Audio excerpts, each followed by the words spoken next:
You probably saw the length of this video and were wondering what is wrong with this guy, but basically this is just a compilation of a bunch of 2K rebuilds I've done throughout the year. There will be timestamps for all of them in the description, so you can just skip through and watch whichever ones you want. So yeah, I hope y'all enjoy it.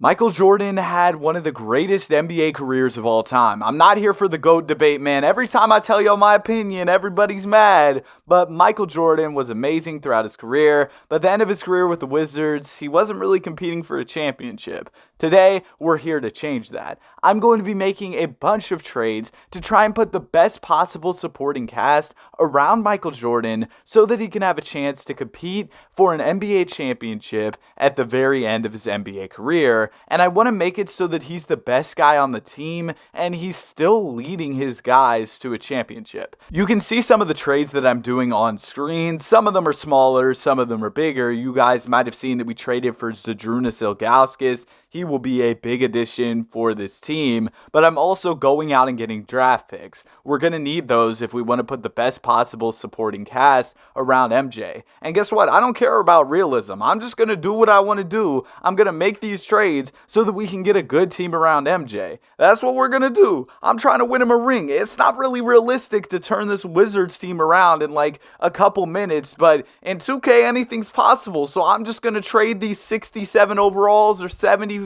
overalls for draft picks, flip those draft picks, and then go ahead and get better players. That's what I'm going to do. All right, so yeah, that's what we're going to work with. I've signed a guy out of free agency. He's a G League player, and then I can go ahead and get a draft pick for him. It's pretty simple. It's the 2K cheese trade method. I wish they would fix this game, though. It'd be a lot more fun if you could actually make trades that were more realistic, and I guess I shouldn't be complaining about it in a video about trades because maybe that'll make y'all bored, but I don't really care, man. Y'all are here. Hopefully you like the video. By the end, you'll see Michael Jordan win a championship. We're going to play him at the small forward this season, which does make him an 88 overall, and we get off to a really strong start to the season. A lot of teams want Zydrunas Ilgauskas, but we're going to keep him around. We're 37-12, and Michael Jordan played in the All-Star game, where he ended up dropping 18 points for the East All-Stars. This was before all the All-Star drafts and stuff, which wasn't that long ago. I'm sounding like an old head. Oh, back in my day, we had the East. Bro, we do not care.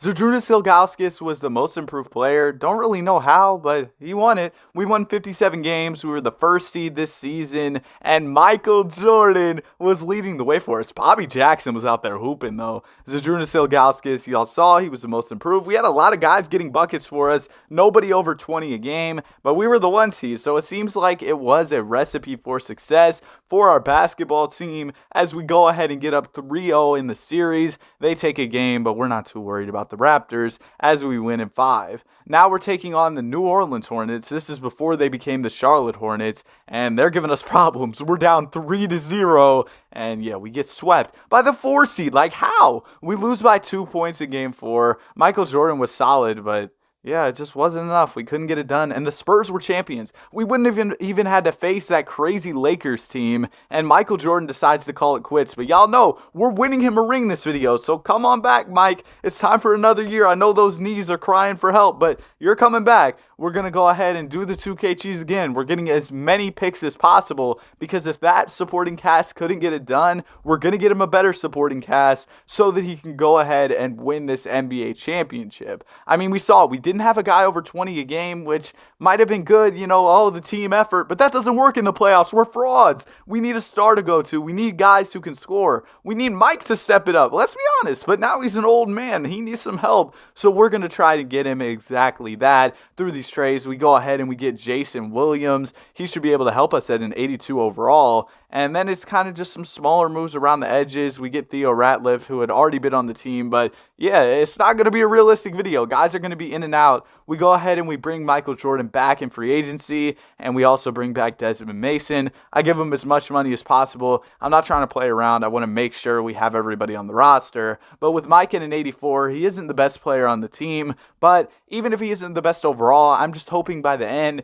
we can see him win the finals MVP as the leader of this team. team, even if he's not the highest overall. So that's kind of the goal with this. Let's get into season number 2, where we're once again the first seed. Hopefully this time it's a different result. We beat the Raptors again, and we've got the Hornets, our arch nemesis. This looks exactly the same as last year. This time we take a game. We take 2 games. Can we make the 3-0? No, we can't. The Hornets are just insane, apparently, and the Heat win the championship, led by Elton Brand. Also, Michael Jordan decides to call it quits again. But don't worry, he's coming out of retirement one last time, even if I have to force him to. I've got a way. Mike is going to be back for another season. Trust me, y'all. He will be here until we win this championship. We're going to be trading Zydrunas Ilgauskas for Baron Davis. He's on an expiring deal, so I wanted to make sure that we had a guy who we could keep longer term. Then I also went ahead and traded for Antoine Jameson. He gets buckets in 2K. He scores a ton of points. He got buckets in real life. So we go ahead and we get him as well. Then I'm looking to trade away Desmond Mason, and I see Rashard Lewis. He gets buckets as well. So we got to get him. We got a bunch of bucket getters. Over 20 points per game. That's exactly what we need. That's going to up our offense expeditiously, man. I sound so stupid when I use big words. There's no way that's the right way to use that word, but it's in my bag of vocabulary, so I had to, you know what I mean? I had to pull it out. Now, we're looking at a Bobby Jackson trade, but he put up a ton of points for us, so I decided against it. And Marcus Camby, one of the better defensive players of all time. I think he won a DPOY, so yeah, he can hold it down in the paint for us. And Michael Jordan is back. Don't ask how. Mike is back, and he's a little bit younger. He hopped in the fountain of youth. He's back for another season, and we're going to see if we can make it happen this year. We're going to jump right to the end of the season where we see Michael Jordan lead us in scoring, but Rashard Lewis, Antoine Jameson, they came in and they scored for us. That's exactly what we needed out of those guys, and they delivered on that. And in the NBA playoffs, we are the 7th seed this season. That's a major downgrade from where we were before, and that's showing in the playoffs. I mean, we were already playoff frauds, but this time we lose in the first round, and the Lakers end up winning the championship, led by Kobe Bryant. They win in 6 over the Orlando Magic. Now it's back to trying to make some trades. Y'all know how this goes. We lose, we make more trades, we try to win a ring. This is what? That was like our 3rd year losing. We were the first seed 2 of the years. This year we fell off, so there's obviously a need for some changes. I want to bring in a young player in Jamal Crawford. I think he can make a big impact for us. I do end up having to give up quite a few players and also a future first-round pick. Well, it's 2 players, but Bobby Jackson was good for us and a future first, but Jamal's going to make our team younger, and hopefully he'll be able to be really good for us as a scorer. And then we're also trading Marcus Camby for the 7th overall pick. He was mad with being on the team, and he's also getting older, so why not? And then I traded Earl Catchings and a first-round pick to go ahead and get Mike Dunleavy, another young guy. So that's kind of what we're going all in on for this year. We're going all in on youth and trying to win a championship with some of these younger guys. As you can see, we've got a legit 10-man rotation. We're really here. We're about to win this championship, man. We're here. I'm ready for it, bro. I feel like we can go ahead and we can do it. Also, at this point, we're pretty far in the video, so if you're watching, you either fell asleep watching YouTube and you don't know what the heck's going on, or you actually like the video, so subscribe for more content. But we had another good season. We're back as the 1 seed. We had a close call against Atlanta there. They actually were up 3-1 in this one, but you know what? It's okay. We're out of there in the first round. Gives me some concern about the future rounds, but hopefully we can make it happen. As the Magic go up 3-1 on us, we might just be frauds, but we're going to try. We're going to a game 7 here, and we actually win this one. It was a close one, but we were able to make it happen. The 3-1 comeback for MJ. So what can y'all say? MJ made a 3-1 comeback too. It might not have been in the finals, but does this make him better than LeBron? How does this affect LeBron's legacy? That's all I'm saying. We're facing Indiana here, and if we win this, we could have a Kobe versus Jordan finals if the Lakers are able to advance. And we're already out of there, but the Lakers lose, and we've got the Spurs, who have Tim Duncan and Tony Parker, a great duo. Ginobili doesn't progress as well in 2K, which kind of sucks. I feel like I don't see him at as high of an overall in real life, but we take game 1, and in this one, Michael Jordan shows up with 18 points, a good game for him. Tim Duncan with 30 and 10 just isn't enough. Game 2, we're able to win by 7. we struggled a lot more in the earlier rounds than we're struggling against the San Antonio Spurs, which is kind of crazy, especially because they also have Jermaine O'Neal, who's really good. I don't know how we're doing this, but we're up 3-0 now. We have a legitimate chance to clinch this championship series in Game 4 as Michael Jordan drops 21 and dished out 11 assists. So we can take this one home, but we've got a close one here. Game 4 of the NBA Finals. Michael Jordan isn't in the game, and later on he'll be waiting to sub in. But for now, we're going to Antoine Jamison in the clutch. He has an easy look. He's able to drain that one. We're up 2 points here, and we're able to get a stop and get the ball back once again. Now Jason Williams has it, and he's able to dish it over to Jamal Crawford for 3. A great look, and he makes it. So it was worth trading for him. The clutch shot here to put us up by 4 points, and if they don't score here, it's pretty much over. They're cooked. But Jermaine O'Neal is able to get a layup, so now it's a close game. But if we can hit some free throws, we'll probably be all right, as Michael Jordan is at the line with a chance to pretty much clinch the series.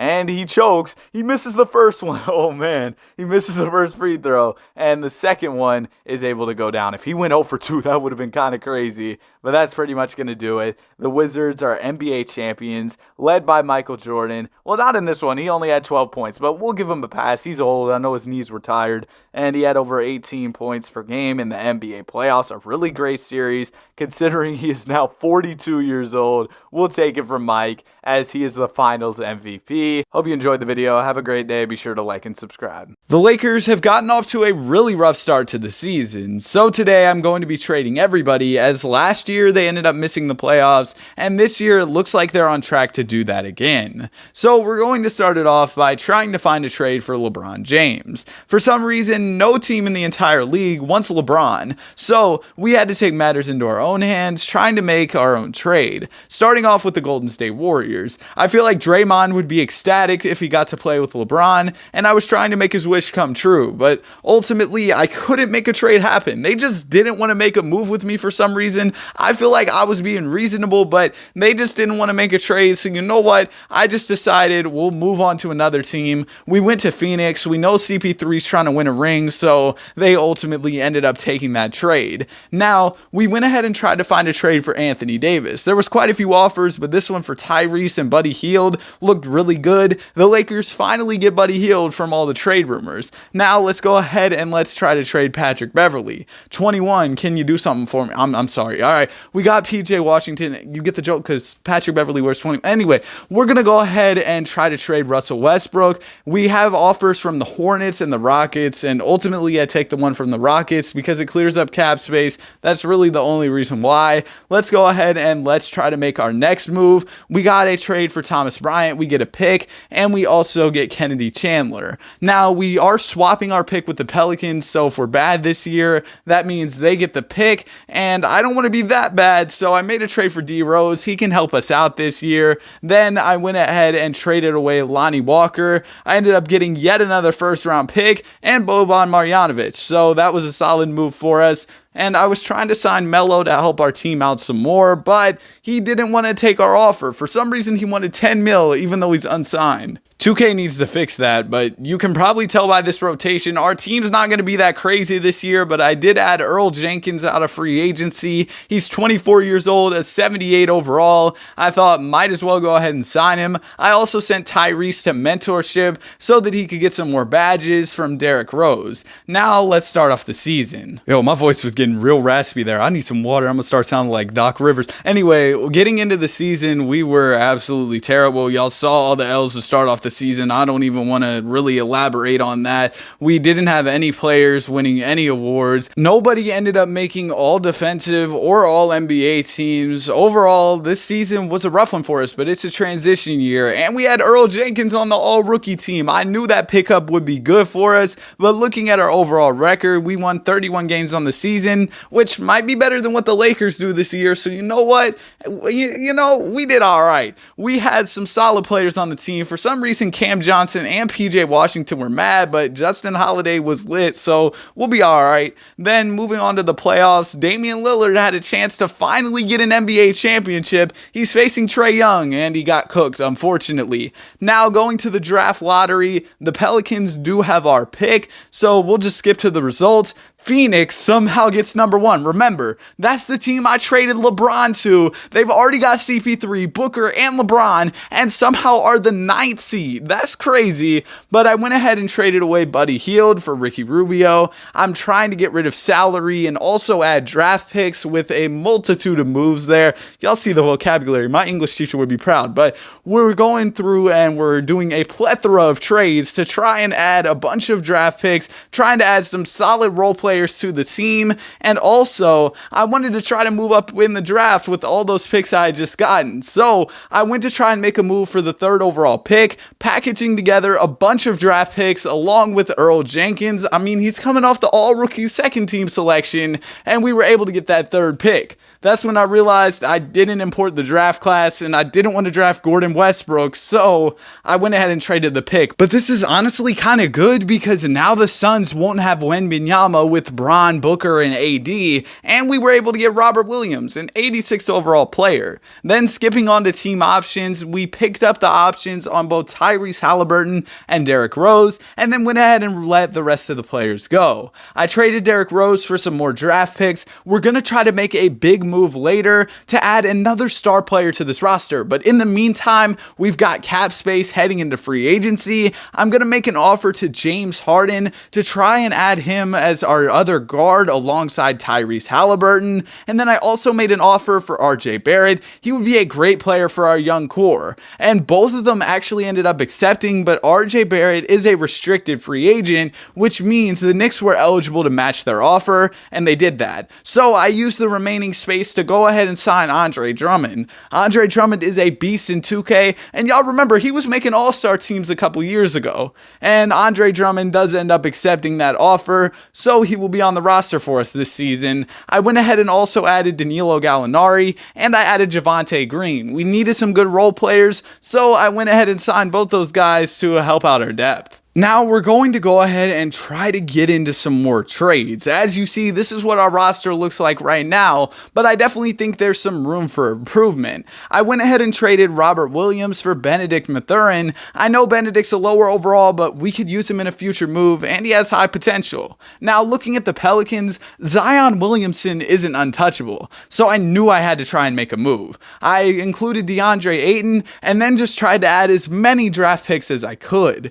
Zion Williamson would change everything for us. He could be a legitimate star on this team, and we were able to get the trade done, and now we have a big 3 of James Harden, Tyrese Halliburton, and Zion Williamson. Really a big 4 when you add Andre Drummond. And then you see Zion Williamson. He is going to change this roster so much for us. He shoots nearly 70% from the field in 2K most of the time. I mean, you can see off the start of the season, we're doing much better than we were last year. We got 2 guys on the all-star team, Zion and Harden. So this is looking up. This is looking to be a great year for us as we pass the trade deadline, and we're already near 40 wins. Remember last year, we only won 31 games. Now going on to these season awards, you see all these other guys who won awards, but Tyrese Halliburton got an award for us, averaging nearly 14 assists per game, and then Zion was All-NBA second, and Tyrese was All-NBA third. A big season for both of those guys as we won 61 games, improving our record by 30 games and also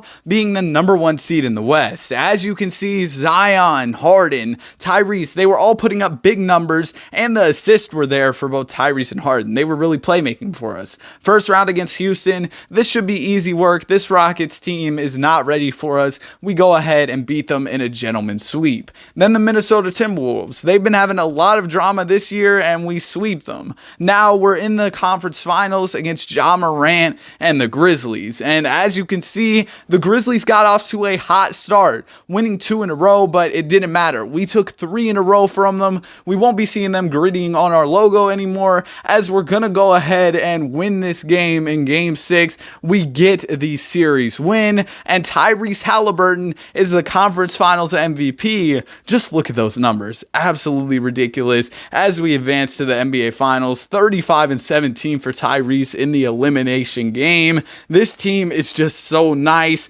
and Terrence Ross even pitched in 18, and I think it was an automated signing from the CPU. Now we're facing Cleveland in the NBA Finals, and we take Game 1 convincingly, winning by almost 25 points. In Game 2, it was a bit closer, but we still won. Zion dropped 34. Gallinari pitched in 22. So now we're up 2-0 in the series, and the Cavs end up taking a game. But now we're up 3-1, and there's no 3-1 comeback for the Cavs this time. We win the NBA Finals. James Harden gets a ring and a Finals MVP. Drummond gets a ring. Zion gets a ring. Tyrese gets a ring. Why am I naming off every player on our roster? I sound like Oprah. You get a ring, you get a ring. Anyway, hope you enjoyed the video. If you did, be sure to like and subscribe. Have a great day. See you in the next one. Peace.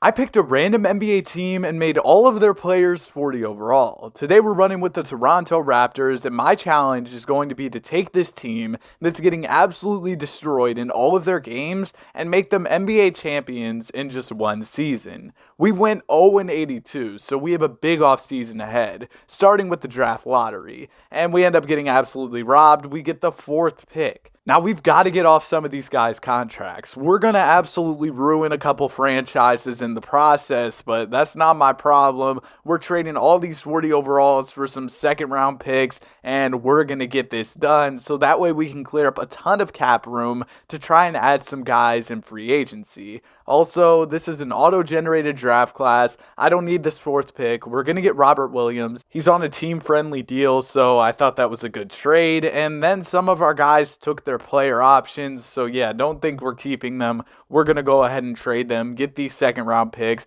The Charlotte Hornets have taken on quite a few of our players. Sacramento, I'm sorry. Things were looking up for y'all. Not anymore. It's over. All right, now we're jumping into free agency. I want to go after James Harden, but even with the max offer and a no trade clause, he doesn't have full interest, and for some reason he's going to San Antonio. But I'm also going to try Kyrie. I didn't want to give him a no trade clause, but honestly, it probably would have been better than giving Harden a no trade clause because he regresses more. But you know what? We didn't get either one of them. I ended up settling on some of the other guys in free agency.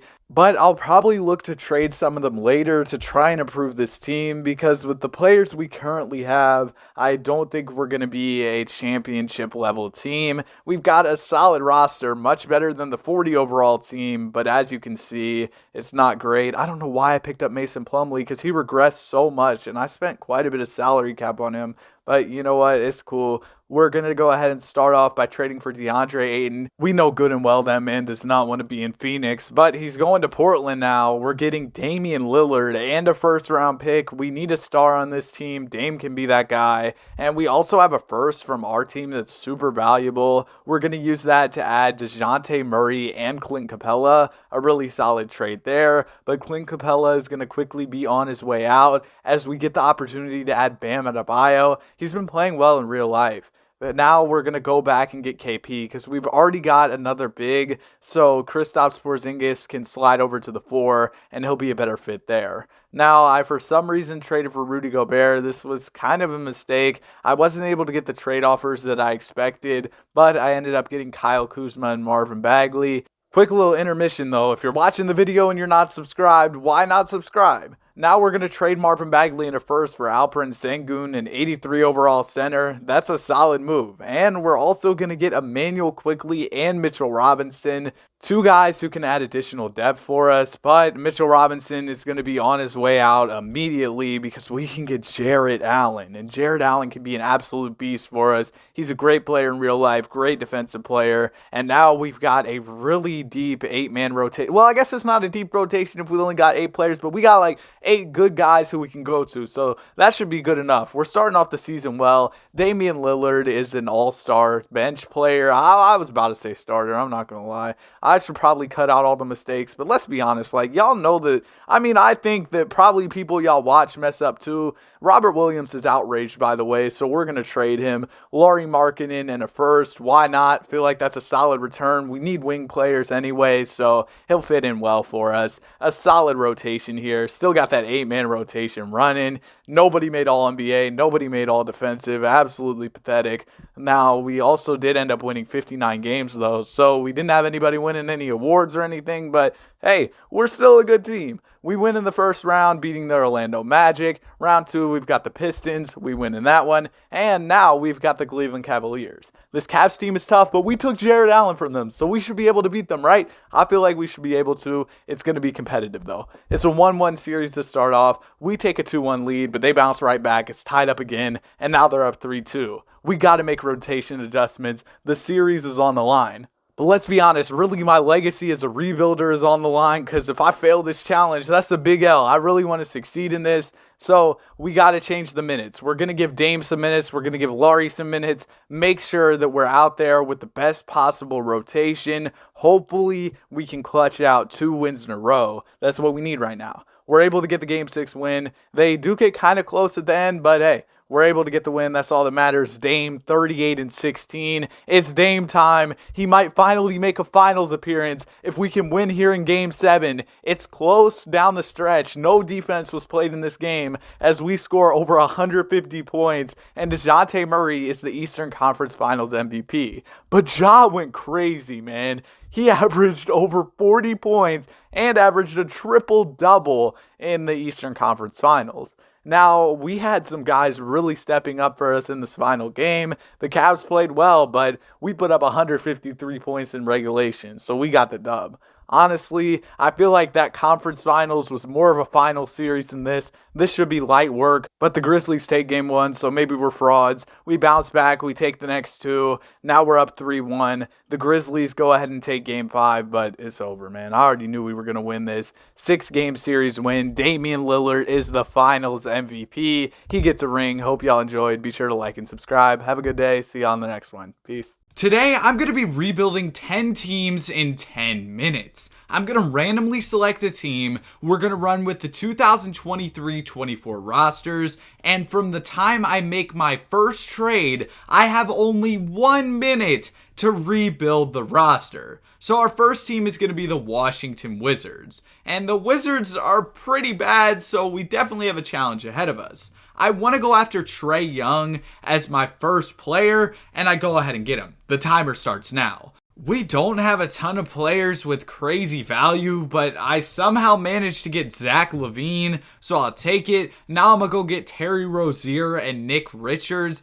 I'm packaging Nick Richards and Daniel Gafford to get Brook Lopez in a first. Then I'm going to go get Walker Kessler. With all of those moves done, this is what the roster is looking like. I didn't really think about the bench at all, and that came back to bite me. We only went 34-48 and didn't make the playoffs. So now we're moving on to the Brooklyn Nets. The Nets are in a better spot than the Wizards, and as a result, I was able to make a PG trade as our first trade. Now the timer gets started, and I've got more moves to make. I see Drew Holiday and Chris Middleton, gotta do that trade. Then I go ahead and I see Jalen Brunson and Mitchell Robinson, but we already have a point guard, so I'm gonna go out and get Bam Adebayo to run some 5 for us. And for my final trade, I'm going to get Monte Morris to run backup PG. The CPU wants Westbrook to come off the bench, so I guess we'll let him do that. We ended up going 42-40 on the season, and we got out of the play-in tournament to face the Hawks in the first round,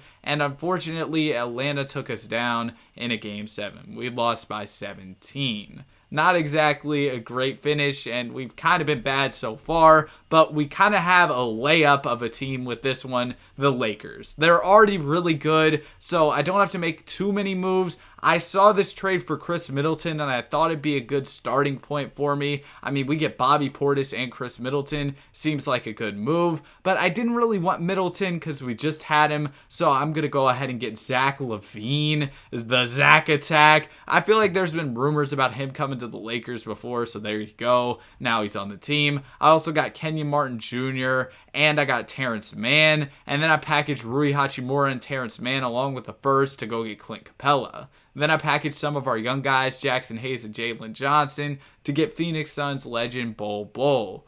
With all of that, the roster is looking good. I'm going to have Bron run PG because I didn't really trade for a PG. That's my bad. Jalen Hood-Schifino was going to start, but PG Bron was hooping. He ended up winning the MVP of the league, and we were the #1 seed by far. So it looks like we have a real chance at a championship. But the New Orleans Pelicans take us down in the first round and go on to make the finals and win the chip. So I guess we didn't have a chance at it. And by coincidence, we actually landed on the Pelicans as our next team. We're going to go with old reliable for trade number 1 and get Chris Middleton once again. I feel like we've got him quite a few times, but I will look to move on from him. And I do see Zach LaVine. I see PG. I got to get PG, man. We've already had him before, but come on now. PG, an 89 overall, I got to do it. Then I'm going to trade Brooke, get Rob Williams, and also Derek White. But Derek White, we got 2 more first, and with those first, I can go get D'Lo. I think this was my best rebuild yet. I mean, I had a lot to work with this team, but man, the team looks nice. We won 53 games on the season, a really successful year, #1 seed. Of course, last year with the Lakers, though, we were really good and we lost. Hopefully that doesn't happen this time. We're in the NBA Finals against the Cavs, and we win in 7. Zion is the Finals MVP. We win by 6 in a Game 7. Now we're moving on to the Orlando Magic. This Magic team is pretty bad, at least if we're trying to win a chip right now. I'm not too excited for this rebuild, but let's go ahead and get into it. We'll trade for Julius Randle and Jalen Brunson, and then I'm going to trade Julius Randle. I see Trae Young. I'll go ahead and get Trae Young. Don't mind if I do. I've got a ton of picks to work with here. We have Jalen Brunson, but I'm looking to upgrade. Bam Adebayo at the 5 doesn't sound too bad to me. I also see Brandon Ingram along with Dyson Daniels. I'll do that trade because Dyson Daniels has good value for other trades. And Lauri Markkanen and Walker Kessler? Don't mind if I do. And that is the final trade I had time to make. The squad looks nice considering where we started at. We were even able to make the playoffs, winning 42 games. I feel like that's pretty good. In round number 1, we got the Cavs, and we actually beat them. Now we got the 8-seeded Hornets, who just cook us. All right, let's go ahead and move on to the Atlanta Hawks. Trae Young, DeJounte Murray, Clint Capella. Let's see what type of moves we can make. First trade, Anthony Edwards, a young star?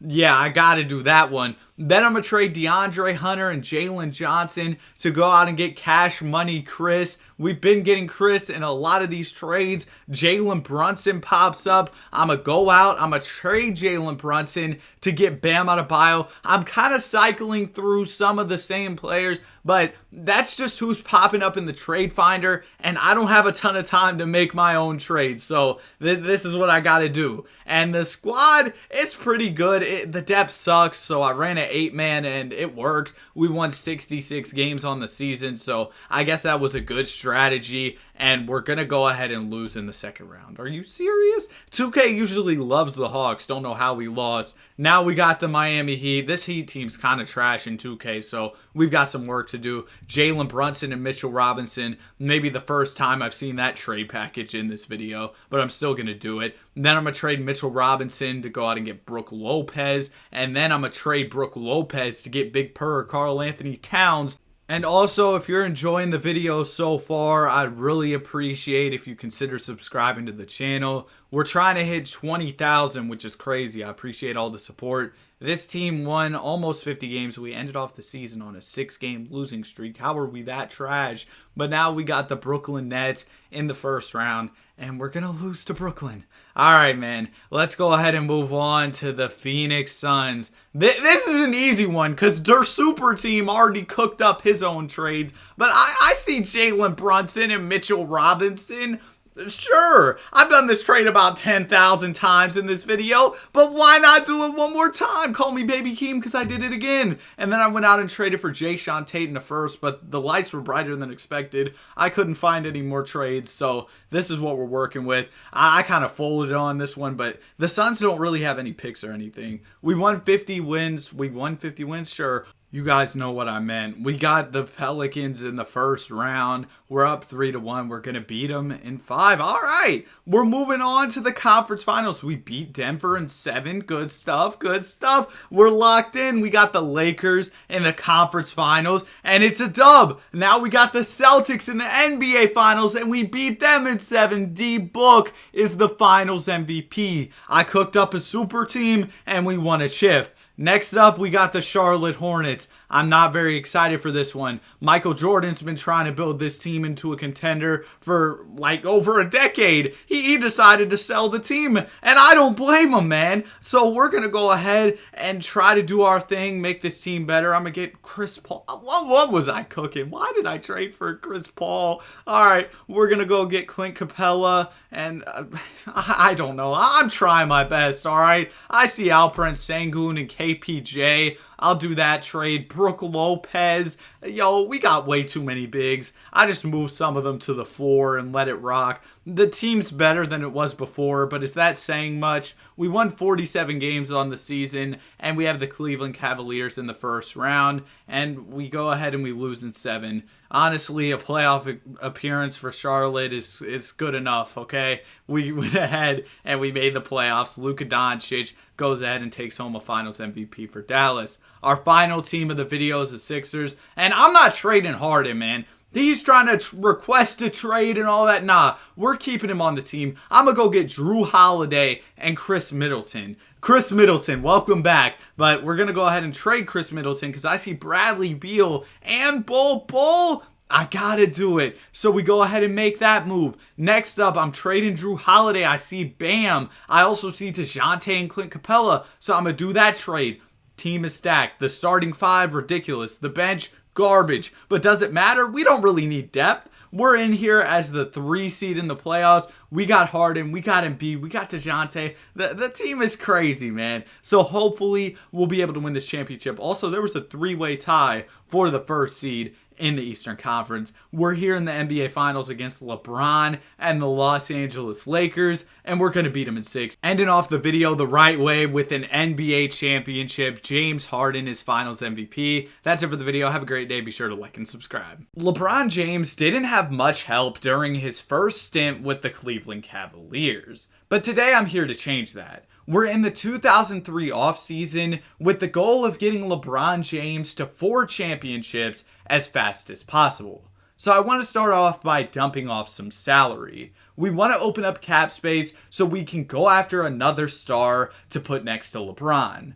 Unfortunately, that means trading Big Z, but if we can get somebody better with this cap space, it'll be well worth it. Tim Duncan is available in free agency, Jason Kidd is also here, and Jermaine O'Neal. Unfortunately, J. Kidd and Tim Duncan weren't really messing with my offers, so I had to move on and try to sign Jermaine O'Neal, who is younger and is going to fit our timeline more at 24 years old. And Jermaine did accept the offer, so he's going to be joining the squad. But I still have more cap space to work with. And Gilbert Arenas is a 2K cheat code. So I went out and signed him because he's ridiculous in these simulations.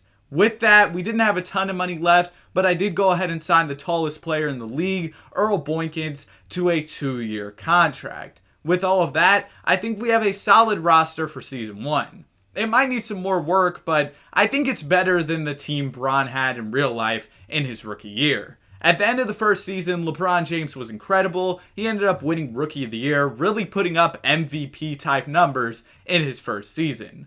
Greg Popovich was the Coach of the Year for the San Antonio Spurs as they won 65 games. Bron was All-NBA second team in his rookie season, and there's Gilbert Arenas and Jermaine O'Neal on the All-NBA third team. Great stuff from our offseason additions. We ended up going 58-24, good enough for first in the conference. That's huge. We ended up playing very well throughout this season. And this is just LeBron's rookie year. We're just getting started, and we'll see more progression from our young core as well. So there's definitely a ton of room for improvement with the team. Here's the stats. We had 3 players averaging over 20 points per game. The regular season was great, but can we get a chip in LeBron's rookie year? we go ahead and easily make our way to the conference finals. And in the conference finals, we got the New Orleans Hornets. They have Jason Kidd, who we weren't able to sign in the offseason. We're up 2-0 on them. They're going to go ahead and take a game, and it's all tied up at 2 apiece. Unfortunately, after that early 2-0 lead, we dropped the next 4 games and lost in the finals.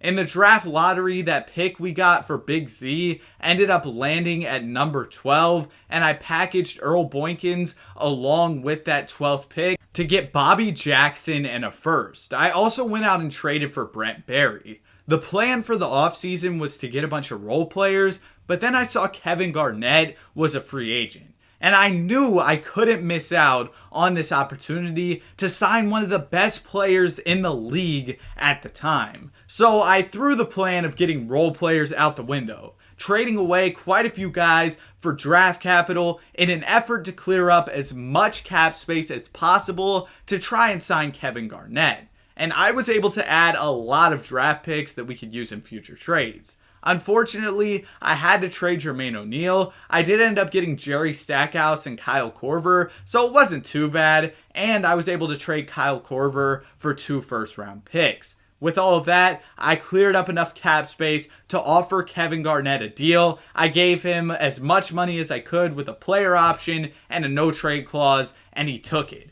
He is coming to Cleveland to team up with LeBron James. That's right, we signed Kevin Garnett.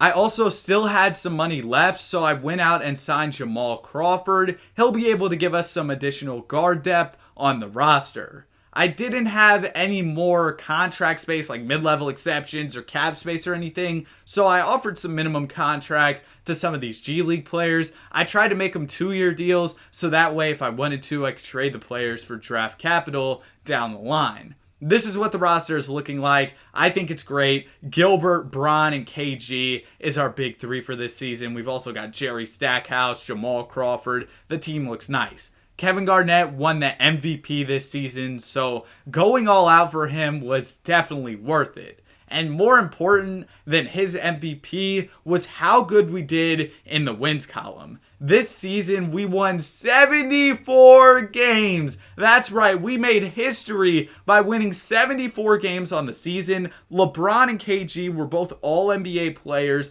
Ridiculous stuff from the guys. And really, I have no doubt that we're going to go out and win the championship this season. Only 8 losses the entire year? No way we lose in the playoffs. It's not like a 73-9 team lost in the playoffs before.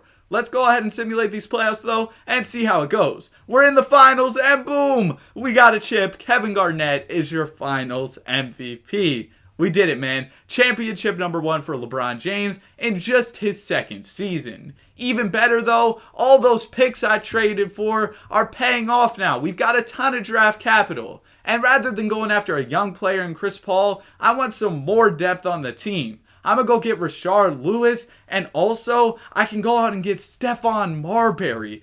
Tons of improvement on the roster after going 74-8 on the season. I just traded away Jerry Stackhouse, but why not go ahead and get him back? Well, this isn't too realistic of a rebuild. I'm just trying to get LeBron some virtual championships. Next up, I'm going to go get Ron Artest for some defense. And we'll go ahead and get LeBron James's good buddy, Paul Pierce, and add him to the roster. I'm also going to trade one of these G League guys for a couple first-round picks. Don't mind if I do. And then I went out and signed Kenny Thomas this offseason for some more guard depth on the roster. The team is ridiculously stacked. We went 74-8 last year, but this year should be even better for the squad, which is ridiculous to say as we made history last season. And at the end of the year, we went 80-2. Is this an 82-0 challenge, man? I kind of cooked with this one, man. LeBron James was the MVP of the league. And of course, our coach, John Lucas, was the coach of the year. We won 80 games. Would you expect any less? We had 3 players on all NBA first team. I don't know if I've seen that before from a team, but we did it. We ended off the season on a 23-game win streak, and checking out the stats, we were clicking on all cylinders. LeBron James led the way. KG was great. He averaged 7 assists facilitating for the guys. Gilbert Arenas was great. Let's go ahead and get another NBA championship. That's already 2 for Bron, but we're not done yet. In the offseason, I don't need to do anything crazy, but I'm trying to make a push for 82-0. So I'm going to trade for some additional depth on the roster and try to make this team as good as possible. But I ran into one problem. Gilbert Arenas wants to leave us. He's going to go to Miami. I gave him a big offer, but he doesn't want it. And it looks like he's going to leave the team. Luckily, we're going to sign Coutinho Mobley to replace him. But man, I can't believe we're going to lose out on Gilbert Arenas. For some reason, Miami's offer ended up going away, but then the Clippers swooped in and signed him, so we lost Gilbert, man. The team still looks great, but I don't really think there is a chance of us going 82-0 after losing out on Gilbert. Bron once again took home another MVP for the squad. Why is Chris Bosh coming off the bench? But anyways, it doesn't look like there's really much hope of us going 82-0 because we only went 73-9 this season. Kinda mid if you ask me. But let's go ahead and get another NBA championship. You all know the drill. You know what we do. Sweep the first round. Okay, we went to 6 in the second round. But yeah, we got another championship. Kevin Garnett is the finals MVP. That is 3 championships for LeBron James. And he's only in his 4th season in the league. Let's go ahead and get him one last one so we can get him that 4th chip.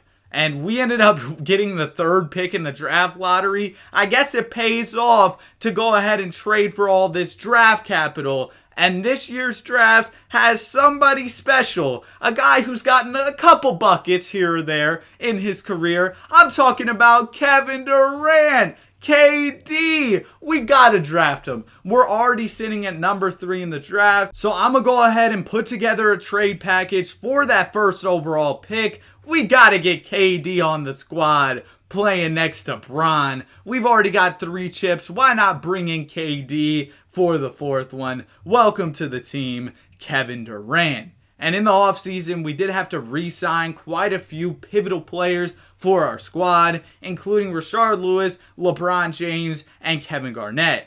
LeBron James is a restricted free agent, so I'm not too worried about bringing him back, but we've ran into an issue with KG. He wants to go to Houston. But let me put y'all on. If you go to Player Finder, you can change the offer you gave a player. So I just went ahead, gave him the max money along with a player option and no trade clause, and boom, he wants to come back to the team. We also got Rashard Lewis back, and we're going to match the offer for LeBron James, of course. And now we're pretty much good to go. I'm going to go ahead and pick up Earl Jenkins on a 3-year contract as well. Just some more depth for the team. And look at the squad. We look great, but we kind of have a lot of small forwards. And I want KD to get some runs. So sorry, Rashard Lewis, but we're going to go ahead and trade for Mike Bibby. It'll fill some of the void that was left when Gilbert Arenas ended up leaving the team. I'm also going to trade Paul Pierce for Chris Bosh just because, Chris Bosh and Bron played together before, so why not reunite them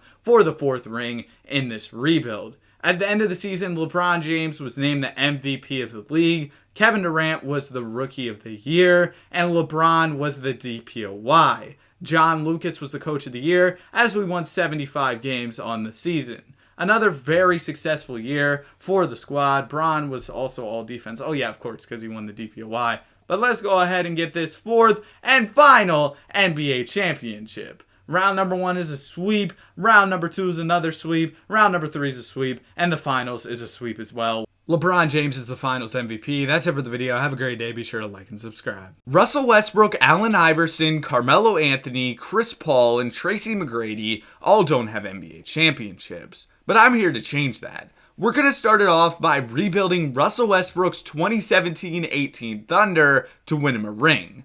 The first trade I'm going to do is for DeAndre Jordan and Harrison Barnes. It's not a huge overall upgrade, but I've got more moves planned. The next move I'm going to make is to go out and get Rudy Gay and Zach Randolph. I'm only trading away 184 overall player and getting an 85 and an 83. Seems like a smart move to me.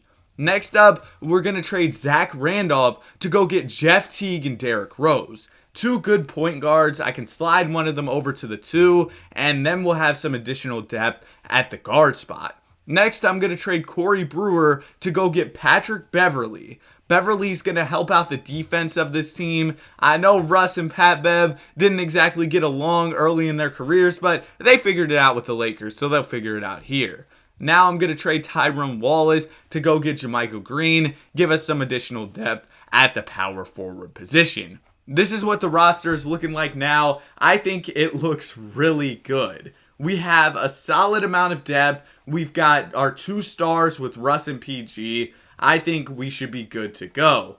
At the end of year number 1, Dion Waiters was 6th man of the year. He was hooping in Miami. Rudy Gobert takes home a DPOY. D'Lo most improved. Brett Brown is the coach of the year. The Sixers are usually a pretty big threat when you go back and do these simulations around like 2017, 2018, 2019. Those years, the Sixers are usually pretty tough in the sim. But we were really good. We won 64 games. We ended off the season on a 12-game win streak. We were clicking on all cylinders towards the end of the year. So hopefully that will translate to a championship for this team. Everybody played well. Russell Westbrook was good. Paul George was getting buckets. The Russ and PG duo was low-key underrated because they kind of complemented each other's games pretty well. I guess they're reunited now, though, with the Clippers. Round number 1, we've got the Denver Nuggets, and we're going to go ahead and sweep them. Oh my goodness, bro, that voice crack was crazy. Most YouTubers would cut that out, but I'm a little bit too lazy to, so you should subscribe for more. We've got the New Orleans Pelicans in the second round.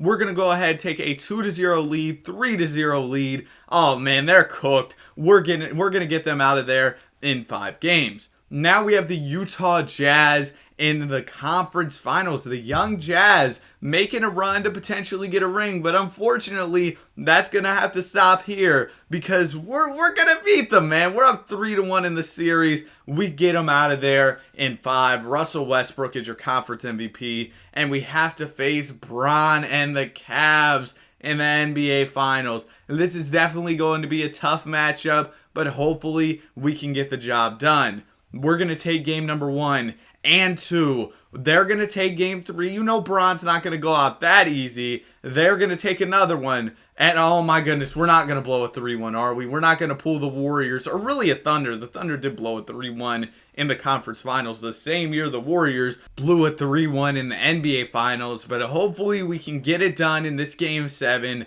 I don't want to be on the wrong side of history blowing a 3-1 lead. We're playing pretty well. We're up. We're up by quite a lot. It looks like we got it. We are NBA champions. We win it by 15 points. Russell Westbrook gets a signature triple-double. Paul George shoots 8 for 23. Oh my goodness, that is a lot of shots. DeAndre Jordan gives us 26. Bron, of course, went out swinging, but it's not going to be enough. We go ahead and get the championship. Russ averaged almost 15 assists per game.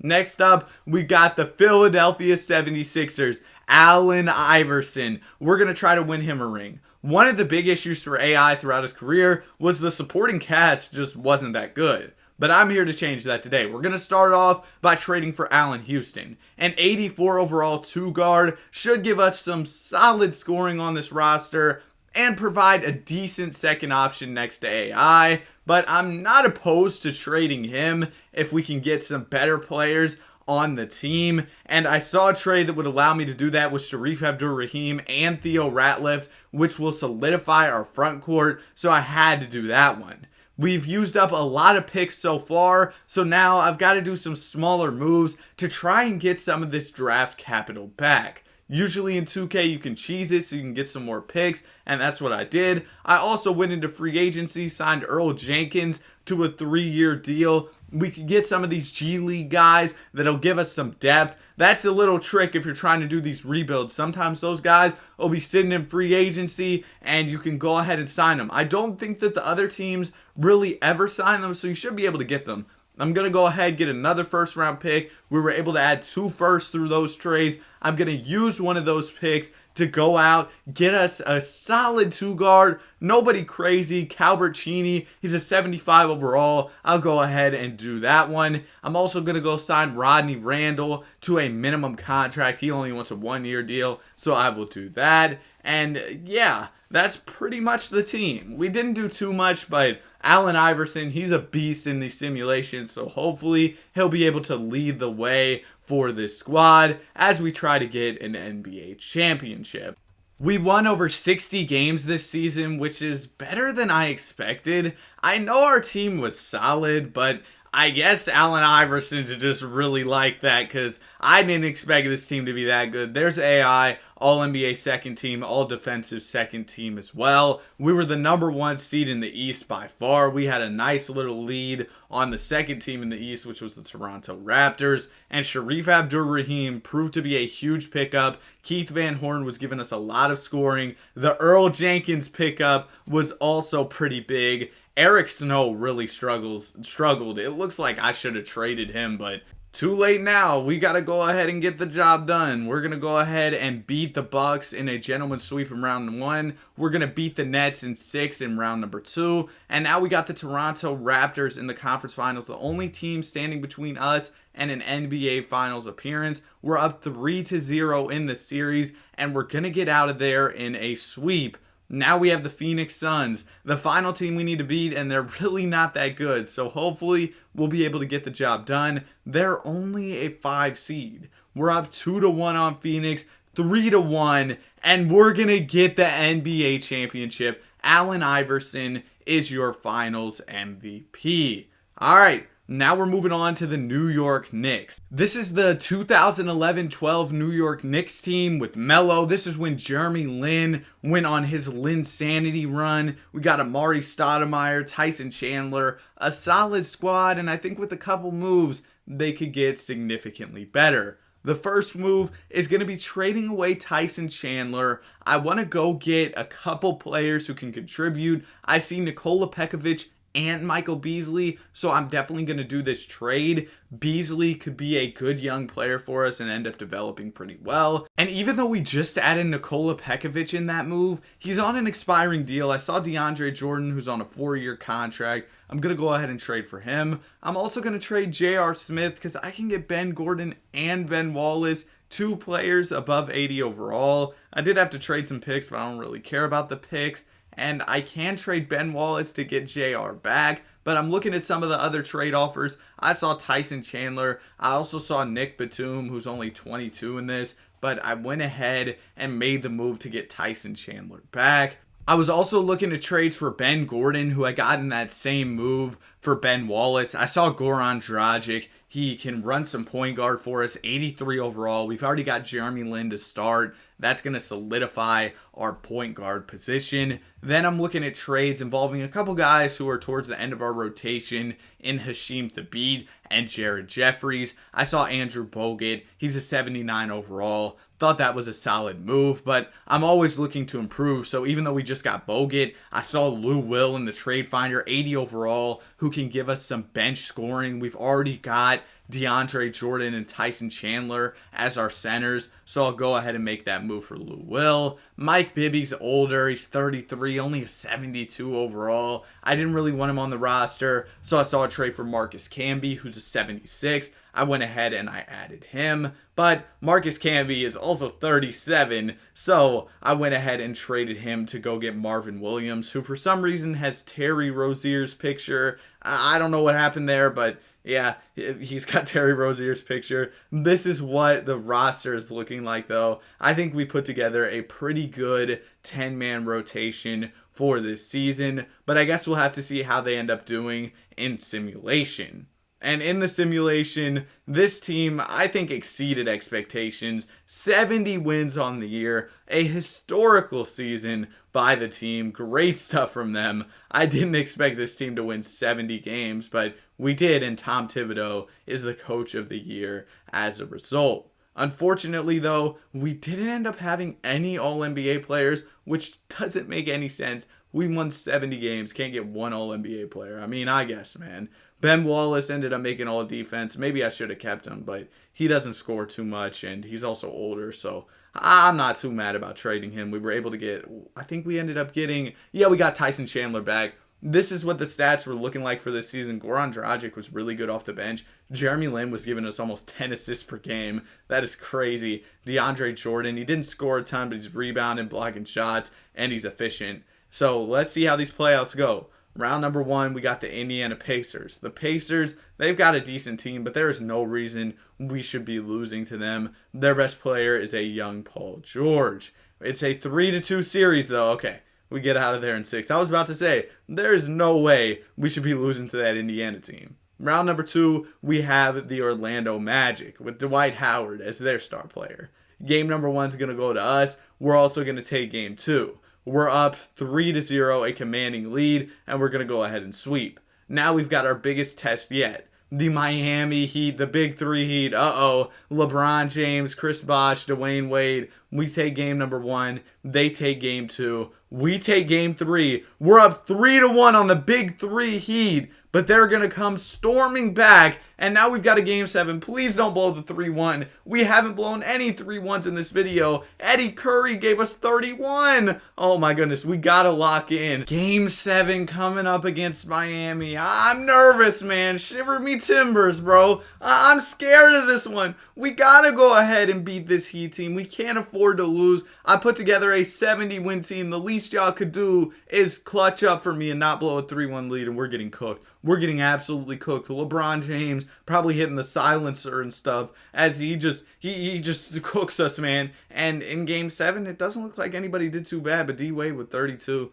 and we get dropped off. Dwayne Wade is the conference MVP. The Heat go on to win the chip. Bron wins the finals MVP. Time to make some offseason moves. My main goal for this offseason is going to be to clear up some cap space. I want to go after some big free agents, and I see some trades where I can get 2 firsts for Marvin Williams, and he was taking up a lot of our money, so I'll go ahead and do that. Also, I'm looking to get cheaper at the point guard spot, but in the process, I was able to find Mike Conley, who was making the same amount of money as Jeremy Lin and was a higher overall, so I felt like that was kind of a no-brainer type move. I went ahead and I did that, and we should have a significant amount of cap space open for the offseason. We've got enough to offer Kevin Durant a max deal in free agency. Or almost a max, and yeah, he's not even interested, so that's tough, man. But I will go ahead and use our money to bring back Michael Beasley instead. Hopefully he can develop pretty well for us. I'm also going to bring back Goran Dragic on a new deal. Unfortunately, we weren't able to get a big player, but you know what? It's important to bring back some of our guys.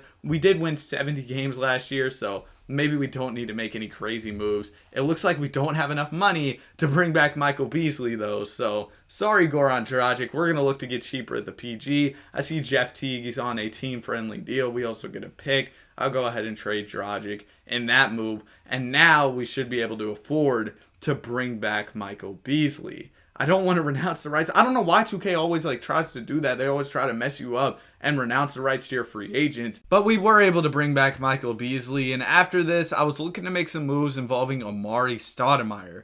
He's been good for us. He's an 88 overall, but I'm always looking to improve the squad. I mean, last year, we ended up blowing a 3-1, so I definitely think there's room for some changes. I can get Blake Griffin and Eric Bledsoe in this move. Griffin's significantly younger than Amari, so I'm going to go ahead and do that. I was also looking at trades for Tiago Splitter. We had too many centers on the roster. I can get 2 firsts for Tiago. Sure, don't mind if I do. And then I was looking at some Eric Bledsoe moves. I was getting offered some more picks, but I was trying to find somebody who could contribute for us at the 2-guard spot because Bledsoe went down in overall at the 2. I saw Lou Will, went ahead and made the move for Lou Williams. Now, this is what the roster is looking like. I think the Blake Griffin pickup was pretty big. Michael Beasley progressed significantly in the offseason. Overall, I think the squad is solid. We can only run a 9-man this year because our 10th man just isn't very good. Only a 68 overall, but I mean, we were cooking again.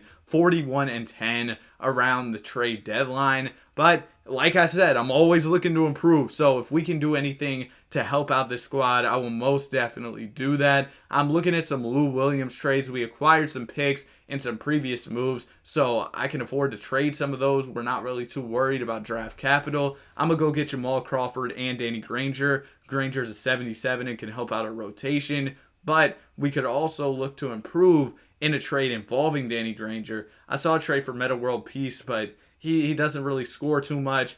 I did see Chauncey Billups, though. He's an 81 overall, so if I trade him in another move, we should be able to get somebody pretty solid. And Trevor Ariza, good young player. I'll go ahead and make that trade. We get a solid wing who's young, and now we have a 10-man rotation, so we got a little bit more depth. That should help with some of our guys who are tired in the rotation right now. And overall, I think we were able to make some solid improvements around the trade deadline this season. At the end of the year, Derrick Rose was named the MVP of the league. Injuries are off, and Derrick Rose is dominating. Anthony Davis enters the league, wins Rookie of the Year with the Golden State Warriors. Dwight Howard is the DPOY. Jimmy Butler Most Improved. And Tom Thibodeau takes home another Coach of the Year as we go 66-16. I believe after the deadline, we only ended up losing 6 more games. We went on a really strong run to close out the season, which once again was good enough for us to earn the number 1 seed. But the seeding isn't too important.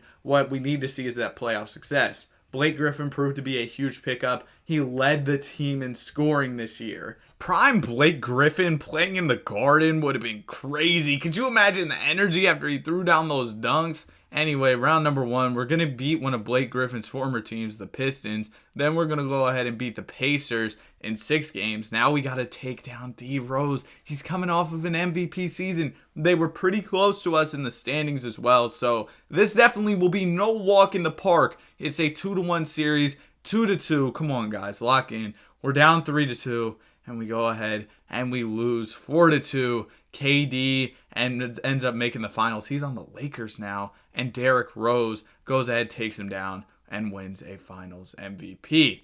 Anyway, this offseason, I was mainly just looking at bringing back my guys. I think our team was still pretty good, so I think bringing back the guys should definitely be a priority. So I re-signed Tyson Chandler, Steve Novak, and Jamal Crawford to new deals. But after signing Jay Crossover to a new contract, he's already 33 years old. So if I can make a trade where we get somebody a little bit younger, I'll definitely do that. Tyreek Evans is exactly the type of guy who I'm looking for. So I did that trade.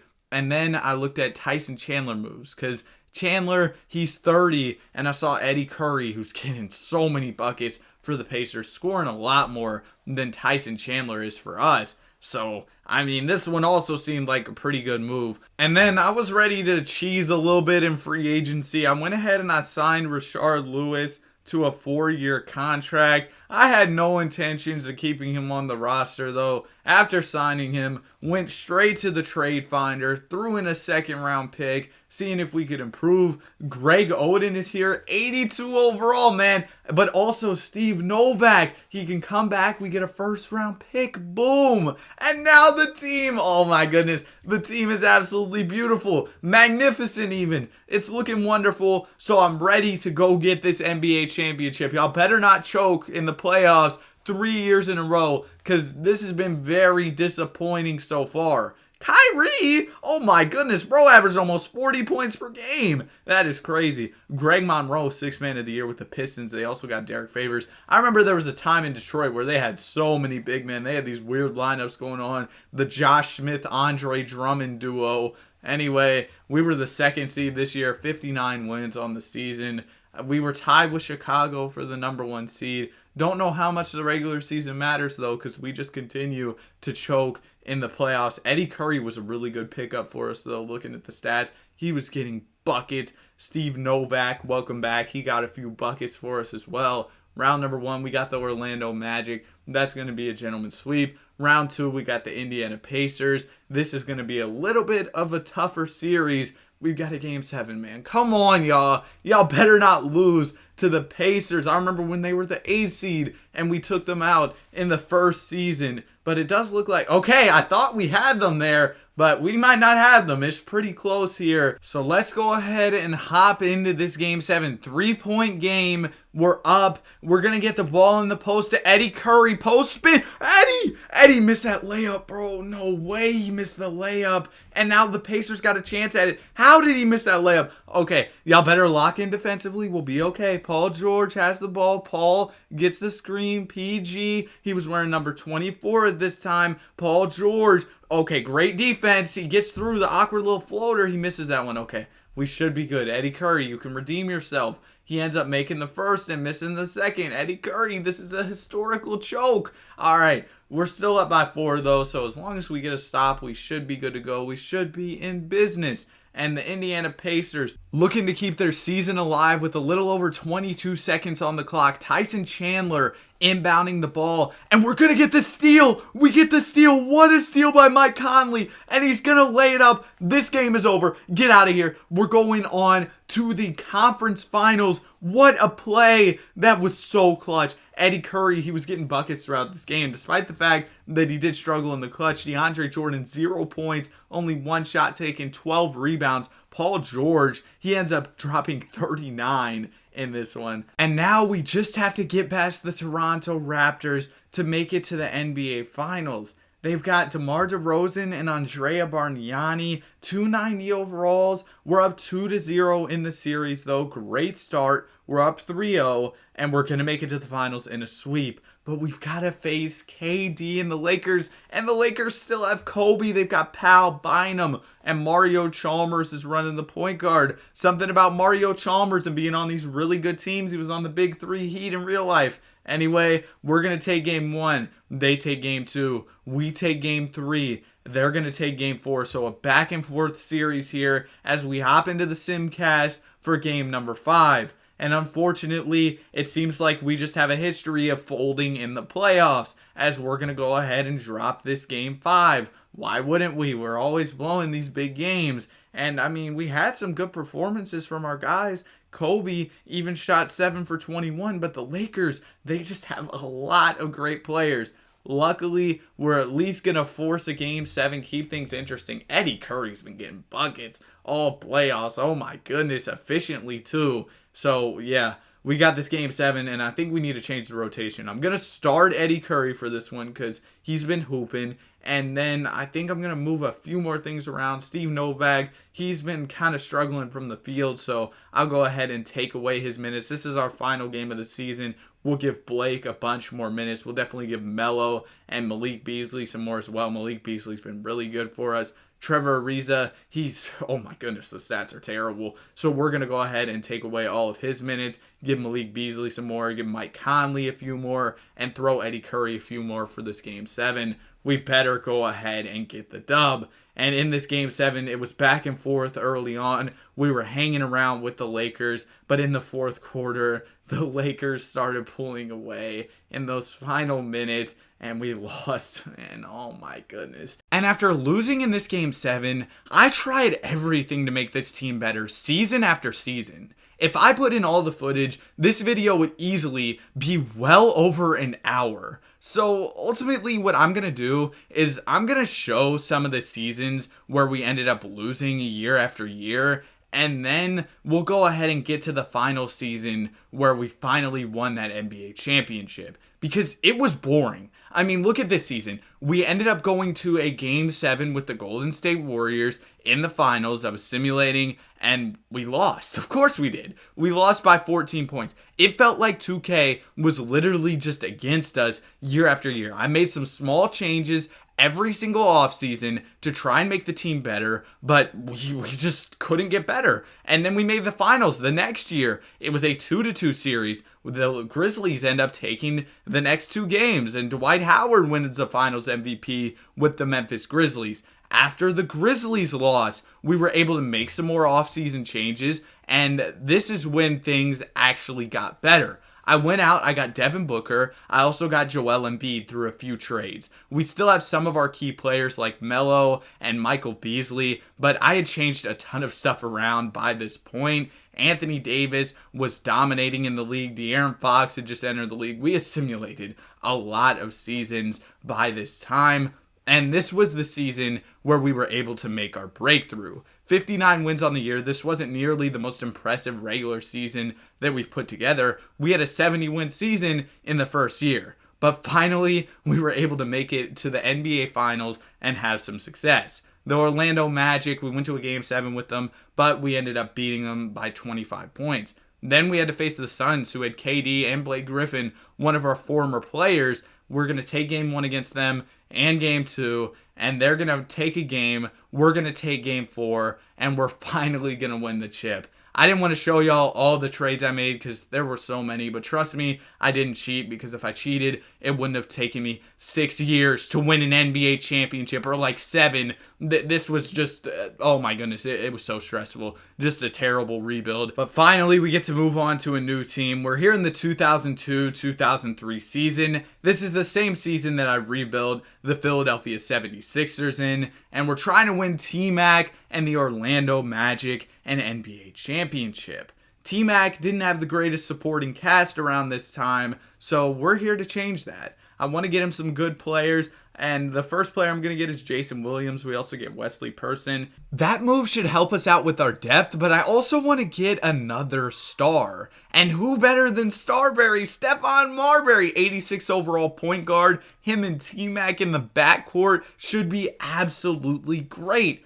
And then I'm looking at Jason Williams trades. He's an 82 overall point guard, and we just went out and got Stephon Marbury, so we don't exactly need a PG. I saw Marcus Camby, good defensive center. He's pretty young, so I'll go ahead and make that trade. Then I'm looking at trading some of the guys who are some of the worst players on the team to try and get some draft capital. We need some more picks if we want to improve this team. If we can have good depth, we will be a huge threat in the Western Conference, considering the fact that around this time, there wasn't as much talent in the league. There weren't as many high overall players. So if we can get some decent bench players, we could really be cooking. And I saw Brent Barry, 80 overall. He's on a 4-year deal. I'll go ahead and make that trade. Then I'm looking at packaging together 2 of the guys who'd probably be more towards the end of my rotation to see if I could get anybody who could help out. And I saw Donald Foyle, 76 overall center. I went ahead and I made a trade for him. Then I was looking at trades for a Donald Foyle and 2 firsts. I could get 2 rotational players here with Hedo Turkoglu and Scott Pollard. So I went ahead and did that. Hedo's still pretty young as well. So far, I've been able to go out, add some good rotational players. We got another star alongside T-Mac in Stephon Marbury. And I was also able to go out and get Gerald Wallace, who's still young as well and can develop with this team. I wanted to try and sign some players in free agency, but we didn't really have the money to go out and do that. So the team is pretty much set. This is the team we're running with. Hopefully, this will be good enough for us to win an NBA championship. I like how the team turned out. We're going to run a 9-man rotation this season. By the end of the year, Kobe Bryant was named the MVP. Yao Ming was Rookie of the Year. Bobby Jackson, 6th Man of the Year. Ben Wallace, DPOY. Ricky Davis, Most Improved. And Doc Rivers, who was our coach, ends up being the Coach of the Year. Tracy McGrady was named to the All-NBA second team. No All-NBA for Stephon Marbury, but T-Mac did end up making All-Defense as well. We're 61-21, number 1 seed in the Eastern Conference, and checking out the stats for the season, Tracy McGrady, he played very well, over 30 points per game on the season. Good stuff from T-Mac. Marbury was really good, over 22 a game, and then the rest of the guys kind of just filled in the gaps. We had some good role players on the squad, so overall, I think we did pretty well. Round number 1, we got the Chicago Bulls, the 8th seed. We're going to go ahead and sweep them.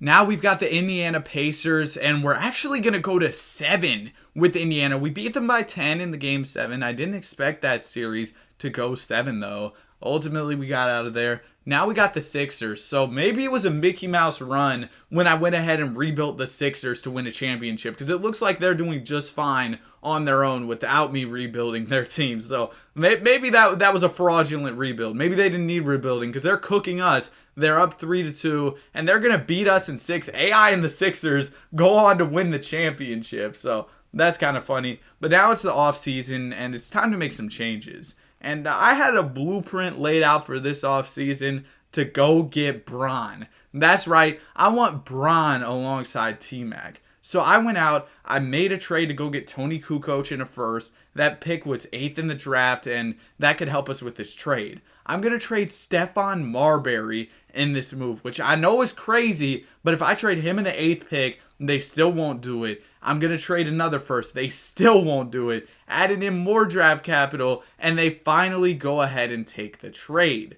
So now that we've secured the number 1 pick, I want to clear up some salary. And the reason why, I want to go after a big free agent. So if we can have Bron, T-Mac, and then a big free agent, I feel like we'd be pretty good. Even if we didn't win the chip this upcoming year, we could definitely do it in the near future. So I was trading away as many players as I could to try and clear up as much cap space as possible for this year's free agency to put a great team alongside LeBron James and Tracy McGrady. There are some pretty good free agents that we can go after, so I'm just trying to make my team cheaper. Like, I'm going to go trade Wesley Person to get Jamal Crawford, who's only 23 and on a much cheaper contract than Wesley Person. That'll help me clear up some money.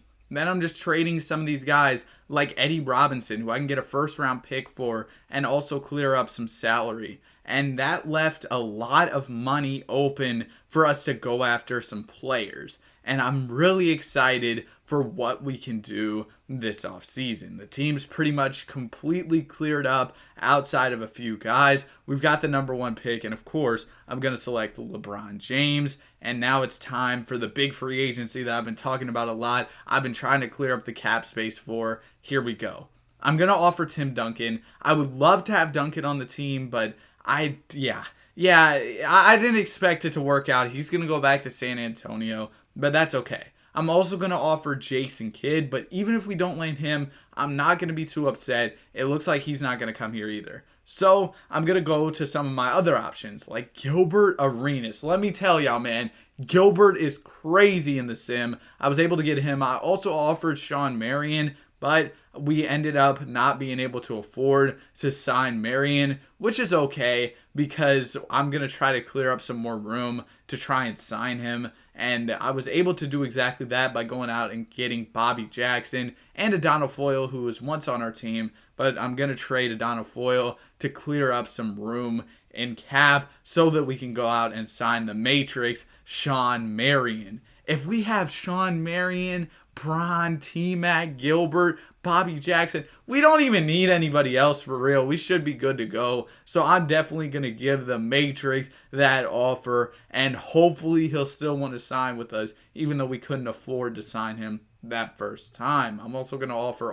Elton Brand a deal as a backup, but we were able to land Marion, so we're good to go. And then I also have like my mid-level exception to work with. I used that to go out and bring in Earl Jenkins. We only have a 6-man rotation, but I'll just let the CPU fill out the rest of the lineup. We'll move Braun to the 4. We'll be good to go, man. I think this team's talented enough to get the job done regardless. And at the end of the season, the team most definitely proved that. LeBron James, Rookie of the Year, putting up ridiculous numbers for a rookie, but he's LeBron. What would you expect? What else would you expect? We won 70 games on the year, 70-12. T-Mac was All-NBA. The Matrix, Sean Marion, he was All-NBA as well. And of course, we were the number 1 seed. We won 70 games, but the Nets actually won 67, which is crazy. But we'll go ahead and check out the season stats. The team kind of was just filled out with the minimum players outside of our main guys, but they were just hooping, so it was okay. And we were able to win 70 games despite not having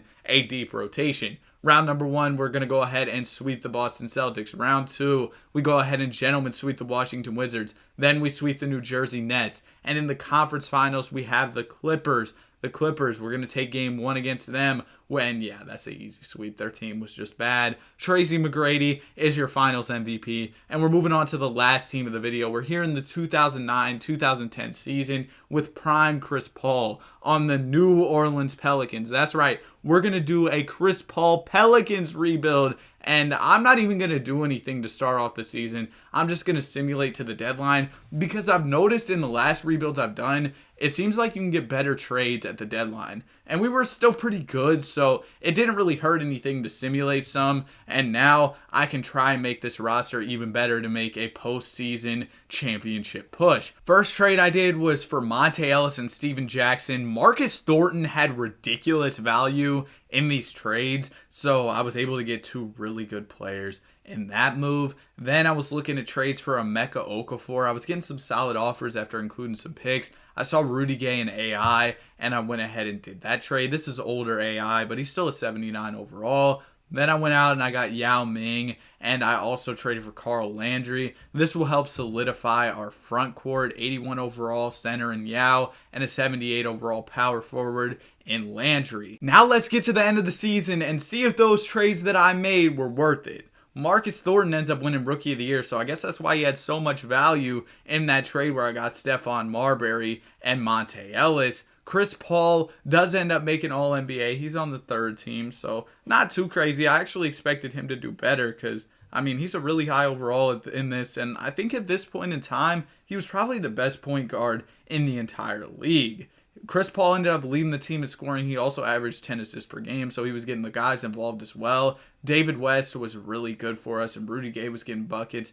Round number 1, we're going to go ahead and beat the Suns. That series went to 7, which I expected our team to be able to exceed expectations as a 4 seed. I feel like we should be able to make a really good run, but the Lakers are definitely going to be a tough team to get past. They take game 1 and game 2. Not a great start to the series. Okay, we might be cooked. Yeah, we're going to go ahead and lose in 5 to the Lakers, so we've got some moves we got to make this off season, and I think my main priority is going to be getting some cap space. And I have like a little creative way to do that. I'm going to try to trade for the number 1 overall pick while also giving up a bunch of these guys on deals that I just don't want.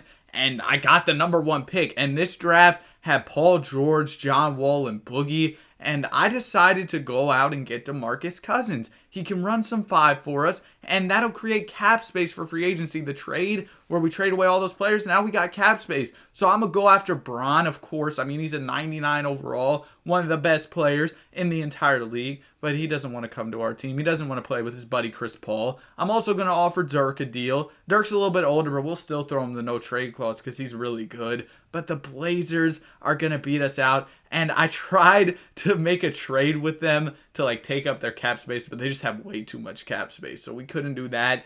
And then I went after Tim Duncan. He had 0 offers, so I was able to easily sign him. Nobody else offered Tim Duncan. You're talking about him Duncan, a contract. So of course I'm going to offer Tim Duncan a deal. We were able to sign him. And after signing Tim Duncan, we still had the potential to create a little bit more cap space. And I went ahead, I traded for Thad Young. He's a young player. He's on his rookie contract. So I was able to save some money by doing that. I also traded Mo Spates to go out and get a future first round pick. Mo Spates only 73, and we can clear up money to go out and get Rudy Gay, only 23 years old and 83 overall. I don't mind if I do. We'll go ahead and offer him a pretty big deal. He should want to come to our squad, and he does. We did end up losing out on AI, which kind of sucks, but he was a little older anyway, so I'm not too mad about it. And overall, I'm pretty happy with the moves we made. I mean, how could you be unhappy when you go out, you get the first pick, you also add a guy like Tim Duncan in free agency. And as my final move, I signed Jamal Tinsley. He's another one of those G League guys who kind of just sits in free agency, so I went ahead and added him. He's a 78 overall. The team looks pretty good going into this season. LeBron takes home another MVP and a DPOY. He's just him. Phil Jackson wins the Coach of the Year. We do end up having Chris Paul on the All-NBA team once again. He's alongside Tim Duncan there, both of them on the third team. We were the 2nd seed. The Lakers were better than us, so it looks like we're going to have some comp with the Lakers once again. Tim Duncan led the team in scoring. Rudy Gay close behind. Chris Paul also was getting buckets. Monte Ellis was getting buckets. DeMarcus Cousins had a good rookie season for us. Round number 1, we got the Minnesota Timberwolves, and we're going to go ahead and sweep them. Now we've got the Oklahoma City Thunder. We're going to sweep them. And in the conference finals, of course, it's the Lakers. They end up picking up Rondo onto the roster. Oh, man, they still got Powell and Kobe, so this is definitely going to be a tough matchup. They take game 1. We take game 2. They take game 3. They take game 4. Man, the Lakers are about to cook us again. Yep, they beat us in 5 just like last year. We do get a Kobe versus Bron finals that goes 7, and the Lakers end up winning. Powell is the finals MVP. And this offseason, I've got a blueprint. I've got a plan for exactly what I want to do. And the first move that I'm going to make is going to be to go get Danny Granger. He's going to save us some money, and that'll allow me to go out and try and sign one more big free agent. I'm also going to trade Jordan Farmar. I get 2 future firsts. That'll clear up some more cap space. And we should be pretty good to go for free agency. Kevin Durant is available, but I'm still a couple million short, which that's a lot of money. But in the NBA world, we can clear up that money. So I'm gonna look at trading Monte Ellis. He is really good for us, but I see Nick Batum, who's on a much cheaper deal. I'm going to trade for Batum. And then I got Jared Bayless in that move. I'm going to trade away Bayless. Probably get some more picks because this game is broken. Yep, there you go. There's 2 firsts for Jared Bayless. And then I'm going to go into free agency. Melo has no offers. Yeah, man, don't mind if I do. I'll go ahead and offer Melo. You can have the no trade clause. You can have everything. Welcome to the squad, Carmelo Anthony. Now we got Melo, Boogie, Chris Paul, and we have Tim Duncan. We're also going to add Anderson Varejao. The squad is absolutely stacked. I have no doubt that this should be our championship year. We even added Danny Granger in that trade. We got Batum. We got good role players. The team's just good, man. 64-18 on the season. We're like that. Kyrie ends up winning Rookie of the Year. DeMarcus Cousins most improved, even alongside all these stars. Boogie finds a way to get his. He was putting up some huge numbers for the squad, especially considering the players he was alongside of. Melo makes it all defense. We're the number 1 seed, just barely. The Clippers were right behind us. We might have to face the Lakers again, so hopefully we can get the best of them this time. Melo led the team in scoring. We had so many buckets on this team. And in round number 1, we're going to go ahead and sweep the Sacramento Kings. We're also going to gentleman sweep the Minnesota Timberwolves in round 2. In the conference finals, we're going to gentleman sweep the Lakers this time. And the final team we have to face is the Atlanta Hawks. This is the final championship. We got to win in this video, so hopefully we can take Atlanta down. It's a 2-2 series. I thought we'd be able to easily beat them, but we're going to a game 7. This is the final team we have to beat. Come on, lock in for me, team. We're up. Okay, it looks like we got a little lead. We're up. It looks like we're going to win. We win the championship. I appreciate y'all if you stayed all the way till the end of the video. If you made it to the end, comment 5 rings because that's how many we won in this video. I hope y'all enjoyed it. Have a great day. Be sure to like and subscribe. Today I'm here before the start of the 2002 season. Of course, in the off-season, we will be seeing LeBron James enter the league. And my goal is going to be to build an 82-0 team around LeBron James, and we're going to be running this as a fantasy draft. I picked the Sacramento Kings because, you know, LeBron, everybody calls him the king, and we're going to try and turn this roster into an 82-0 team. Of course, we have to wait until LeBron comes into the league, so for now, we've got to get prepared by getting as much draft capital as possible so that we can select LeBron in the 2003 draft. And I'm just going to speed this up for you all. I ended up making a ton of trades, basically just trading away random players to get draft picks. But I do have the real life trade rules on, so I can't just sign players and immediately trade them for picks, which is going to make this even more difficult. Also, I went into free agency and added some additional players to our team because I traded a lot of guys away, and I signed them to 2-year deals so that I can try to trade them in the offseason, maybe even including them in a trade package for the number 1 pick. And in season number 1, we were a little bit better than I wanted to be, considering we're trying to draft LeBron. 19-27, we're kind of close to 500. So I'm going to trade away some of my role players so that we can get even more draft capital that we can use to move up in the 2003 draft. And since I'm already making trades, I thought, why not try and get a little bit ahead of the curve? I'm going to try and trade for this Indiana Pacers first round pick in this year's draft because they're really bad right now. I'll give them 4 firsts and they'll accept it. Maybe I overpaid in that trade, but we need LeBron James on this roster, and I also want to try and get guys like D. Wade, Melo, and Chris Bosh on the team. At the end of season number 1, we were 28-54. It was a bad year, but that doesn't really matter too much. Now we're headed to the draft lottery. We had good odds to land the number 1 pick, but unfortunately, we didn't land it. So now I've got to trade for that pick. And it took a lot of future draft capital, but luckily I had that stockpiled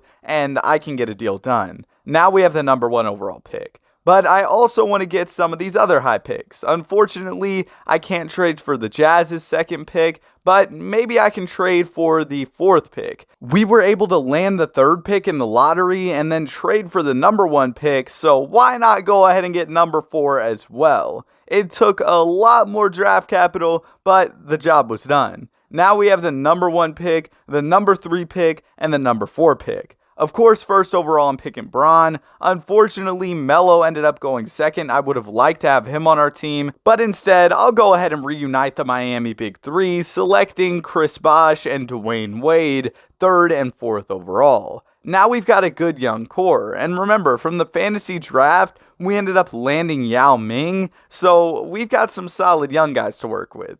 In addition to that, we've got cap space. I wanted to try and get Tim Duncan, but I guess he wasn't too interested because we were bad last year. Same thing goes for other guys like Jason Kidd. We really couldn't land any of the top free agents. But an underrated guy who, if you're doing any Kobe era rebuilds, I'd recommend you getting is Gilbert Arenas. He progresses so well in this game, and I was able to land him on a contract because nobody else was even offering him deals. After signing Gilbert, I tried to go after some other players, but nobody was really too interested. Ultimately, I ended up settling on Carlos Boozer as my second addition in free agency. Then I went out and I added Hedo Turkoglu on a 1-year contract, and then went ahead and signed some other guys on 2-year minimum deals so that I could go out and trade them later on. With all of that done, I felt like the team was looking pretty good, and we've got a blueprint in place to go ahead and start building this dynasty that will hopefully one day go 82-0.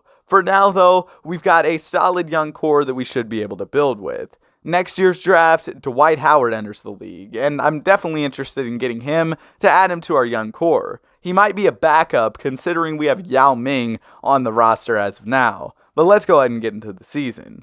We were actually doing really well around the trade deadline, and I thought I might as well go ahead and try and get some more draft picks. It's not like we were undefeated at the deadline, and that's the ultimate goal of this video, so if I can trade some guys who are on expiring contracts to go out and get more draft picks, might as well do it. I know that it might not help us in the wins column this year, but later down the line, those picks will help us. I also added a couple role players in Doug Christie and Malik Rose, who I might use in future trades as they're both on longer term deals. At the end of the season, unfortunately, Melo was named Rookie of the Year, which kind of stinks because we didn't have the chance to draft him. But we did have a really good season this year, making it to the number 1 seed after last year we were in the draft lottery. And what did I tell y'all about Gilbert, man? He goes ahead and wins the finals MVP. This offseason, we've got 2 big things to worry about: the NBA draft and the expansion draft. First of all, I want to go ahead and get the first overall pick in this year's draft so that we can add Dwight Howard to the squad. He'll be a really good young player for us to build with, and we get that deal done. Next, I need a couple players for the expansion draft, so I'm going to make this trade with the Warriors. They only let you protect so many players, and you have to let a couple guys go, so making that move with the Warriors for additional players was big for us so that we didn't have to let go of any of our key guys. After the expansion draft, I drafted Dwight Howard, and I also went out and added Trevor Ariza at the very end of the first round, even though they were projecting him to go like 5th. In free agency, we didn't have a ton of money, but we were able to bring back Hedo Turkoglu, who we actually traded at the trade deadline. We saw a ton of progression this offseason in player progression, and next offseason we'll have a chance to draft Chris Paul. But for now, let's see how our team does this season. It looked like we might even have a chance at 82-0, but we ended up losing on our 14th game of the season, and ultimately, we finished out the year 75-7. So we're definitely improving. We just need to take a few more steps forward, or maybe a couple more steps than I thought, because the Cavs took us to 7 in the finals. We did go ahead and win the chip, but winning 75 games and then going to 7 in the finals is wild. But anyway, we've got to make some more moves so that we can draft Chris Paul. First of all, I'm going to trade away Brendan Haywood so that we can go ahead and get more draft picks.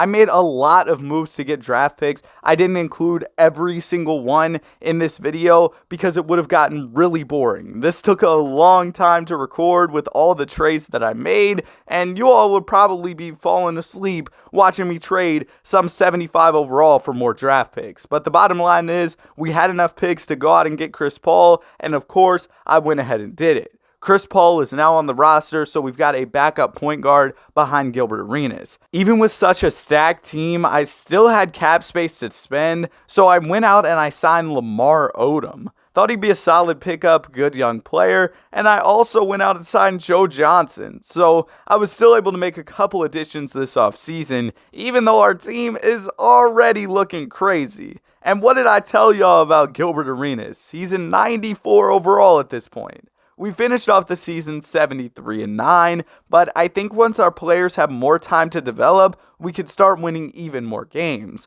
I mean, keep in mind, we just drafted Chris Paul, we drafted Bron, D. Wade, and Bosh a couple years ago, and we're already winning a ton of championships and a lot of regular season games. But this offseason, there wasn't really a chance to add to our pool of young talent. You see, the draft just really wasn't that good, and I didn't have a ton of interest in trading future draft capital to go out and add like Kyle Lowry. No offense, Kyle. But we did run into a problem this offseason. It looked like Gilbert Arenas was going to leave us for the Denver Nuggets, but I wasn't having that. So I went out and I stole all their first round picks and traded away a bunch of players on my team who were making money so that they didn't have the money to go out and sign Gilbert Arenas. That was a million IQ move, wasn't it? And Gilbert Arenas is now back on our squad. I feel like we absolutely finessed them. And I also went out and added Gerald Wallace to the squad this offseason as well. The team just continues to get better and better. Chris Paul went up 6 overalls, but we're going to have a chance to add even more young talent as Kevin Durant is coming into the league next offseason. For now, though, we had another successful year, going 75-7, and of course, winning another NBA championship.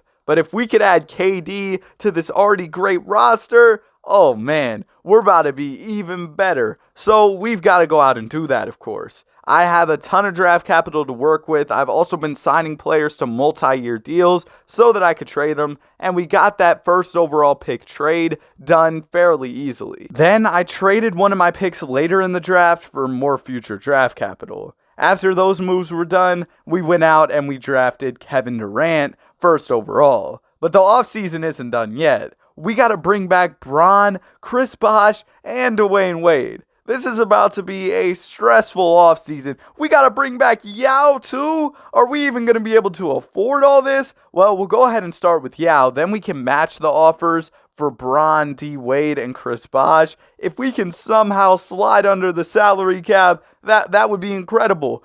But it looks like we might be able to do it. Our final player is Chris Bosh that we have to bring back, and it looks like we can afford it. Welcome back, Chris Bosh. Then we'll also go ahead and sign Matt Bonner to the team as well. I don't know how we pulled that off, but now the team's even crazier. Chris Paul's already up to a 92 going into year 3, and he is our 6th man. We've got Dwight Howard as the 7th man, KD as our 8th man. The team is stacked. But even with such a stacked team, we still ended up losing a game this season, and it was by 3 points early on to the Grizzlies. Ultimately, we ended up with 4 losses on the entire season, so we're getting closer and closer. Maybe if we can draft another superstar to this team, we'll be able to go ahead and get that 82-0 season. I mean, we ended off the season this year on a 44-game win streak, and of course, we ended up with another championship. This season, the Oklahoma City Thunder have the number 1 overall pick. And this year's draft has Derrick Rose and Russell Westbrook. I don't need both of them because I already have a lot of guards, but I would like to draft one of them. So I just went ahead and I traded for that pick, and I decided on drafting Derrick Rose. Derrick Rose will be another good addition to our team, another young superstar who should be able to develop well on our roster. Our offseason isn't done yet though. We've got to bring back Dwight Howard, and we're running into some salary cap issues. We don't have room under the hard cap to re-sign Dwight Howard, so I have to make a move to clear up money, which unfortunately means that Yao Ming, who has been here since the start of the rebuild, is going to have to get traded away. We did add Andrea Bargnani, who did really well in the simulation. I think he was the Rookie of the Year, so hopefully he'll help in our young core. I mean, he did just go up 5 overalls, but I really wanted Dwight back on our team because he's super young, and we just drafted him first overall a couple seasons ago. Unfortunately, even with all of these crazy additions, it was another 78-4 season. We are so close though. If we would have just won 4 more games, we would have had that 82-0 year. And Dwayne Wade wins the Finals MVP. We win another chip. Whoop-de-doop. Don't care about all that. We got to make more moves to get better. And I see that Steph Curry and James Harden are in this draft. So I'm just going to get the 2nd overall pick. And whoever falls to me at number 2 is who I'm going to end up drafting. I traded a bunch of guys who I think I had signed to like minimum deals and went ahead and got the 2nd pick. I also traded a couple firsts, and Steph Curry fell to us at 2. So that worked out well. Steph Curry's an 83 overall in his first season. This offseason, we had to bring back Chris Paul, and we were able to do that, so the team's looking even better. But is it going to be enough to go 82-0? Well, we found out the answer on the first game of the season where we lost by a point. Then we lost game 3 by a point as well. Ultimately, we ended off the season 77-5, and it was another disappointing year. So we've got to make even more changes in the offseason. And I'm just going to go ahead and trade away some of my draft picks in this year's draft. I feel like we don't have the money to bring back the players that we draft. We have so many decisions to make in free agency and so many things to do that I don't think we can really afford to bring in new players. As you can see, Bron, Gilbert Arenas, D. Wade, they're all free agents. I was able to bring back Bron and Gilbert, but D. Wade left. And we also ended up having Chris Bosh in free agency as well. I offered him a contract, and I also had to offer Andrea Bargnani. Bro, half the team was in free agency, and unfortunately, that meant that we lost out on Chris Bosh, man. What a disappointing way to lose him. But that's the problem we're starting to run into with such a stacked roster. The team is crazy, man. Even with the loss of Chris Bosh, maybe we could have a chance to go 82-0. I'm running an 8-man rotation this year, and this rotation was doing really well until the 12th game of the season where we ended up losing. Ultimately, it was another 77-5 year. Bron was the MVP. We're going to simulate the playoffs, and of course, it's another championship. I mean, we've won a ton of championships in a row. I think we've won every single year since LeBron came into the league. And this year, Kawhi and Klay Thompson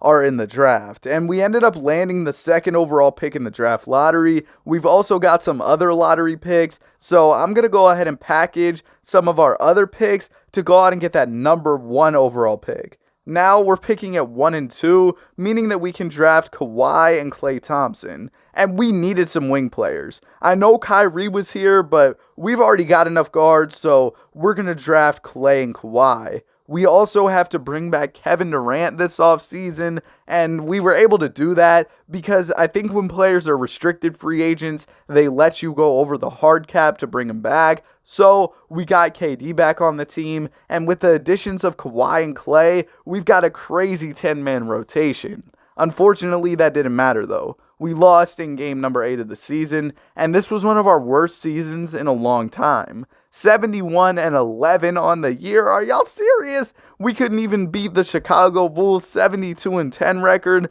Another championship in the books, I guess, but we're going to go ahead and make even more moves. We've got to save money this offseason, so I'm trading Andrea Bargnani for some picks. We have to do that because we just simply can't afford to go out and pay all these players. I also have a ton of draft picks this year, and I just went ahead and traded all of them away. We can't really afford to trade up. I brought back Derrick Rose this offseason. Luckily, he was the only player I had to bring back, but unfortunately, that wasn't enough for us to go 82-0. We had a 72-10 season, and I realized with all of the salary cap stuff and everything else, I just couldn't complete the 82-0 challenge this time. I hope y'all enjoyed the video though. Have a great day. Be sure to like and subscribe. Kobe Bryant retired with 5 championships, 1 short of Michael Jordan's 6. But today I'm going back to NBA 2K16 to try and win Kobe Bryant one last ring before he retires from the league. But there's one problem. This team sucks. So we got to go out and make some trades. I'm going to start off by trading Roy Hibbert and Julius Randle. Randle ends up being a really good player in real life, but you know what? We'll take Greg Monroe and Michael Carter-Williams because they are definitely upgrades in terms of overall for our team. And we need players who are going to be able to help us right now. And a guy who I had my eye on was John Wall. We need a star on this team, but guys like LeBron are going to be too hard to get. If we could get a player like John Wall, that would be huge, but the Wizards aren't going to work with me. So I decided to try and go to the Cavs and make a home run trade involving D'Angelo Russell and Lou Williams. This obviously wasn't going to be enough, so I decided, you know what? I'll go all in with all my picks to try and add Kyrie Irving to this roster. We're getting a star in LA if we can make this trade. And I do. 4 first-round picks, D'Lo and Lou Will. The Cavs might have fleeced me on that one, but we needed a star alongside Kobe, and we got a young star in Kyrie. So I'm not too mad at the trade.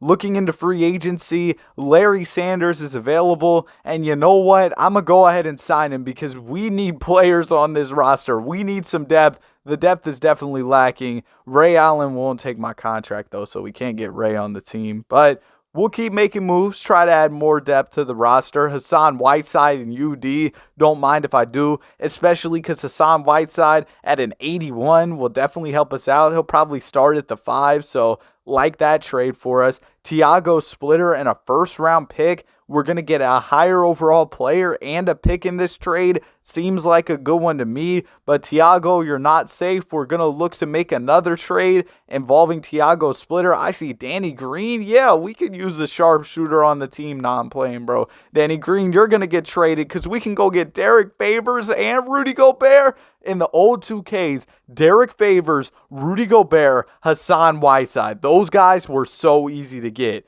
But Derek, I'm sorry. I know we just got you, but I've got a lot of work to do if we're going to win Kobe a chip. I'm going to go get Kemba Walker as a bucket getter off the bench for us. Or so you thought. Kemba Walker is not even going to be on this team. We're going to go out and get Gordon Hayward onto the roster. Hayward at an 83 overall should be able to get buckets on the wing for us. Now we have a solid starting lineup solidified with Kyrie, Kobe, Gordon Hayward, Greg Monroe, and Hassan Whiteside. We might also have Larry Sanders come off the bench, but I can't even sign like anybody else from my bench. Andre Karolinko won't even take my deal. So we're going to have to get to work with some trades, maybe at the deadline, because I don't really know what I can do at this point. The bench sucks, but I have like no picks. I really have no way to make this team better. So we'll see if there's anything I can do later on, maybe towards the middle of the season. But maybe I don't need to do anything because we're 40-15. That's really good. So I'll try and see what I can do in terms of trades. If there's any moves that make a lot of sense, I'll definitely do them. I see Andre Miller. He's 39 years old, but he's an upgrade for right now. So we'll go ahead and take him. And actually, there were a couple trades out there that helped our roster. We'll go get Luis Scola. I don't mind taking on these veteran players. We need vets right now. We need guys who can help us immediately. Andre Roberson for some defense. Sure, I'll go ahead and make that move. I can trade Larry Sanders now. I signed him, and I wasn't getting like any trade offers for him after. I think it might have been some type of trade restriction or some. And we'll go ahead and get Mason Plumlee on the team. He'll be running our 6th man. I mean, look at the minutes distribution. You see the little line chart up top. Everything's looking good, man. Roster looks solid. KD's the MVP of the league at the end of the season. We shouldn't have traded D'Lo, bro. Oh my goodness, he hooped. Like, he would have been ready to contribute year 1. He was putting up some great numbers. I'm kind of regretting that move. And MCW, who we traded, of course, wins 6th man of the year as well. So I guess I was making some L trades throughout this season. But that Kyrie move could look kind of bad for us. I mean, Kyrie is all NBA, but the numbers D'Lo was putting up, plus we lost out on Lou Will in that trade, and we traded all those picks. that might have been a bad trade by me, but I was excited at the idea of getting a guy like Kyrie on our team. And I guess it panned out because we're in here as the 2nd seed. We'll go ahead and check out the conference. If you guys remember, back around this time, the Western Conference was super competitive. And there was no play-in tournament back in the day, man. What do y'all know about old school ball? There was no play-in tournament. But yeah, the Western Conference around this time was absolutely crazy. And of course, in the East, you've got the Cavs. So we got to worry about them when we hopefully make it to the finals. The squad's looking good as we head into the playoffs. But like as you can see, the 7 seed won 53 games. So even though we're the 2 seed, we definitely still have some competition here. And they're cooking us. We're down 3-1. We take a game. Come on, maybe the 3-1 comeback here. No, we're going to lose in 6 to the 7 seed, man. It's the New Orleans Pelicans. And around this time in 2K, Anthony Davis was overpowered. So I'm guessing that's how we ended up losing in this one. The guys played well. Kobe was getting buckets. Kyrie was hooping. So you know what? The Kyrie trade's still solid for sure. Kyrie was getting buckets for us. But the Pels go on to win the championship. So we did lose to the eventual champs, I guess. And after the season, Kobe doesn't want to retire. So we'll go ahead and run it back. See if we can win a championship in this upcoming year. We're going to go ahead and jump to team player options. I'll definitely pick up Mason Plumlee's option and Andre Roberson's. We don't have any draft picks this year, unfortunately, but we do have some free agents who we need to bring back. We'll definitely bring back Kobe. He's kind of the focal point of this team and what we're trying to do right now. So we'll bring him back on a 3-year deal. Hassan Whiteside wants to test free agency, and we're getting Kobe back on day 1. Unfortunately, LeBron did decline his player option, but he signed a deal to return to Cleveland, so we aren't going to be able to go after him. Since there aren't too many big names in free agency, like I don't even have enough money for a guy like D-Wade, and I'm not really interested in clearing that money up. We'll try to go after a guy like Andre Drummond, see if I can sign him, because it looks like Hassan Whiteside is going to move on from our team. So yeah, luckily we were able to land Andre Drummond. He was a restricted free agent, and I guess the Pistons let him go. So that's a pretty big win for us. We get a young big man as Kobe Bryant is regressing a little bit.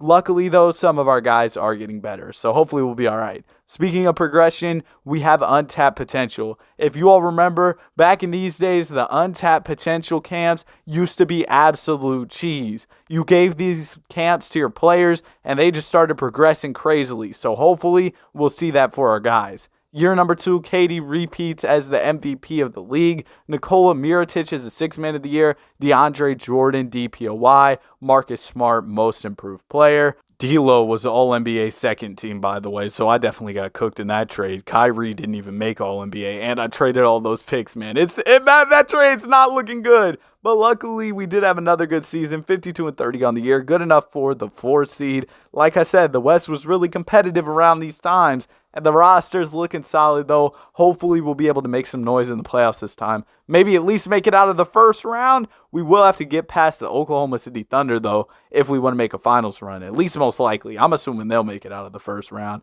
And it looks like we will make it out. It ended up going to Game 7. In Game 7, though, Kyrie Irving came up big for us. So did Gordon Hayward. Kobe had a rough first round, but it's all right, man. He's coming off a solid regular season, and you know what? We moved on, so that's all that matters. Now, though, we have a battle with the Oklahoma City Thunder coming up. Also, Gordon Hayward, about 26% from 3. That is wild. Let's go ahead and let's get into this series against OKC. They're up 2-0. Okay, we take a game. Come on, let's tie it up. Okay, they're up 3-1, and they're going to gentlemen sweep us. Man, that OKC team was just crazy. And yeah, the Thunder are going to win the chip, beating the Bulls in 7. KD, the MVP of the league, takes home a finals MVP as well. But Kobe still doesn't want to retire. I guess he sees that our team's competing and doesn't want to retire as a result. So we'll take it. We got another chance to get Kobe ring number 6. We will pick up the team option on Greg Monroe, bring him back to the team. He's an 84 overall, and luckily Gordon Hayward picked up his player option, so we'll be able to get both of those guys back for another year. It looks like we could have some solid free agents this year, but I don't think we're really going to have any cap space to work with. I will extend the qualifying offer to Mason Plumlee so that hopefully we can go ahead and get him back. I'm going to offer him a 5-year contract, and Andre Roberson, I'll go ahead and give him like a 3-year deal. But once I got to free agency, everything went terribly. Zach Randolph was the best available free agent. I didn't have enough money to sign him, and I just decided to try and go after some other players. Here's a sped up clip of it. I offered a contract to so many players, and not one of them wanted to sign with my basketball team. And even worse, we ended up losing out on Mason Plumlee. I'm still not really too sure how, but we lost out on Mason Plumlee, and we lost out on Andre Roberson, meaning that we basically have our starting 5 plus 69 overall Luis Scola. I don't know what to do. We got to make some trades. I'm going to look at Greg Monroe moves. I see Mike Conley. I'll do this. We don't really need a point guard, so Mike Conley will trade you for Anderson Holt. He's a number 1 overall pick. In the 2016 draft, he was picked number 1 overall, so we'll go ahead and try to trade for him. He's got good potential, so hopefully I can use him in another move to get a better player, or maybe we keep him around. I don't really know. That move could backfire. I couldn't really find any good trades for him, so I'm just going to send him to potential camp and hope that we can find a move later on, maybe around the trade deadline. I'm also going to send Gordon Hayward to potential camp, and we'll go ahead and send Kyrie to potential camp as well. But I'm definitely going to be making some moves around the trade deadline of this season because, yeah, we just aren't doing too good. 22-24 on the year, 9th in the conference. It's time to make some moves. We've got Trevor Booker on the roster. I see some solid players available in these moves. Nicholas Batum, he's a 79 overall. I'll go ahead and do that trade. He has 2.5-star trade value, so hopefully we can find somebody solid in a move involving him. We can go ahead and get Tristan Thompson and a first. Yeah, I'll do that move. Then I'll trade Tristan Thompson and that first-round pick to get some other players who we can use in potential moves. We got Luol Deng and J.R. Smith in that trade. Then I can trade Luol Deng and J.R. Smith to go out and get Al Horford. Y'all see what I'm doing here? We started with Trevor Booker. Now we got Al Horford. And then I can go out and trade Al Horford for MKG and TJ Warren. Then I can trade MKG and go out and get James Johnson and Tony. That was a terrible trade. I don't know why I did that one. But we'll go ahead and trade Tony Allen, get David West in the first. This is where I stopped cooking. The moves just got bad from here. TJ Warren, I'm going to see if I can make any moves involving him. There's a first-round pick and Thabo Sefolosha. I'll go ahead and get that first. And now I've just kind of traded these players away and got picks, but I can use those picks to go out and get George Hill and Miles Turner. I feel like I was doing good up until the point where I got Al Horford. I mean, I guess we ended up with Miles Turner and George Hill. I'm going to play Miles Turner at the power forward spot. George Hill will be our backup PG, and the team's definitely looking better. We were really close to making it into the NBA playoffs, but in the final few days of the season, we ended up missing it. KD three-peats as MVP in this video, which is super crazy. But yeah, we don't make the playoffs this season. Disappointing stuff from the squad. 9th seed too. We just barely missed it, man. We were right there. But we've got a chance to try and make some moves in the offseason because even if Kobe retires, which he does, we can override his retirement. So he's going to come back for one more season. This is our last chance to get him his 6th ring. We're going to start off by picking up Miles Turner's team option. That's pretty much a no-brainer. We'll bring him back to the squad. KD declined his player option, but I wouldn't be surprised if he signs a new deal with OKC. I'm going to offer Gordon Hayward another deal. Feel like that makes sense. We need Hayward on this team. He's pretty important in terms of what we do. So we'll bring him back on a 4-year contract. And yeah, KD doesn't even end up entering free agency. Nobody too crazy in free agency, and even the better players, I can't really afford to sign them. I'm going to go out and sign Tony Wroten. He's pretty young, 77 overall. I just didn't have too much money to work with, but we'll go ahead and take him. We need the depth on the roster.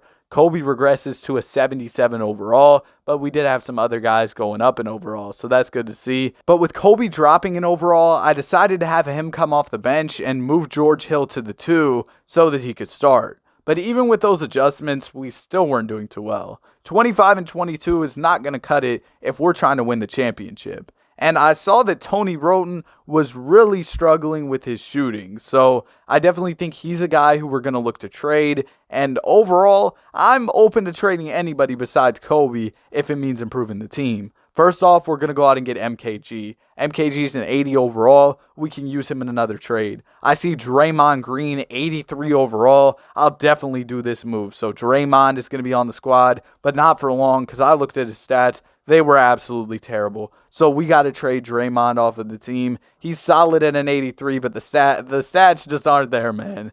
Oh, that voice crack was kind of crazy. But we'll go out and get Kyle Lowry. Well, I said but yo.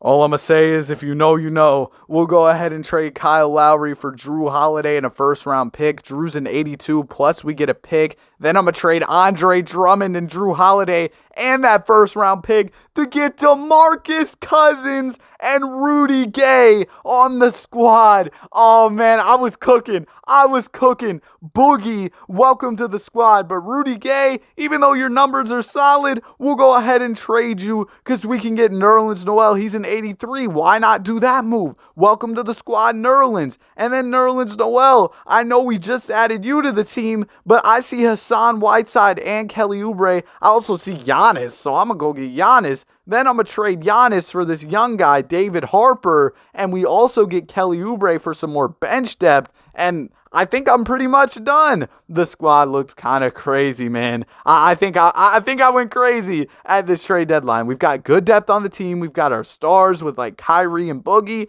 We should be good to go. And by the end of the season, we were a 50-win team. A pretty big turnaround for the squad. James Harden is the MVP of the league. Brandon Knight, 6th man of the year. DeAndre Jordan, DPOY. Will Barton, most improved player. Kyle Lowry made the All-NBA first team. He's playing alongside Anthony Davis. That's probably a crazy duo considering they were both All-NBA first team. But let's go ahead and get into the playoffs. So we don't care too much about all that. 50 and 32 on the season, and the squad was just hooping, man. We made a huge turnaround on the year, ended up making the first seed, and now we're trying to get this chip. Round number 1, we got the Denver Nuggets, and that is an easy gentleman sweep. Round 2, we have the Phoenix Suns. I want to see who's on some of these teams. And looking at the Suns, they got Eric Bledsoe as their lead player in the little picture by their team. But let's go ahead and see who else they have. They got D-Book, Greg Fisher, Markieff Morris, and Hassan Whiteside. This team doesn't really intimidate me too much. Eric Bledsoe probably doesn't want to be there. So let's go ahead and let's get it done. 2-1 in the series. Okay, 2-2. Come on, guys. Please lock in. 3-2. And we take it in 6. We're moving on to face Golden State. The Warriors, of course, have Steph Curry on their squad. They also still have Klay Thompson on the team. So this is definitely going to be a tough matchup. They got Iggy, Aaron Gordon, and DeAndre Jordan. Definitely a good squad, but we had a better record than them in the regular season. We're up 2-0 in the series. We're up 3-0. They take a game. Don't do this, guys. No, we're not going to blow the 3-0. We were on the cusp of making the finals. Please win this. We're up in the game. Fourth quarter. We're down a couple. We lost. Oh my, bro. We blew a 3-0 lead. Are you serious? Are you serious, man? Gordon Hayward, what were you doing? 1 for 13?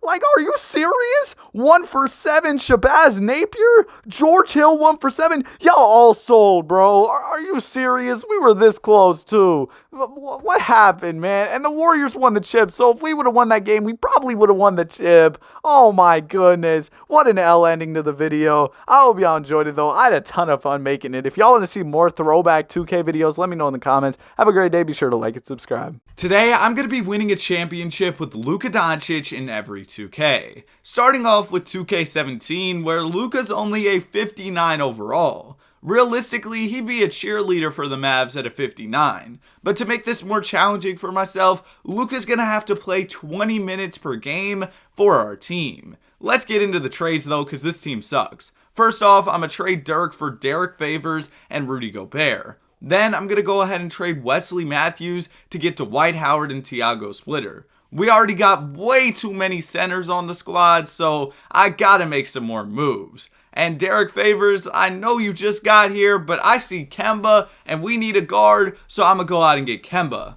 But what this team is really missing is a star player. And Paul George would be a perfect fit as a star for this team.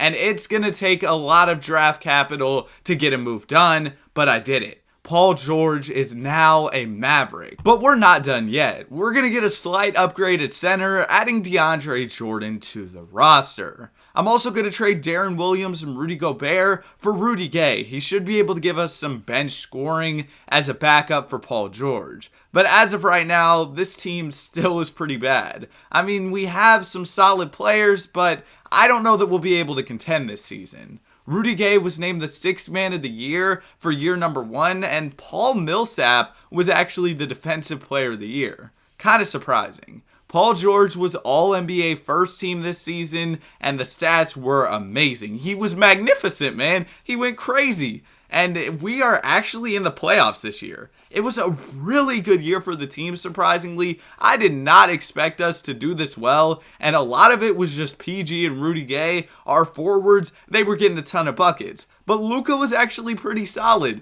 Almost 8 points per game. I mean, the efficiency sucked, but he's like a 60 overall. Give him a break. He tried his best. This team really does seem like a fraudulent regular season team, though, that's going to be bad in the playoffs. I'm not trying to sell myself short on the rebuild that I did, but I just feel like I didn't build that good of a team. And yeah, as a result, we lost in 5 games. I didn't expect us to make it very far, and the OKC team we faced made it to the finals. So it's time to make more moves so that we can get better. And I see Avery Bradley in the trade finder. We're going to get significantly cheaper by adding Avery Bradley, and I want to make some cap space for free agency. That's going to be the blueprint for this offseason. As you can see, Bron and KD are set to become free agents, so I feel like those guys can really be needle movers for our team, especially next to Paul George getting a second star. So I'm just going to trade away some of my guys, get some draft picks, and open up that cap space. We'll also bring back some of our free agents. I'll bring back Bogut on a minimum, sure.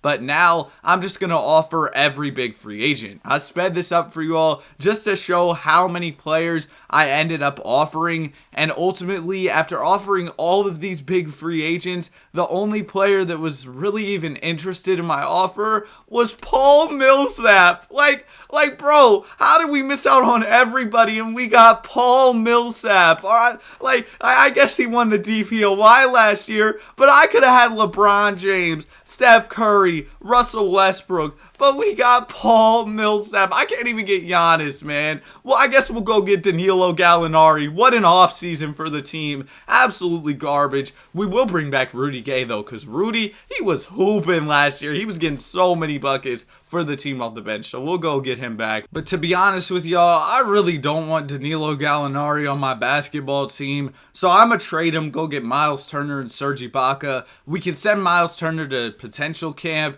and I'll just trade Serge Ibaka for somebody else, but Miles Turner's still young and he could get better. We'll also go get Kenneth Faried and Gary Harris. And Kenneth Faried, I'm looking at moves for him, and I need a point guard, so I'm going to go get Jordan Clarkson. I know y'all saw Jokic there, but Jokic is not the Jokic we know today in this 2K game. And now we got potential camp. And like I said, I want to send Miles Turner because he's only 21 years old and should get a lot better for us. I'm also going to send Luka in hopes that he can be a little less bad. I mean, a 59, 60 overall is absolutely crazy for Luka, man. But we didn't know what he was going to do at this point in time. The team does look pretty good going into this season, much better than last year in my opinion, but there's definitely room for moves. And at the trade deadline, we're 35-22, which is only good enough for the 4th seed, so I'm going to try to make us better. I see this trade for Kevin Love and Tristan Thompson, so I'm going to do that. But that was really the only move I could find at the deadline, so now we're moving on to the end of the season. And as you can see, that made us a little bit better. We ended up 3rd in the standings, but we still got to get through the Golden State Warriors super team, super team. I can't wait to face these guys. Paul George averaged 19 points per game. Kevin Love was right about 15. We had more evenly distributed scoring this year, which is what I like to see. Luka actually had a good year. I mean, look at the 3-point percentage. He was getting buckets. I'm proud of you, Luka. Overall, I think the squad is much deeper this year as we head into the playoffs. In round number 1, we got the Denver Nuggets, and it looks like we're going to make easy work of them. Well, maybe not too easy. We beat them in 6. Next up, we got the Portland Trail Blazers, Dame Lillard, CJ McCollum, and company. So let's go ahead and let's get into this series. Game 1 goes to Portland. Game 2 goes to Portland. Okay, we take Game 3, they take Game 4, and we lose in a gentleman's sweep. Disappointing. CJ McCollum, Finals MVP. L script by the NBA on that one. But we've got a big offseason coming up. Miles Turner, he had a team option, but we got to worry about Paul George entering free agency. And also, of course, the big Gary Harris free agency. So let's go ahead and get into it. PG is the best player in free agency this year. I'm going all out to get him back. He is our star player on the team. And also Avery Bradley's a free agent for us. We're going to be spending so much bread this offseason. Avery Bradley, for some reason, wants $25 million a year, which is just ridiculous. But ultimately, we were able to get PG and Avery both back on the team, but we don't really have too much money for anybody else. I did go ahead and pick up Jordan Hill in free agency, though. We also did get Gary Harris back on the squad. But really, we spent a lot of money this offseason. We're not going to really have opportunities to upgrade in free agency from now on. I did, of course, bring back Luka on the 4-year deal as well. But we're going to have to make most of our moves through trades. And this year at the trade deadline, we're 34-22. Which is good, again, but the West is so competitive, so I'm going to keep working to make this team better. We're going to go get Marcus Smart in a first for Jordan Clarkson. Then I'm going to trade Corey Brewer for Dwayne Dedmon. It's a slight overall upgrade, and we need as many of those upgrades as we can get. Rudy Gay's been good for us, but we can get both Dario Saric and Nerlens Noel in this move, so I'm going to do it. And Nerlens Noel, I know we just got you on the team, but I see Steven Adams in the trade finder. I gotta do it. A significant overall upgrade. Also, I saw Valanciunas and J.R. Smith. Boom! We made the trade happen, man. That was so cringe. I said boom. Bro, what am I talking about? Another good season for the team, though. I think this is our best team we built yet. We're just getting better year after year, progressively, and that's exactly what I want to see. This season, we got the New Orleans Pelicans in the first round. That's an easy gentleman's sweep. Round number 2, we got the Houston Rockets, who kind of sucked in the regular season, but they got James Harden and Clint Capella as their 2 main guys, and Clint Capella's kind of tough in 2K, so we got to watch out for them. But we're up 2-1 in the series, we're up 3-1 in the series, and we win in 5. We're moving on to the conference finals. What did Drake say? Oh man, not again. Because we got to face the Golden State Warriors again, bro. Come on, team. Y'all have been doing well so far. Luka, you've been absolutely terrible so far. But we'll give you a pass. You're only a 63 overall. But we got to lock in for this series. Game 1 goes to Golden State. Game 2 goes to Golden State. We take Game 3. Come on, make it 2-2. Or don't. Or lose in 5. Oh my goodness, this Warriors team is going to be so tough to get through. But we've got another offseason where we have an opportunity to improve. So I'm going to try my best to go ahead and do that. Qualifying offers, we got to bring back Miles Turner. He's been really good. He's been developing well. We need him back on the team. But we also got to bring back K-Love and Valanciunas. We'll bring back Valanciunas, but when I try to bring back K-Love, we're already over the hard cap. So I'm sorry, Jonas, but I'm going to go trade you for some picks along with J.R. Smith so that we can open up some room, because we can't be over the hard cap and lose out on Miles Turner as well. That would be terrible for our team. So we got to get him back, and we were able to do so. Next up, though, I want to make a big trade, and to do that, I need draft picks. So I just cheesed the 2K system. I'm not going to lie to y'all. I just signed players to like minimum deals and traded them for picks until I had a huge stockpile of draft capital. And with those picks, I went out and tried to make a move for D'Angelo Russell. That's right, we got deloading on the squad, man. And around the trade deadline, we were so much better. Second in the conference, 39-18. But we still have a lot of picks to work with. I saw CJ McCollum was available for the Portland Trailblazers. He wasn't untouchable. So I went out, I traded for him. But I still got more draft picks to work with. So we're not done yet. Gary Harris, he's a legend of the team and he's back. Look at the squad now, guys. We're looking just ridiculous, magnificent. I'm so ready for this year's playoffs. We should be able to win a chip. Hopefully our guys are as dialed in as I've been, because did y'all see the type of moves I was making? We're in here as the 2nd seed. We got Utah. Utah! Why, man? No! We lost to Utah in 6? Nah, we're doing anything and everything I can do this offseason to make this team better. No way we lose to the 7th seed in the first round. I'm gonna just go get more picks, make more moves. Gotta do anything I can. We'll bring Rudy Gobert back to the squad, I guess. But we have no money. We can't even afford Chandler Parsons. What is going on? I picked up Yi Janlan and went ahead and I traded him for some first round picks. I did that with a bunch of minimum players, and this is what the squad was looking like going into, what is this, like year number 47, and the rotation looks good, but we still could use some improvement because we're the 4 seed at the trade deadline. I'm looking at CJ McCollum trades. I see this trade where I get an 84 overall center and I get MKG, so I'll do that. We're using these picks that we piled up to improve the roster. We get an auto-generated point guard and we get Josh Richardson.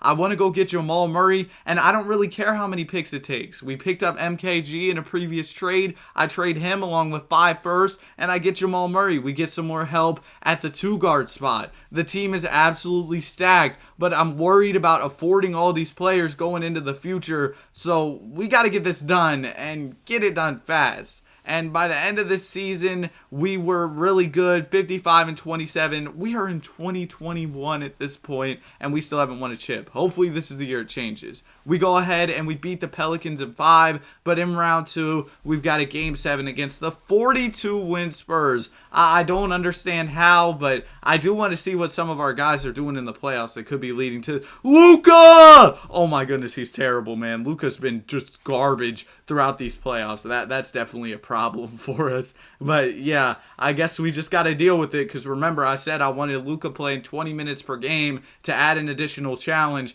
I'm really regretting that at this point though, because we're just getting beat year after year. I mean, at least we got out of this game 7 against San Antonio. It was a close one. Jamal Murray came up big. I'm glad I made the trade for him. He's been really efficient for us. And in the conference finals, who else would it be? The Golden State Warriors, led by Timofey Mozgov. Let's see how this one goes. We take game 1. They take game 2. Can we at least make it to the finals? We're up 2-1. We're up 3-1. Oh, no. Don't blow the 3-1. Please. Please don't blow the 3-1, guys. Game 7. The Warriors looking to make a 3-1 comeback. And it's close. It goes to overtime. No. We blew the 3-1. Bro, there's no way. There is no way we blew the 3-1 lead. In the offseason, I didn't really make too many changes. I pretty much just ran it back. I think we did lose out on a few players in free agency just because I didn't have enough money. But I feel like this 2K17 rebuild has just taken so long. I am going to make one trade before the season. Trade for DeJounte Murray and Bobby Portis. So that's the one move I'm making for this year. I think our team is good enough to compete, and last year, to be honest, I think we just got unlucky. We folded under pressure, but this year we're not going to do that, right? We picked up Bobby Portis, we picked up DeJounte Murray, we're ready to go for another season. And at the end of this year, Miles Turner, he's on all defensive second team. He's doing big stuff for us. He's been really good. He's progressed super well. He's up to a 92.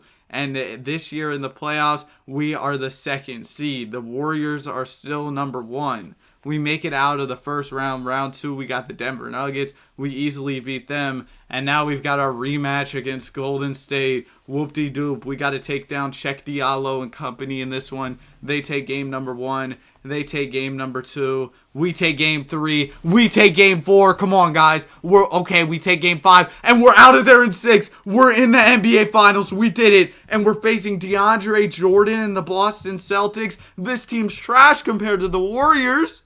Of course, they got to take game 1, though. We take the next 2. We're up 3-1. They take a game. We did it. We won the chip. D'Angelo Russell, Finals MVP. Let's go. We finally did it. Luka Doncic with 10 points in the closeout game. He actually had a pretty good playoff run. Let's move on to the next 2K that Luka's in, 2K19. Luka actually wasn't in 2K18, but was in 17. Kind of weird, but we're here on 19. 14 to rebuild the Mavs, and Luka's actually good in this game, so it should be a little bit easier for us to put a contender around him. Let's start off by trading Tim Hardaway Jr. and JJ Barea. Not a huge trade, but we were actually able to get Hassan Whiteside and Kelly Olynyk. They should be pretty good for us if we don't trade them down the line. Next up, we're going to go ahead and get Clippers legend Patrick Beverley. Then I'm going to head to free agency. I was kind of struggling to find good moves to make, but I saw Manu Ginobili was available and I could afford him, so I went ahead and signed him onto the team. Next, I went ahead and I traded to get JJ Barea back. He was a 78 overall, so why not go ahead and get him? Then I'm trading to White Powell and Jalen Brunson to get Dennis Schroeder in a first. We get a solid point guard and more draft capital. Draft capital is super important in this game. Then I'm trading Schroeder and those two picks to go get TJ Warren. So I was able to put some of that draft capital to use. The team isn't exactly great, but I was just going to simulate and see how it went, and it didn't go good at all. We were 6-14, so I knew it was time to make some more moves. I started to find better trades. Like, I was able to get Kevin Love, an 85 overall power forward. Then I traded Kristaps Porzingis. That's right, I'm trading KP away from the team because Donovan Mitchell's in the trade finder. I had to do it. You don't see players that good in the trade finder very often. I know Porzingis is really good, but we picked up K-Love. Then I saw Montrezl Harrell, and I realized we're really starting to build something. Sorry, Montrezl, though. You got to go. We're going to go get Malcolm Brogdon. We just need guard depth more than we need bigs. The team's looking kind of crazy, but I'm not done yet. Let's go ahead and let's get Tristan Thompson, 81 overall center. Don't mind if I do. And then we got Malcolm Brogdon, who I just ended up adding. You guys can see I'm active with these trades. Brandon Ingram? Yeah, we got to get Brandon Ingram, 81 overall, young player. Yeah, now the team is looking real crazy. I ran Donovan Mitchell at the 1. We got Luka at the 2. We got BI. The team is ridiculous, but it was only good enough to go 40-42. But I have a plan for this offseason. Also, 2K low-key predicted the finals. They had the Raptors winning in 2019, so W2K, I guess. But anyway, I got a blueprint for this offseason. The Nets got cap space, so I'm going to use their cap space to dump off some of my players and potentially get some draft capital, and also Spencer Dinwiddie, who's on a team-friendly deal, and I was able to do that. I also added Joe Harris in this trade, but I don't really want Joe Harris, and I could get 2 firsts for Joe. So boom, we were able to add draft capital. Hassan Whiteside picked up his player option. I don't want his money on the books. Boom, more draft capital. Now we've opened up a significant amount of cap space in free agency. 2 max slots to sign star players. I offered KD. He didn't want to come here. So I went ahead and offered Kyrie, gave him a no trade clause. And Kyrie wants to come to Dallas. I guess he got the script. Next, we're going to go ahead and offer Jimmy Butler. If I can get Kyrie and Himmy buckets,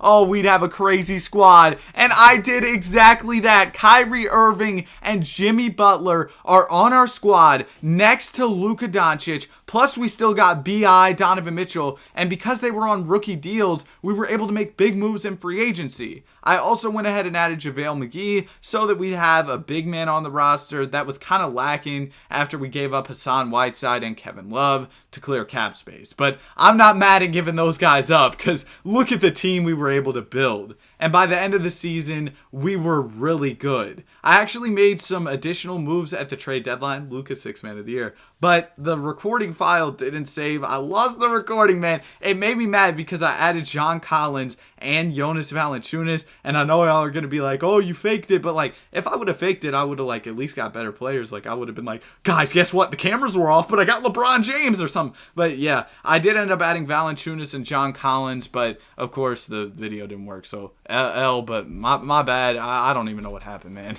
Let's go ahead and let's simulate these playoffs, though. We are the number 1 seed this season, going up against the Denver Nuggets in the first round, and they're giving us trouble, man. Also, can we talk about how garbage the simulation speed is in this game? Like, I'm waiting so long for these games to simulate. We've got a game 7 here, though, and we actually lost to the Denver Nuggets, the 8th seed. We lost to them in the first round, And I feel like we have a literal super team. I don't know how this happened, but I guess it did, and we end up losing. We're on the wrong side of history, losing to an 8 seed. And in the offseason, we've got big decisions to make. Unfortunately, we don't have many players under contract. We do have a lot of team options to pick up this offseason, so I went ahead and did that, of course. But I do have to bring back Brandon Ingram in free agency, and I definitely want to do that, so I offered him a contract. But offering Brandon Ingram made me lose out on Jonas Valanciunas. He's unrestricted. We don't have bird rights, so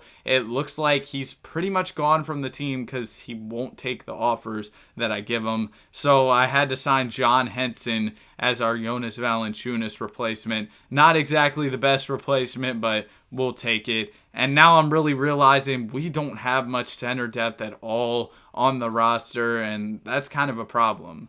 I know that Jimmy Butler's really good, but I might have to trade him. And I ended up seeing Rudy Gobert in the trade finder, and I had to do it. We need a big man, and Rudy Gobert can be exactly that. We'll slide Donovan Mitchell, or actually we'll slide Luka over to the 3, and I think that should work better. I'm also going to use some more of my picks to pick up Damian Dotson and Billy Hernan-Gomez. With all of that, the team looks crazy. Really good 10-man rotation as we head into the NBA playoffs. And look at this rookie, almost 24 points per game. He was 25 years old as a rookie. Second round pick who I guess didn't play until this season, but a crazy rookie year for him. Rudy Gobert wins DPOY and Rick Carlisle's the coach of the year. We won 62 games. Really good stuff by the team. Round number 1, we got the Sacramento Kings. They're the 8 seed, we're the 1 seed. Usually that means we should win, but last year it didn't as we lost to the Nuggets. But this year we were able to get it done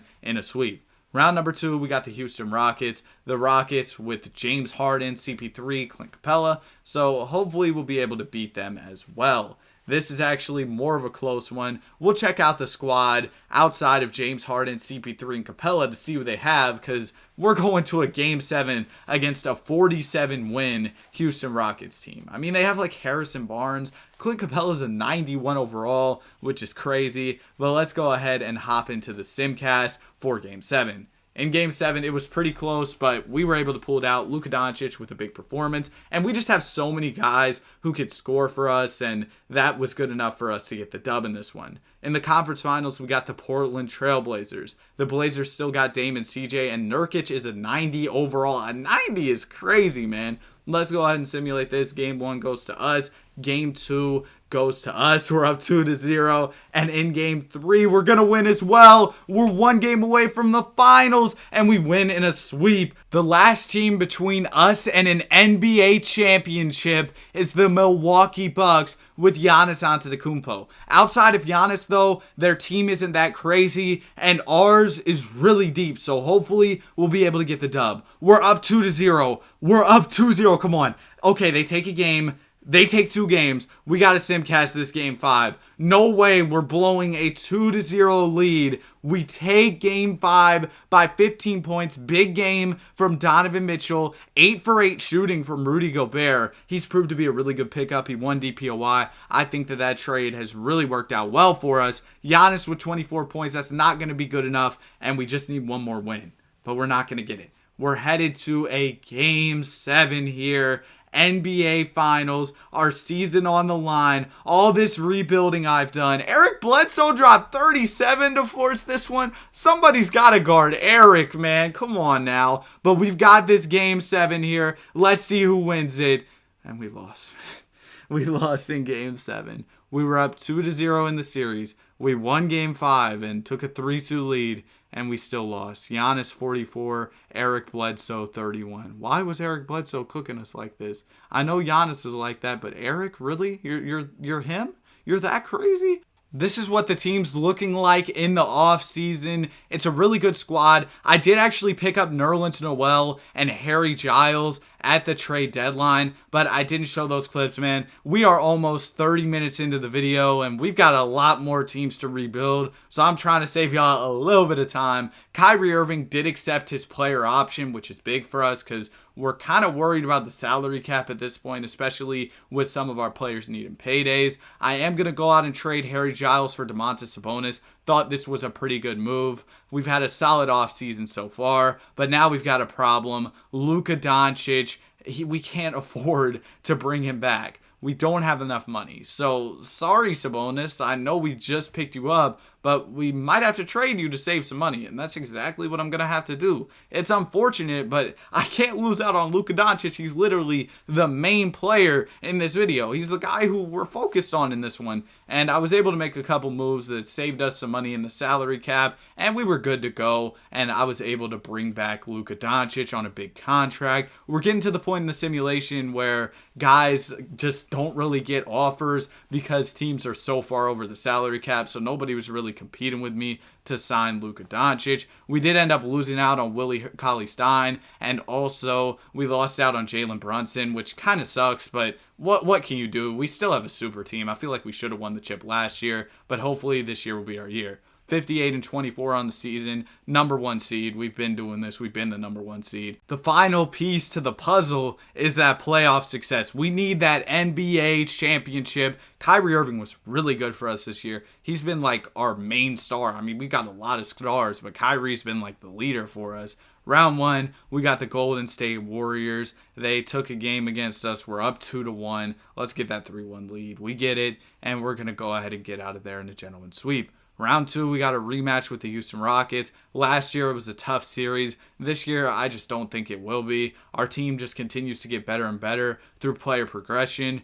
and we're going to go ahead and take a 3-1 lead against them. We're going to make it back to the conference finals. In the conference finals, we got the Denver Nuggets. The Nuggets are the 7th seed and have made it to the conference finals, and they're actually really good. They've got a good squad. Blake Griffin, MPJ, Gary Harris, Jamal Murray, and Nikola Jokic. That's a tough team. I still think our team's better. We're going to go ahead and be tied up at 1 apiece. They're a 7th seed in this conference finals. They seem to have a lot of playoff success, even as a low seed. I mean, they beat us when they were the 8th seed. We're up 3-2, and we're in the finals. This is the final series here. Come on, guys. Can y'all please actually win the chip? Their super team is playing alongside Ben Simmons and Joel Embiid, but our team still looks better, in my opinion. They're up 2-0. Please, y'all, don't do this. Can we come back from down 2-0? Okay, 2-2 series. Maybe we can be on the other side of a 2-0 comeback this time. In Game 5, we're going to win. Okay, one game, guys. One game. Do it for me. I'm tired of rebuilding this 2K19 team. I want to move on to the next 2K.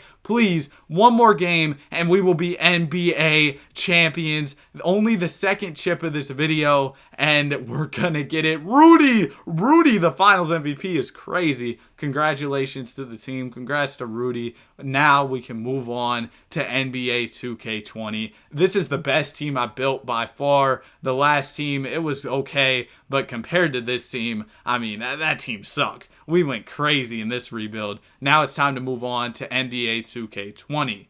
2K20, Luka has a pretty bad roster around him. Kristaps is alright. We'll probably end up trading him. Honestly, I can't promise you that any of these players will be on the team by the end of this video outside of Luka Doncic. When I was looking at Kristaps Porzingis trades, I saw a really good one. DeMar DeRozan and LaMarcus Aldridge? Don't mind if I do. We'll go ahead and make that move. But LaMarcus, I know we just added you, but I'm looking to trade you. And if I can get an 86 overall big man in Clint Capella and a first, that seems like a no-brainer to me. And with Clint Capella, I was able to trade for Domantas Sabonis and also Victor Oladipo. We're getting these trades where we're getting 2 players who can make an impact in our rotation while only trading away one guy who's really big for us. So I think that we're doing pretty well so far. Next, I'm going to trade Dorian Finney-Smith for Rodney McGruder in a first. I need draft capital if I'm going to improve this team, and that's kind of what I'm looking around for. I saw Duncan Robinson,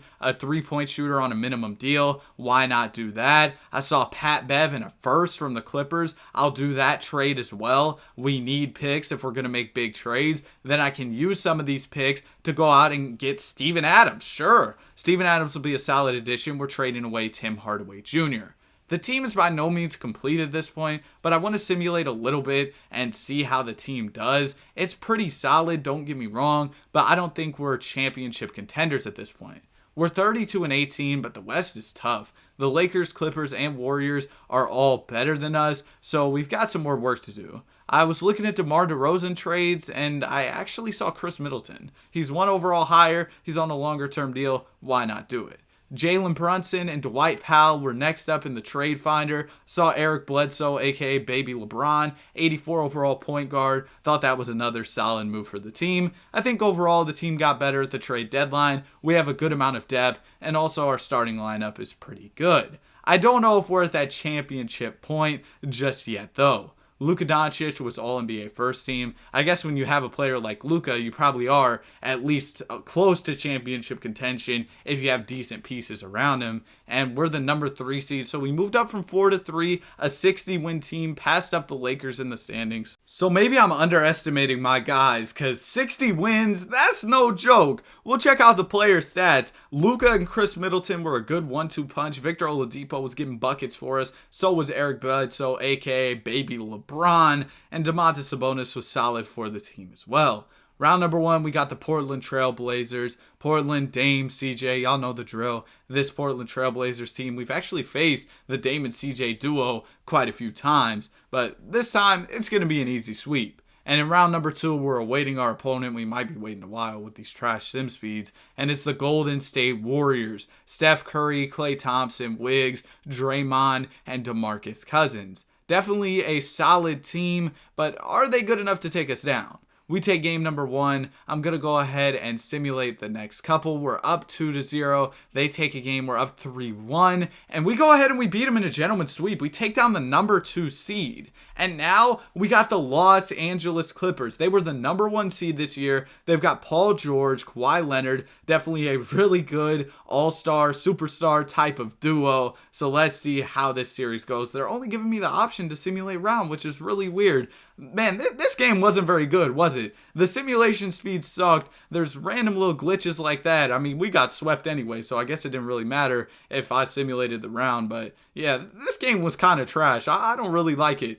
Kawhi Leonard ends up winning the championship and the finals MVP with the Clippers. Now it's time for the offseason, time to make some more moves. I'm going to go get Rashawn Holmes and Nemanja Bjelica, upgrade our front court a little bit. I'm also going to pick up the team option for Duncan Robinson and extend the qualifying offer for Jakob Poeltl. We didn't really have much cap space, but I did pick up DJ Augustine and bring back JJ Barea. What an exciting offseason. Next up, though, I do want to trade both of these guys.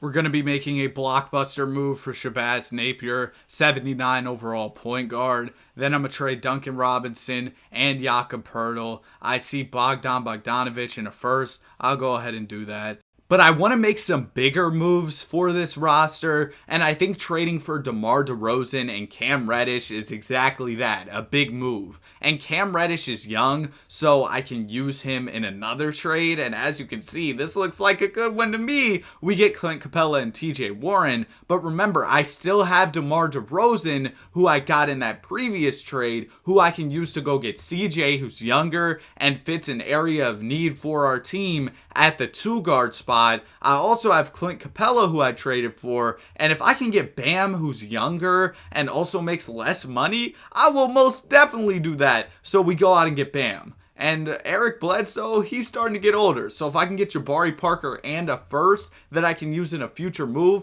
I'll definitely do that. We get Jabari, I need guard help, Marcus Smart, defensive-minded guard, I'll go ahead and make that move. But I'm never really truly done, because even though Marcus Smart is solid, I saw D'Lo, and he was All-NBA last year, so I had to do it. I think he was All-NBA second team, he's putting up crazy numbers, so I had to get him. Kelly Olynyk, who I traded for previously, goes up to an 82 at power forward, so that's kind of cheese. And I'm also going to go out and get Tobias Harris, 86 overall small forward. You guys can see we're trying to stack up this rotation, make it as good as possible. And we need some help at the guard spot. Luke Kennard is solid, but we need a point guard. And at the point guard spot, I'm comfortable with going ahead and settling with Shabazz Napier. I think he'll be a solid backup one for our team. This is what the team's looking like as of now. The only real area of need is a good 10th man. And I know that sounds like it's not important, but I've been losing way too much in these rebuilds. So I'm definitely trying to get that 10th man straightened out and get the best player possible for that 10th spot. So I get Amari Spellman. I'm going to go ahead and trade him. We get Kevon Looney and a first round pick. And Kevon Looney can be our 10th man. We're a little over 30 games into the season, and we're actually really good, 26-8. But I want to get a little better because we do have some first round draft capital to work with. I see Devin Booker, Klay Thompson in the trade finder. You're talking about Klay Thompson? Put him next to a playmaker like Luka? Yeah, we got to do that. So those draft picks that I was able to pile up are really coming in handy here. We'll slide Klay Thompson over to the 4. Then I'm going to go replenish some of this draft capital to try and make one more huge move. I'm going to just trade some of these end of the rotation guys, try and get as many picks as possible, because if we can get players like Klay Thompson by packaging a guy like CJ McCollum with some first, that seems like a move we want to make. We're also going to go get shot selection legend Denzel Valentine, one of the best bad shot missers in NBA history, and we're going to trade Tobias Harris along with these 2 firsts to go out and get Jimmy Himmy buckets. Tobias Harris over me? Not this time, Jimmy. We're going to go out and add Jimmy to the roster. He's going to be our 6th man. We got a super 6th man on the roster. He's going to be hooping off the bench. Put Jimmy against the bench units. You get a team that's going to win 67 games and have Luka as your MVP. That's just how good the squad is. DeMarcus Cousins is a 6th man with the Miami Heat. Kawhi Leonard wins a DPOY, and Rick Carlisle, our coach, is the coach of the year. Here's the all defensive teams. We saw Jimmy on one of those despite being off the bench because he's just him. We were the number 1 seed with 67 wins. We'll check out the player stats. The fact that Luka put up those type of numbers with this team is wild. We had so many good players on this roster. Just ridiculous stuff. I mean, Klay Thompson, look at the 3-point shooting. He was knocking them down. That's exactly what I wanted to see from Klay. Let's go ahead and simulate these playoffs, but to be honest, I don't really think anybody's going to be able to hang with us. It's going to take a little while for us to find out, though, because this simulation speed, man, it's absolutely garbage. I don't understand how 2K sim speed was this bad just a couple years ago. This was 2K20. It's probably because they have all the stupid social media stuff talking about, oh, yeah, the trade rumors in our virtual basketball league. Like, bro, nobody's reading all that. Nobody cares, respectfully. I don't know why they have to have social media in 2K. It makes the game lag more, I would assume. It's really stupid. But let's go ahead and see who the Lakers have. They got Bron and AD. I mean, of course, good basketball players. But are they good enough to take us down? It doesn't look like it. Okay, maybe it does. It's 2-2. Okay, we're up 3-2. Let's go ahead and just take one more game and finish this one off. Also, there's not a simulate game button unless you press simulate with Simcast. This game just sucks. But anyway, let's go ahead and Simcast this one. We're going to go ahead and get the dub. Luka Doncic, 39 points in a closeout game. A 30-point dub over LeBron and AD. Oh my goodness. The bubble team is down bad. LaMickey and A. Disney getting absolutely cooked.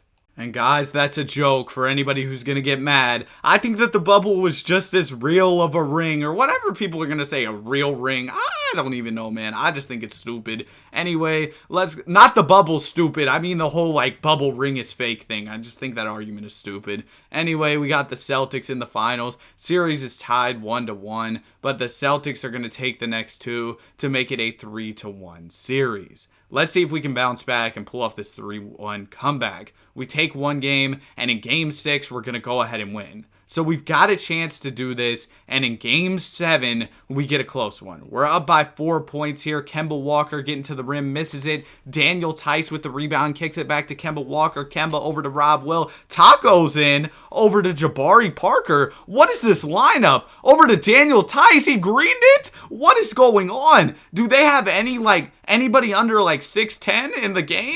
What is happening right now? Anyway, we had the basketball, a little fake from Jimmy. The fadeaway is off. That was kind of a trash shot, but you know what? It's okay. He's Jimmy Butler. Taco Fall is bringing up the basketball. What is happening? Taco, the ball fake, passes it down to Kemba. Can we get the steal there? We were really close. Trash fadeaway shot from Kemba. We get the rebound. Domantas Sabonis over to Luka. Luka over to Jimmy. Jimmy, he just bodies Taco and one. Jimmy Butler with the clutch bucket. That's what we like to see. But see, that's the thing about this team. We got so many guys who can get those clutch buckets and come up big for us in these big moments. And there's Jimmy doing it. We're up by 5 points here. Just get a quick stop and we should be good. What's going on? Where's the defense? Jaylen Brown, wide open three. Okay, well, the game's close once again. Luka Doncic is going to go to the free throw line. Hopefully he can hit both of these, and he does. So it's still a 4-point game. Just don't give them any more wide open shots, please,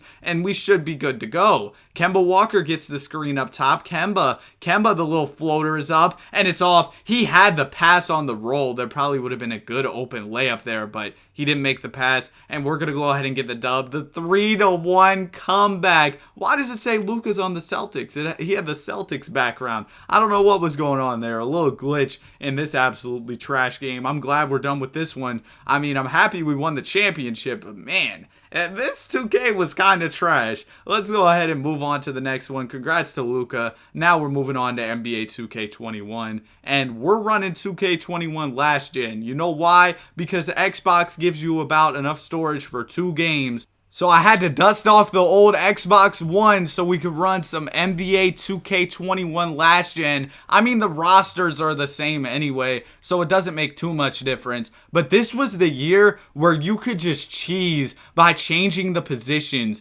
Like, guys would just go up in overall a bunch if you moved around their positions. So I'm taking full advantage of that in this rebuild. I move KP to the 4, he goes up in overall, and all of a sudden, I can get Shai Gilgeous-Alexander. Yeah, I'll do that. He's 22 years old on his rookie deal. We'll most definitely make the move to add SGA to the squad. Dwight Powell and Tim Hardaway Jr. are all of a sudden, or well, I think Tim Hardaway Jr. stayed around the same overall, but Dwight Powell went up quite a bit, and because of that, we can go get Mitchell Robinson. Mitchell Robinson is an 86 at power forward, by the way. Moses Brown went up a bunch in overall at the power forward spot. We'll go get Rocco. And Rocco, he's really bad in 2K, but at small forward, he goes up in overall. So I can trade Robert Covington to go get Iggy and another first. And then I can use some of those first along with Jalen Brunson and Willie Cauley-Stein to get second overall pick, James Wiseman. This was right after he got picked second, so we didn't know what was going to happen in his career. And to be fair, he probably still has a chance to put everything together. We'll go get Robert Covington back, but Robert, we're going to trade you once again in another move where we can go out and we can add Patrick Beverley and a first round pick. And once you move Patrick Beverley to small forward, he's an 83 overall. I get Thomas Bryant and this first from the Washington Wizards that seems pretty valuable.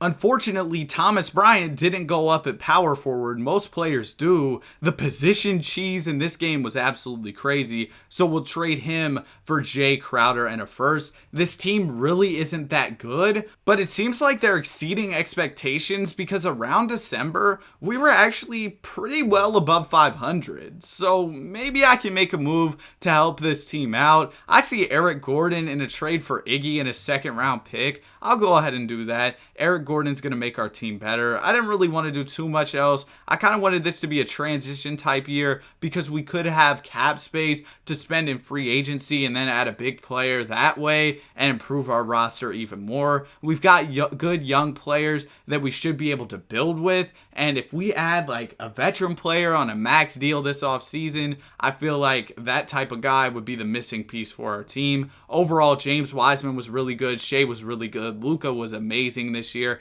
Eric Gordon proved to be a solid pickup. Mitchell Robinson was solid. And we only won 40 games, but that was actually good enough to get the 8 seed and make it into the NBA playoffs. So we'll see what we can do. I don't have too big of expectations, but we're kind of cooking right now. We're up 3-1 on the Lakers. and we're going to get out of the first round. We just pulled an 8-seed upset against the Lakers. Cool, I guess. Now we got the New Orleans Pelicans in round 2. Maybe we can keep the run going. Maybe I should have made more moves to make this team a little bit better, because apparently we're contenders. We're up 3-0, and we're going to beat the Pelicans in 5 games. We're moving on to the conference finals against the Los Angeles Clippers. I don't know how we got here, but if we can somehow make the finals, that would be ridiculous. We win game 1, they win game 2, we win game 3, they win game 4. We're up 3-2. We have a chance to advance to the NBA Finals. Okay, they're going to beat us, so it all comes down to game 7. James Wiseman's just been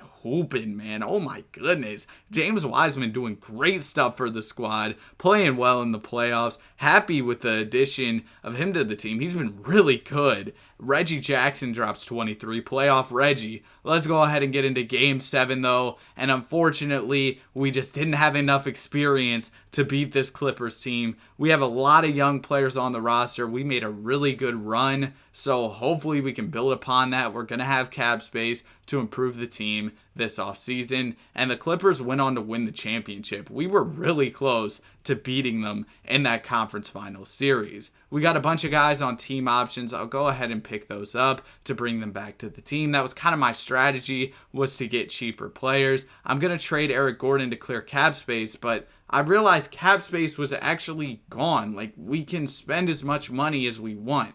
The salary cap, it was abolished, and I wanted to go ahead and overturn this rule change, but it wouldn't let me. In the new 2Ks it lets you, but it wouldn't let me do it in this one. So I guess we're going to let it rock, and I'm going to try to go crazy in free agency, but sadly the free agency class isn't that good. Hopefully I can get a guy like DeMar DeRozan. No, he doesn't want to come here. Maybe I can get John Collins or Jared Allen or somebody. We'll see how this goes, but not a great free agency class considering salary cap was just turned off. We can't even get any of these players anyway, but we'll go ahead and throw the bag at Kyle Lowry, I guess. I don't know why we're giving Kyle Lowry that much money. He's definitely going to take it. I guess the other teams didn't realize the salary cap is off. That's kind of the logic in 2K. Teams still won't offer these guys deals even if the salary cap is off. I hope that's something that 2K fixes for NBA 2K24, but I'm going to go ahead and offer some of these free agents. We would have had cap space anyways because I cleared up a lot of room, so I don't feel too bad offering some of these free agents contracts when the salary cap is off. I'm going to go get Isaac Okoro and Darius Garland in this trade for Kyle Lowry. I know we just got Kyle Lowry, but I'm trying to cheese it to win Luka some rings. I also noticed this Jesse Webb guy. Apparently we got him with the 9th pick. I think that was that Wizards pick we traded for earlier. I might use him as a trade piece down the line. Also, I signed Dennis Schroeder and Nerlens Noel. Again, those guys could be potential trade pieces as we're nearing the trade deadline and we're really good, but I'd like to make a few more upgrades to this roster if I can. I'm looking at Mitchell Robinson trades and I see Domantas Sabonis and Karis LeVert. I'm going to go ahead and do that. Nerlens Noel, who we picked up in the offseason, and we also picked up Hassan Whiteside. I'm going to go ahead and trade them. I want Keldon Johnson to be a part of our young core, so I'll keep him around on the team. But I'm also going to go out and get OG Anunoby and Moses Brown. And now the rotation is absolutely stacked, and we've got a ton of young guys on this roster that can continue to improve. Luka was All-NBA second team this season, and we were the 3 seed this year. A big improvement over last year, but our regular season record didn't speak to the playoff success that we had last season. We were really good last year in the playoffs. And it looks like we're going to cook the Lakers again in the first round. It's going to be another gentleman's sweep as we move on to face the Utah Jazz. The Utah Jazz have Donovan Mitchell, Rudy Gobert, Mike Conley, and Derek Favors. Also, Joe Ingles rounds out their starting 5. Let's see how this matchup goes. I feel like they're probably not even better than the Lakers, and we beat them in another gentleman's sweep. In the conference finals, we got the Memphis Grizzlies. This Grizzlies team might be worse than the Utah Jazz, so let's go ahead and let's just get them out of the way as well and move on to the finals. We've gentlemen swept every single team en route to a rematch with the Boston Celtics, and we want a different result this time. Let's see if we can get it. They're up 3-1 once again. Are y'all serious? How are we going to do this 2 times in a row? And this time we don't even force a game 7 or try to make a comeback. We just lose in 5. I guess we got to do something this offseason. I feel like our team's good enough to compete for a championship, but maybe not. Maybe salary cap being off has stacked the odds against our favor, and other teams are really stacking up talent. So I'm going to try to sign some of these top players. Let me offer Steph Curry a deal. Let me, of course, try to bring Luka back. He's a 99 overall. He's a restricted free agent, so we will have him back. We're going to go ahead and offer KD as well. I'll offer Kyrie. I'll offer all these guys. Hopefully we'll get somebody on the roster. We're of course going to get Luka back on the team. Steph and KD don't want to join us though. We're going to try to get Trae Young. He's restricted though, so I doubt we sign him. I'm going to send an offer Kyrie Irving's way as well. See if maybe he's interested in signing with the team.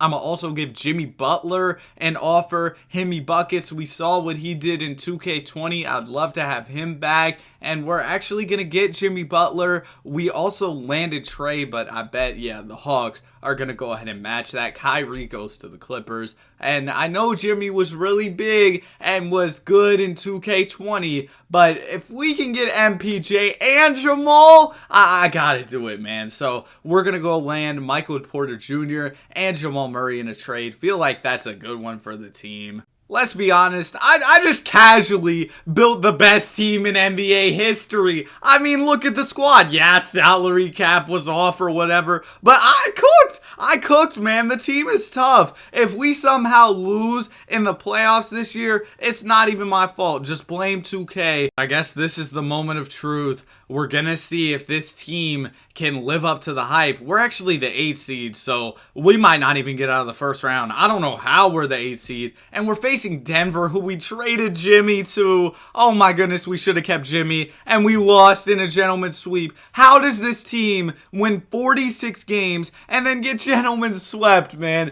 I don't even understand. Is salary cap being off that overpowered for other teams? You know what? We'll go get LaMelo Ball, I guess. We just got to switch something up. Sorry, Shea. I mean, he just wasn't developing as much as I would have hoped. And as I say that, LaMelo doesn't even go up in overall for us at all. But hopefully LaMelo can be the missing piece. He made All-NBA second team last year. We'll see if he can do something similar to that this year. I didn't really do anything else in the offseason besides bringing back my guys. And we're the 4 seed this year. I don't know how we're not winning like 60 plus games, but maybe I'm gassing my team. Maybe they're not as good as I think they are. We're struggling against the Minnesota Timberwolves in the first round. We're up 3-2, and we're going to a game 7. Okay, we beat them. I mean, we can't have anything easy anymore, man. We can't even easily make it out of the first round. Like, what is going on? LaMelo's hooping, though, to his credit. James Wiseman has also been really good, and of course, Luka has done his thing in this video as well. We got the Pelicans round 2, and their roster's really good. Maybe that is what it is. The other teams around the league have just gotten better as a result of no salary cap, or maybe they suck because we swept them. The way the simulation has gone has just made no sense. It's been so weird. Now we've got the Memphis Grizzlies in the conference finals. I'm sure we'll just end up getting swept by them or something the way this has been going. Okay, we're up 3-1. Great. We're in the NBA finals. We got the Washington Wizards, and the Wizards are terrible. Their highest player is an 86 overall. We should be able to easily beat them. We're going to go ahead and take game 1, game 2, game 3, and game 4. It's a sweep. And now we're moving on to NBA 2K22. The LaMelo pickup was huge in this 2K21 rebuild. Moving on to 2K22, we can almost see the finish line. Just one more 2K after this. And we're still on last gen, because like I said, the Xbox Series S or whatever it's called, bro, it barely has any storage. So we're going to go ahead and position cheese. We're moving Jalen Brunson to the 4. The position changing wasn't as cheesy in this 2K. 2K, but I can still land DeJounte Murray because I moved Brunson to the 4. So, boom, we got DeJounte as our second guy next to Luka Doncic. Then I'm going to go ahead and trade Tim Hardaway Jr. and Josh Green to get Clint Capella. Seems like a no-brainer to me. Then I see Mitchell Robinson in the trade finder. He seems like a solid option for us. 82 overall big man on a team-friendly contract. So we'll go ahead and do that. I like the start that this rebuild is getting off to. And with Mitchell Robinson combined with Davis Bertans' contract, I can land Keldon Johnson, a solid wing player for the team at an 82 overall. Now I'm looking at Alec Burks trades, and I see some solid players. I'm going to go get Thomas Bryant, 79 overall big man. Should be solid for the team. And I need to replenish my draft capital, so that's what I'm looking to do in these next few trades. Unfortunately, I couldn't find as many picks as I would have liked, but I used one of them to get Montrezl Harrell and Isaiah Thomas. And with another one of the picks, I traded Montrezl Harrell and a first to go get Draymond Green. And Draymond's making quite a lot of salary, and he's also a pretty good overall. So I figured if I threw him in a trade, I could probably find a pretty solid player. I saw D Rose and Dwight Powell, so I went ahead and did that. Usually Draymond's numbers in 2K are just pretty trash, so I didn't really want him on the squad. I'm also going to get Marcus Smart as a defensive presence at the guard spot, but really he's trying to defend his roster spot on this team because he's about to get traded. I'm going to go get Hamidou Diallo from the Pistons. 79 overall wing, and the team looks pretty good. I mean, the thing with the Mavericks is we just haven't had like a good base to build off of. I mean, of course, we have Luka Doncic, but the players around him just haven't been that good. So I've been trying my best. Luka won MVP this season. Cade Cunningham, Rookie of the Year. Ben Simmons, 6-man. Giannis, DPOY. Tyrese, Most Improved. And we had Jason Kidd as our Coach of the Year. 62 wins. The team was not even like that. I don't know how we won 62 games, but hey, I'll take it. And maybe we can try and make a run at a championship. We haven't been able to get a chip first season in one of these sims. And also, whatever this play-in tournament like interface is, it is so trash. I don't know what they were cooking with this. Like, I saw this and just got so confused. I don't know what that was, but we'll just go ahead and move on to the playoffs. Number 1 seed. We should run the playoffs, man. We ran the regular season. Now it's time to do the same in the NBA playoffs. Look at the stuff Luka was doing. DeJounte was good. D Rose was really good. Clint Capella helped us out.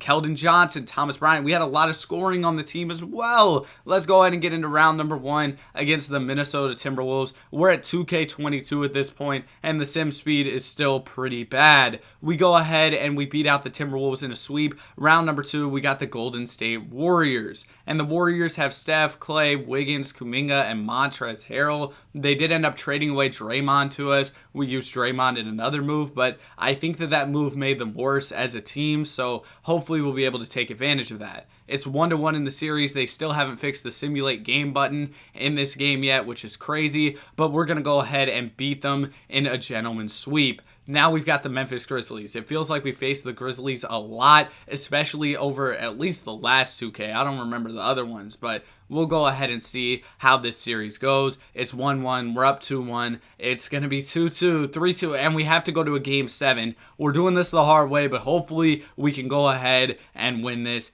and we do. It was a close one, but we were able to pull it out. Good stuff from the team. Luka with 37 points. Derrick Rose came up big. DeJounte was really good. Great stuff from the guys as we move on to the NBA Finals. But the thing about this 2K is this is the point where Luka started becoming a real glitch in this game, man. He just started putting up ridiculous numbers. He won the MVP for us. So he's been a big reason, of course, why we made the finals. We're facing the Sixers, and this is going to be an easy one. We win in a gentleman's sweep, meaning that we got the chip year 1. Let's go! We finally did it, man. We won a chip in the first season. Luka Finals MVP, 47 points in the final game. And now we're moving on to NBA 2K23, and I decided to spice things up a little bit by using the 2023-24 rosters. So this is what the Mavericks are looking like at the time of this recording with the free agency signings and all that they've made this offseason. Just wanted to make things a little bit more interesting. So let's go ahead and get into this Mavericks rebuild.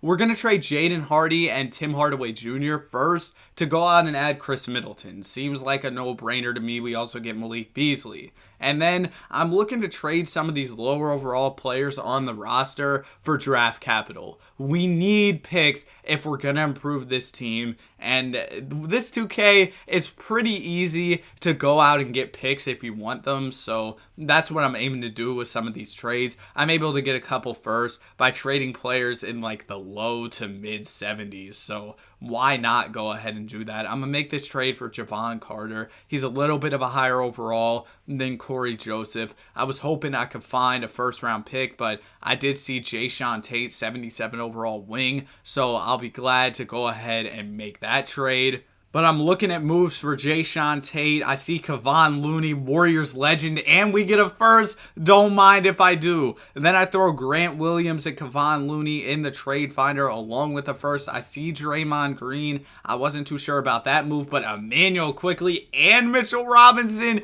Yeah, we got to do that one. Then I'm going to throw Chris Middleton and 2 firsts in the trade finder, and I saw a great trade package. Lauri Markkanen and Walker Kessler. I'll gladly take that trade, but Lauri Markkanen is terrible in 2K. His tendencies just aren't good, so I'm going to go get Zach LaVine and Andre Drummond. Zach will be able to score for us. The Zach attack. All right, then we're going to go ahead and get Kenyon Martin Jr. and Terrence Mann. Just making a lot of moves. Y'all have seen me do this time and time again throughout these rebuilds, just trading a bunch of players. I saw D'Lo. I had to do this D'Lo trade. Derek Lively's only a 73. He could get better down the line, but I want to make this a win now team, so that seemed like a no-brainer to me. And then D'Angelo Russell, I can trade him for Marcus Smart in the first. Smart's only 1 overall lower, plus we get a pick. I thought that was also another good move for the team. I saw DeLon Wright and Danilo Gallinari in the trade finder, but I opted to go ahead and bring back Tim Hardaway Jr.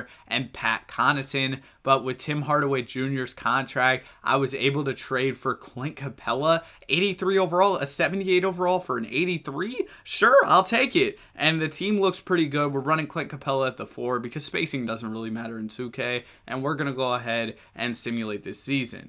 At the end of the year, Ja Morant was the MVP. Wemby was Rookie of the Year. Chris Paul, 6th man. Wemby DPOY in his first season. That is crazy. And Jason Kidd, our coach, was the Coach of the Year. Our team continues to be really good. Last 2K, we were the number 1 seed. I think we won the same amount of games last 2K as well, which is kind of weird. But Luka Doncic led the way in terms of scoring. Zach LaVine and Kyrie, of course, were getting buckets as well. So was Emmanuel Quickly, and Kenyon Martin Jr. rounded out the players who were averaging 10 points per game or more on our team. In the first round, we got the Sacramento Kings. They kind of scared us a little bit winning the first 2 games, but we were able to bounce back and win the series. Round number 2, we got the Los Angeles Lakers, led by Javon Carter. Can we handle Javon Carter in this series? We'll have to see. We're up 2-0 in this series. We're up 3-0, and it looks like we're going to move on. Now we got the Los Angeles Clippers. Usually you don't see the Clippers do too well in the 2K sim, but I guess they're having a really good run this time.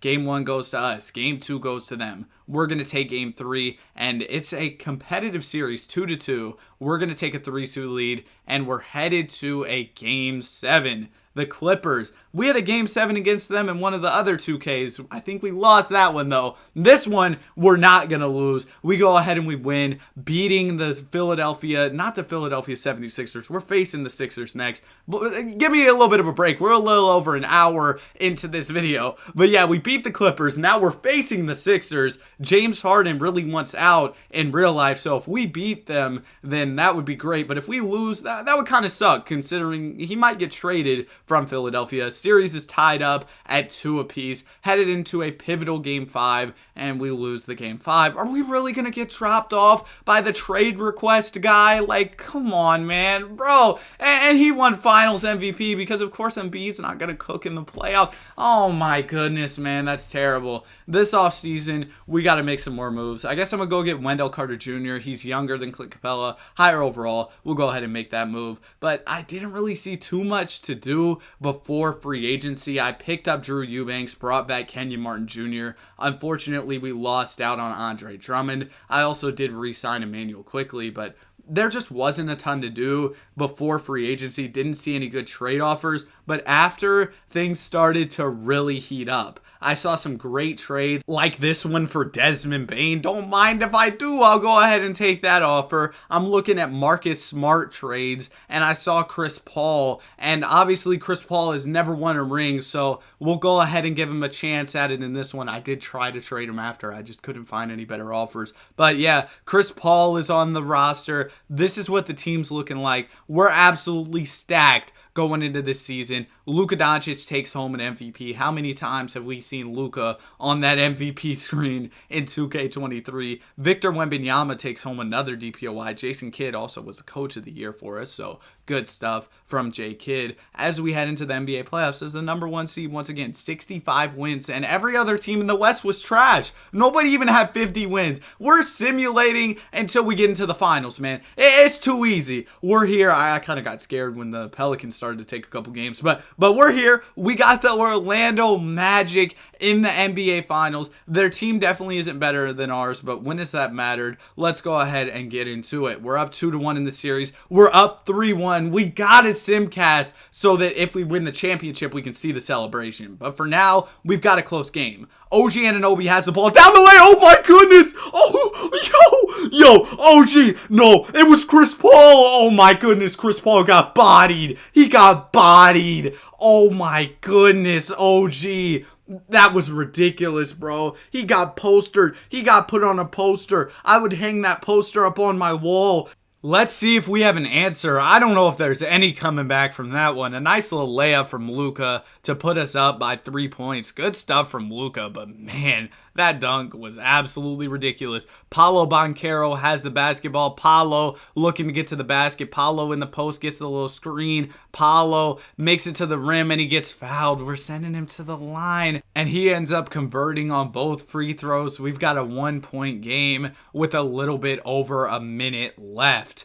We've got a lot of guys who we could go to get a bucket here. I obviously would like to see the ball in Luka's hands. He gets it in the post and turns it over. Well, he didn't have the ball in his hands for long. Franz Wagner, he sees the lane and he just gets right down the lane for the easy two-handed slam. The Orlando Magic are going to take a 1-point lead. Are we really going to blow this one? Luka Doncic has the basketball. Luka, he's going to get the screen. Luka, what are you doing? What are you cooking? Okay. Oh, no, he got packed. Now the Magic have it, and they could take control of this game. Markelle passes it to Paolo. Paolo looking to get down the lane. The little floater is up, and it's off. Okay, we got a chance at it. We get the rebound. Slow it down. Take your time. Let's get a bucket. Just get the ball to Luka. We've seen him pull off some crazy stuff in the clutch. Okay, Luka's got it. Luka, the fade, and it's off. Okay, don't give the ball to Luka anymore. Markelle goes to the free throw line and sinks 2 clutch free throws. We're down by 3. We need a 3-pointer here. I guess we should probably go to our guy Luka again, but we'll see. They get the ball to Walker Kessler. Walker, what are you doing? Why would he shoot that? Wendell with the board. Wendell over... or to Luka, over to Bane. Bane, no, we lost. We lost. Oh my goodness. Yeah, it's wraps, man. We blew that in the clutch. What a terrible ending. We gotta get this one done in 6. We can't afford to let this go to game 7. I do not want to blow a 3-1 lead in the final 2K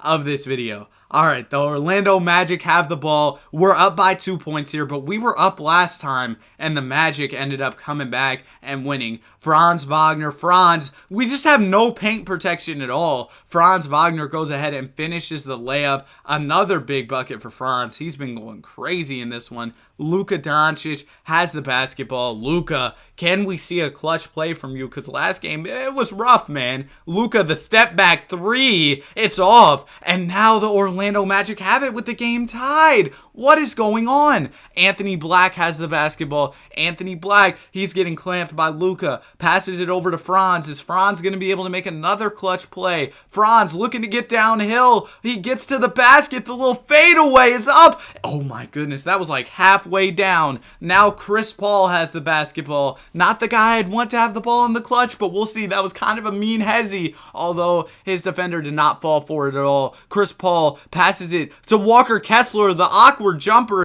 is up and it's in. What a shot from Walker Kessler, I guess. That was a really weird shot, but he was able to make it. Franz Wagner has it again. He's been delivering for the Orlando Magic. Kind of fumbles the ball there. Gives it over to Anthony Black in the corner. Anthony gets the screen down the lane. No way he made that. That would have been crazy if he made a layup like that. Luka Doncic passes it over to Desmond Bane. Bane back over to Luka. Luka, can he get a clutch bucket? A step back three. It's off again. Stop spamming these step backs, man. Oh my goodness. Spamming more step backs than 2018 Harden. Franz Wagner bringing up the basketball. Franz, I am so scared we're about to blow this. Franz posting up, gets the screen. Franz, he's making a lot of dribble moves. Gets the oh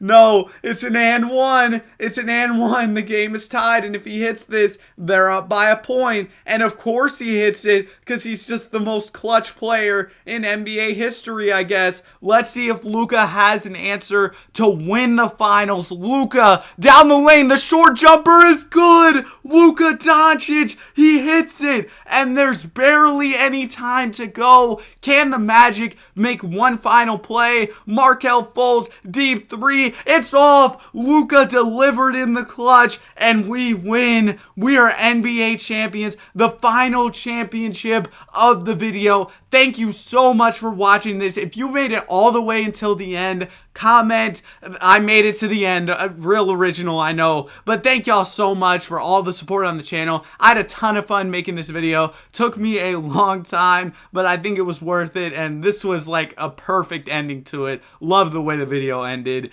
and that we were able to get this championship. Have a great day, and I'll see y'all in the next one. Peace. In 2011, the New York Knicks made a blockbuster trade, adding Carmelo Anthony to their roster. Unfortunately, that trade never resulted in a championship for the New York Knicks. But today, we're going back to NBA 2K14, where Carmelo Anthony was in the middle of his prime to try and win Melo a chip with the New York Knicks. Back in this 2K, there was only my GM. There was no my league, so we have to go through all these cutscenes. I have to talk to the owner. He's going to tell me a bunch of different goals that he has for this team. And if I fail too many of them, I'll end up getting fired as the GM of this team. So basically, I have a limited amount of time to turn this team into NBA champions. I'm going to start off by trading Amari Stoudemire a first and Tim Hardaway Jr. to go get Rudy Gay. Rudy Gay's an 86 overall in this, so I felt like this was a no-brainer. Next, I'm trading Iman Shumpert, Tyson Chandler, and a first to go get Serge Ibaka. Ibaka's only 24 years old and an 84 overall in this 2K. They also have little interviews after the trades. This game was really cool. I play this game quite a bit. Like, I pick this up here or there and do rebuilds on this game because it's pretty fun. But I'm liking how the team's looking so far, so we're going to simulate to the end of the season. At the end of the year, LeBron James was named MVP. In 2K14, Bron was just a glitch. J.R. Smith was named 6th Man of the Year for our squad. One of the best 6 men in the league at this time. Eric Spoelstra ended up winning Coach of the Year as the Heat went 72-10. Oh man, we're going to have to get through them if we want to win a championship. At least most likely, unless somebody else can take care of them for us. But as for our season, we were pretty solid. We did end up making it into the playoffs, less than 50 wins on the season. Despite that, though, the owner is telling me, oh, I want a conference finals appearance, all these big expectations. So you can see how this is eventually going to lead to you getting fired. Because no matter what you do, he's just got these ridiculous expectations for you. And eventually you're going to start failing them. And that's what leads me to my point of saying, I've got a limited amount of time to win this team a chip. But looking at our first round matchup, we've got the Brooklyn Nets. And just for more insight on how our season ended up going, we won 45 games. It was the best in our division, so I guess that's kind of good. And as for the team stats, Melo and Rudy Gay were our top 2 scorers, but we also had other guys filling out the scoring. Overall, I like the team. I wish we would have had a better center than Andrea Bargnani starting, though. But besides that, I think everything's pretty good, and we should have more opportunity to improve in the offseason.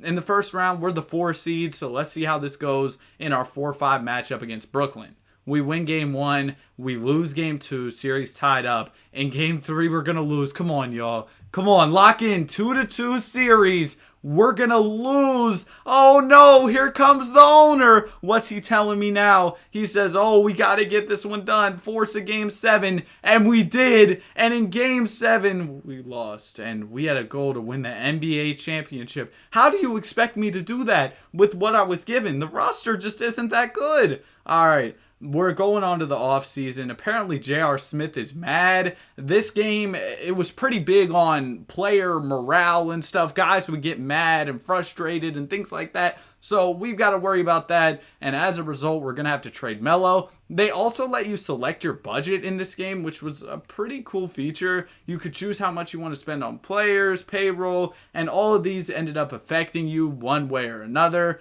But with big market teams like the Knicks, eventually you're going to be able to max out all those categories and have a lot of bread to work with. But remember how I mentioned a J.R. Smith trade? Unfortunately, I'm going to have to trade J.R. to go get O.J. Mayo. We do have around $12 million in cap space to potentially improve the roster, so that's at least something good for this offseason. I also can trade a few players to clear up a little bit more cap space for free agency. Hopefully, we can land a big player. Let's go ahead and let's get into it, though. We've got a big offseason ahead of us. We do have to bring back Carmelo Anthony, who is testing free agency this offseason. I tried to use the grass isn't greener pitch because they said, oh, you want to use it? And then they said I don't have enough VC, so I guess I got clickbaited by 2K. Let's go ahead and let's head into free agency, though. LeBron James is a free agent. I went into the free agent meeting and realized we do not have nearly enough money, so we couldn't make that happen. And really, the best player I could get was Luol Deng. So,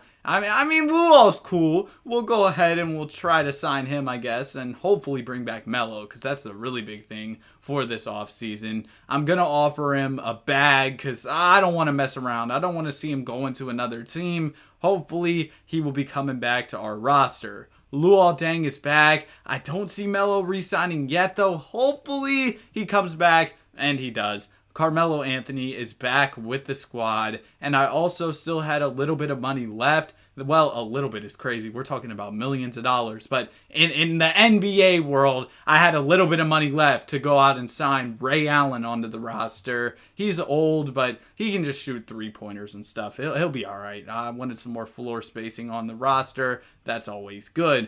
Now the owner's telling me a bunch more goals for the season. Inevitably, like I said, he's going to get mad and I'm going to get fired. So we've got to cook right now. And speaking of cooking, I cooked up this beautiful trade for Rajon Rondo. I traded Rudy Gay and also Raymond Felton and got Rondo and Jeff Green. Just an absolute beauty of a trade. That Hawks pick that I got by trading, I think, like some 50-something or 60-something overall players ended up being super valuable. So I was able to use that to go out and get Rondo. And we also got Jeff Green in that trade. We've got a solid like 7-8 man rotation. The starting lineup is immaculate. I'm really proud of how the team has rounded out going into this season, but the owner is not proud. He's very frustrated, and I'm starting to get worried that I'm going to get fired.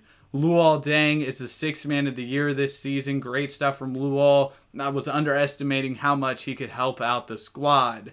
Unfortunately, we didn't have the coach of the year. The team wasn't as good as I would have hoped on the season, but Melo was all NBA, so that's good. And Rondo's best friend, Chris Paul, also ended up making an all NBA team as well. Serge Ibaka is thrilled to make the all defensive team. You can see it by his picture. All right, let's go ahead and get into it. The owner is on 19 morale. He is just spraying fumes out of his head like it's a cartoon. We've really got to lock in. And also, if you want to see more videos while the owner gets mad at me, be sure to subscribe to the channel. Turn on those noties too. If you've been subscribed and you want to get notified, turn on those noties, man. I really appreciate it. Here's what the regular season stats were looking like for the squad. Good stuff. Shout out Ray Allen, 7.7 points per game, and Birdman with 1.9 points per game. We once again have the Brooklyn Nets in the first round. Let's see how this matchup goes. It's going much better. We're up 3-1, and we're going to beat them in a gentleman's sweep. Beautiful. We're moving on to the second round against the Charlotte Bobcats.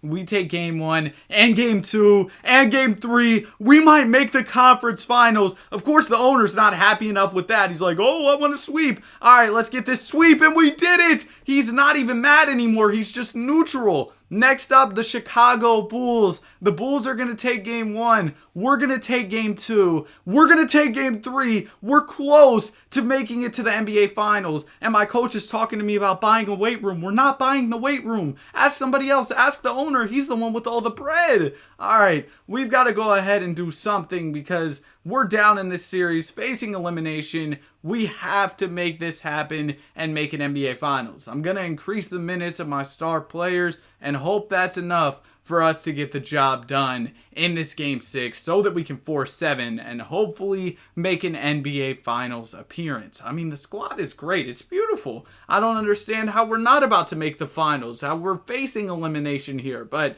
let's see how this one goes.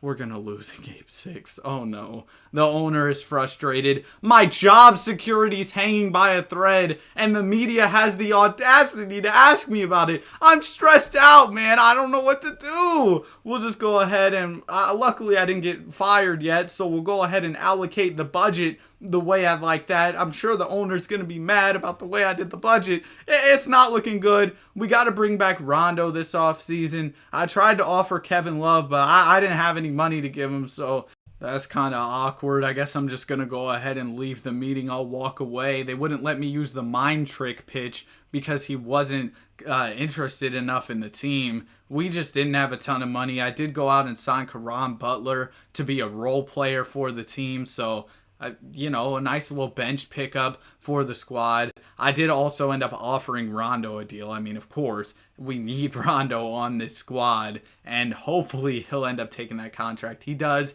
and we land Caron Butler. So that's pretty much it for the free agency moves. Not too eventful. I mean, kind of eventful because we got back one of our star players. But one actual move that I made where we were changing up the roster was I went out and I got Harrison Barnes. I also added Mo Spates in the trade. Felt like this was a solid move because Harrison Barnes is pretty young and probably has more upside than Jeff Green in this simulation. Now the squad looks, it's pretty nice, man. We got a good 8-man rotation headed into the season. And at the end of the year, LeBron James takes home another MVP. We've seen him do this time and time again in this sim. Nerlens Noel is the defensive player of the year. That's pretty cool to see. As for the All-NBA teams, we did end up seeing Carmelo Anthony and Rondo named to All-NBA. Rondo was All-NBA second, and Melo was All-NBA third. Rondo was also All-Defense this season. Round number 1, we got the Detroit Pistons, but before that, you can see the stats. OJ Mayo, Melo, Rondo, those were our top scorers. Harrison Barnes was pretty solid. We had a lot of guys scoring for us this season. Let's go ahead and let's see how this matchup against the Pistons goes. Okay, well, we're down 3-1 in the series, and we go ahead and get gentlemen swept. It was a 2-7 matchup, so I guess we weren't really favored in it, but man, that sucks. In the offseason, I went out and I offered Dirk Nowitzki and Zach Randolph contracts. I ended up landing both of them, but I only had enough money to sign Zach Randolph. The owner is in shambles. He is frustrated, sitting at 9 morale. I might end up getting packed up soon. It's really only a matter of time at this point. I need to deliver a championship to the team. We're in crunch time right now, but we're at the top of preseason power rankings, so we'll see how this season goes. I got offered a trade for DeMarcus Cousins, and I figured it was time to shake things up because we actually weren't doing that good despite being at the top of power rankings. So I went ahead and I took the trade to add DeMarcus Cousins. He can be a star for us. I've seen him making all NBA teams in the simulation, so we'll see how that goes. I also did go ahead and add Avery Bradley. This felt like a no-brainer. Bradley's an 82. Lua was only a 77. We had to trade a first, but I don't really care about picks. I'll probably end up being fired by 2018 when that pick ends up actually conveying. LeBron James takes home another MVP, and Marquise Teague takes home a most improved player. Jeff Teague's little brother. Man, Jeff Teague has some hilarious podcast clips. I don't know if y'all have seen those going around social media and everything. Also, Rondo ended up making all NBA first team. Darren Williams made all NBA second team, which is kind of crazy. Let's go ahead and let's get into the NBA playoffs. We got to go ahead and get this chip because, man, I'm going to get fired soon. I know I keep saying it, but it probably will happen pretty soon.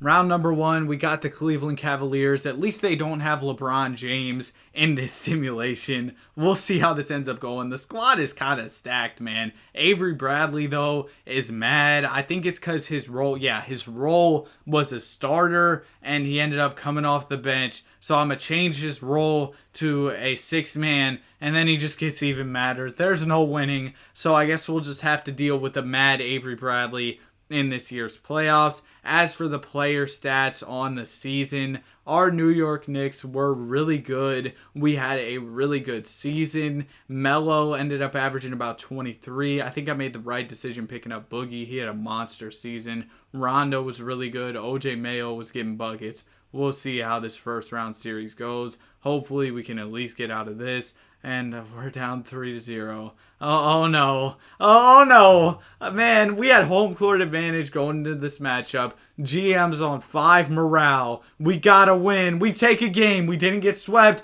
Okay, we take 2. Can we actually pull off a 3-0 comeback? I feel like the simulation's just kind of cooking me. I'm not going to lie to y'all, because I think this team is good enough to compete for a championship, but what do I know, man? We know the 2K Sim engine has been top tier for quite some time now. Like, what, 2 decades at this point?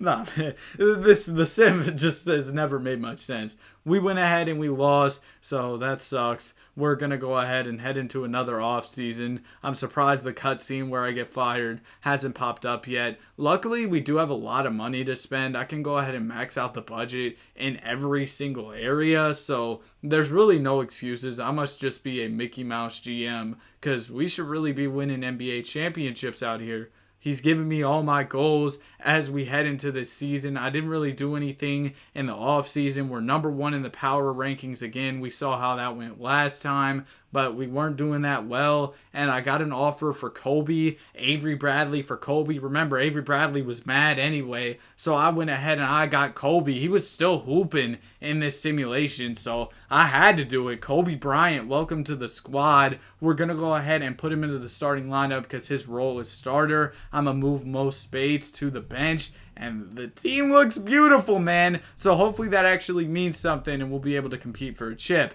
Next up, I'm going to trade OJ Mayo and a first to go get Iman Shumpert. He's a higher overall. He's younger. Felt like this was a no-brainer trade. So now we're going to simulate till the end of the season. We're 24-27, so hopefully we can end up turning things around.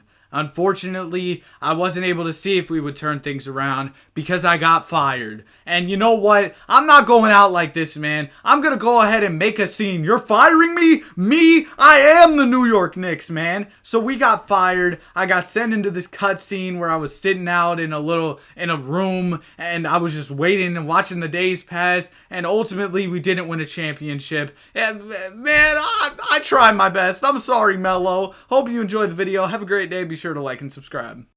Today, I'm going to be attempting what is probably an almost impossible rebuild. Injuries are going to be off. We're starting from the 2022 off season with the Oklahoma City Thunder, and my challenge is to go 82-0. Yeah, you heard that right. 82-0. I had to download a 2022 draft class since we're starting in the 2022 off season. 2K's draft class just didn't work, so L2K, blame Ronnie. All right, so we ended up with the 6th overall pick. We had the 4th best odds. Kind of an L, but we don't have to worry about it. One thing that we're going to have an advantage with, and why I chose the Thunder, was because we have so many draft picks. But players' overalls are so much different. We're in the 2022 offseason. Shea's what, like a 94 right now? But he's only an 86 in this. And we're trying to move up for the 1st overall pick. Boom, we do that. Y'all know how 2K is. It's pretty easy to cheese their garbage system and go ahead and get as many draft picks as you want. Get whatever players you want. We're trading guys who realistically wouldn't play too many minutes in these teams' rotations, and we're actually getting very valuable draft picks for those guys, along with maybe some future draft picks that we have that are like lottery protected, and those are basically useless. If it's not in the lottery, we really don't want it, because in 2K, those top picks is what's going to be really valuable. And boom, we land all the top 3 picks. I worked my magic. Y'all know how it goes. So we're going to go ahead and get Paolo, Chet, and Jabari. And unfortunately, this draft class, I feel like they didn't have the overalls as crazy as 2K would have, but it is what it is, man. We're getting some good young players for our roster. That's exactly what we want to build off of here. So that's pretty much it. We're going to go ahead and get into it. And I have all the real life trade rules on for this video. So it's not like I can sign guys out of free agency or draft guys and immediately trade them. Like I can't like sign a player and boom, just trade him right away. So we're going to actually try to not like cheese the system. I mean, obviously I'm going to do my thing. Like I'm going to go ahead and get this Spurs pick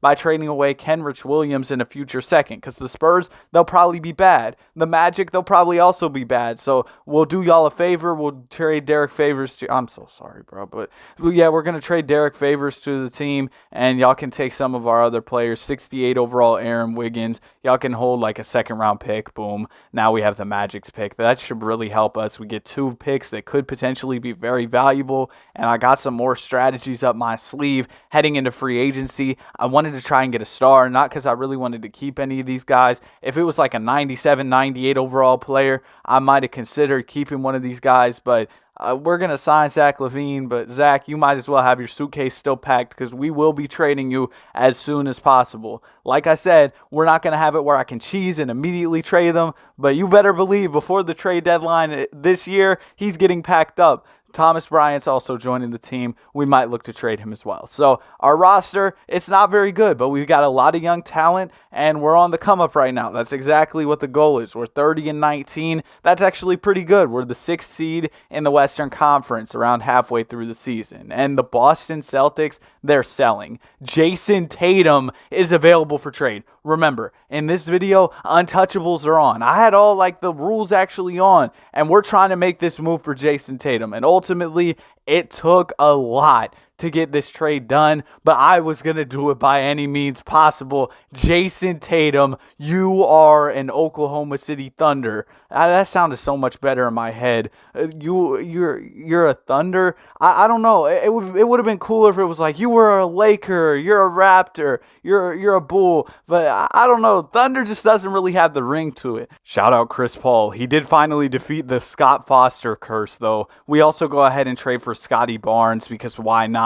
We need more guys for our young core, and Thomas Bryant's on an expiring contract, so we'll go ahead and trade him and a 2nd round pick to get Rob Williams. He can start at center for us. Maybe we shouldn't have done that because Chet could have started, but I don't know, man. We'll go ahead and get Rob Williams.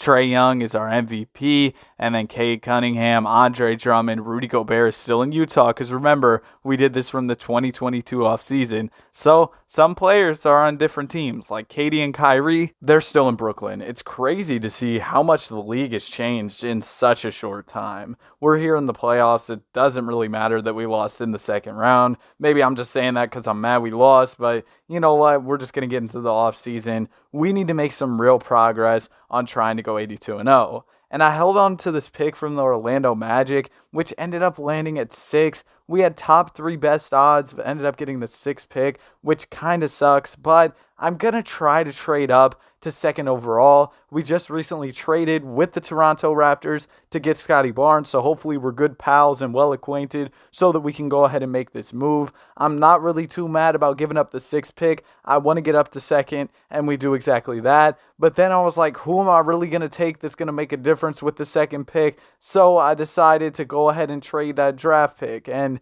the guy I traded for, you guys might cook me, but it's Benjamin Simmons. Yeah, I know, but Ben Simmons, if you move him over to the small forward position, is an 88 overall. He's going to fit in really nicely with what we're trying to do here. He's young. He's still got a couple years on his deal. I don't feel like it was too bad of a trade. Then in free agency, we're bringing back Oklahoma City Thunder legend Steven Adams. Can you believe that Steven Adams, even after simulating a couple seasons here, is only 30 years old? I feel like he's one of those guys who it feels like has been in the league for quite some time now, but he's still pretty young. So yeah, all right. We're 36-10 this season, nowhere near 82-0, but we still have room to make moves. And a guy I want to go after is Emmanuel Quickly. If I can give up some second-round picks, Steven Adams, and like a couple first, that's not too crazy. And I was able to do exactly that. Boom. We have Emmanuel Quickly on the squad now as well. We're just trying to fill out our overall depth. We need a nice rotation,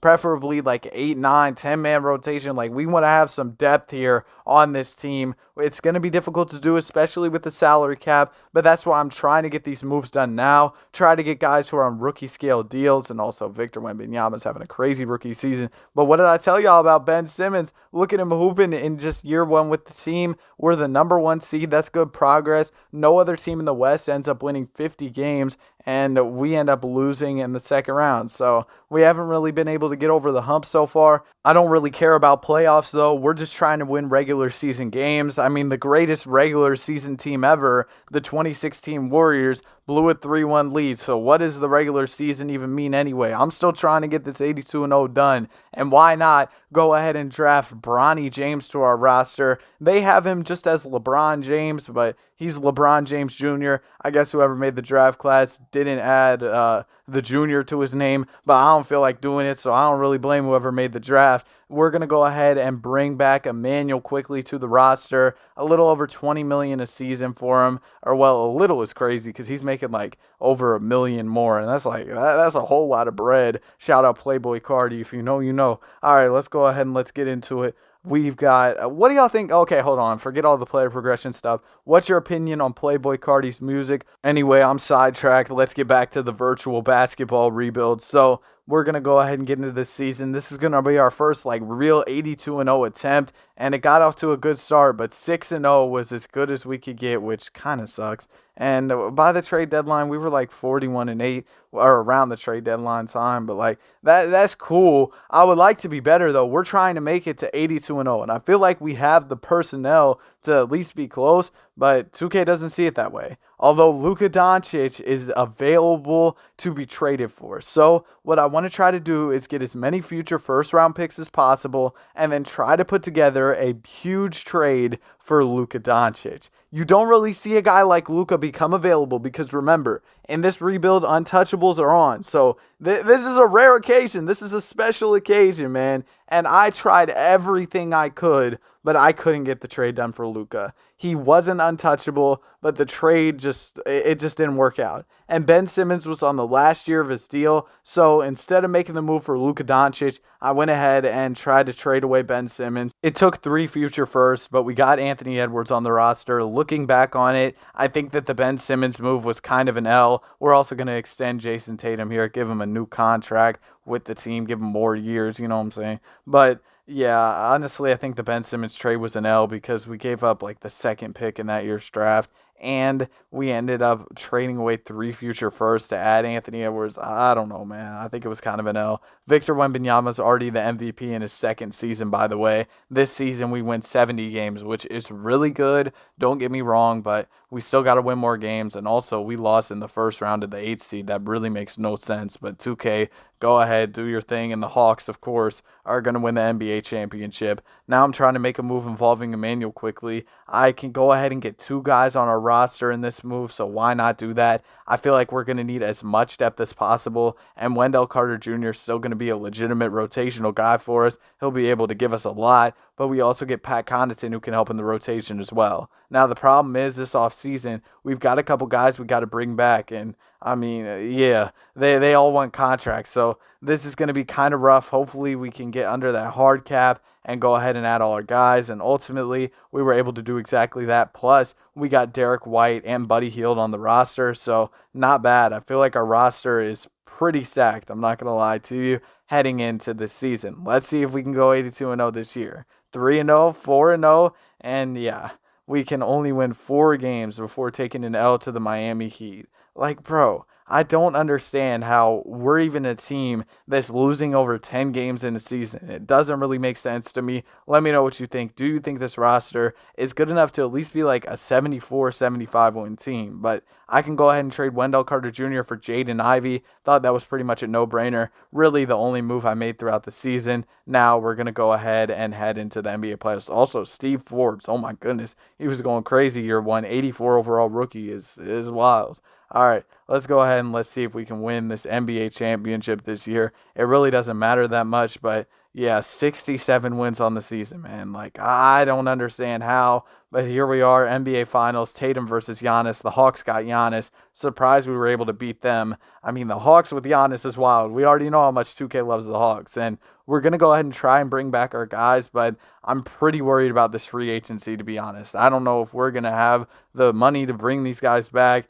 And yeah, I was greeted by an unfortunate sight. That's a crazy old head saying. An unfortunate sight. What are you, 47? But yeah, I just decided to simulate free agency and see what happens. And you all are going to think this is a fake video, but I really don't care enough to rig it. I feel like that's such an L thing to do. I would rather just go ahead and make the video. I don't know how this happened, but they got re-signed to new contracts. I know what you're going to say. Oh, Danny, you turned off salary cap, blah, blah, blah. I didn't, all right? And if you don't believe me, then don't believe me, all right? You can call me LeBron the way I say, oh, I predicted this or whatever, bro, or whatever, man. Like, I don't know, man. LeBron said, oh, I knew Austin Reeves was going to be something special when he was on the two-way deal. I don't know if that was true, but really only LeBron knows if that was true deep down in his heart. And what am I talking about, bro? Like, shut up, Danny. Oh, my goodness. But anyway, y'all get what I'm saying. Basically, what I mean is, yeah, I don't know. Okay, let's go ahead and get into another season. You all see the team, the basketball roster.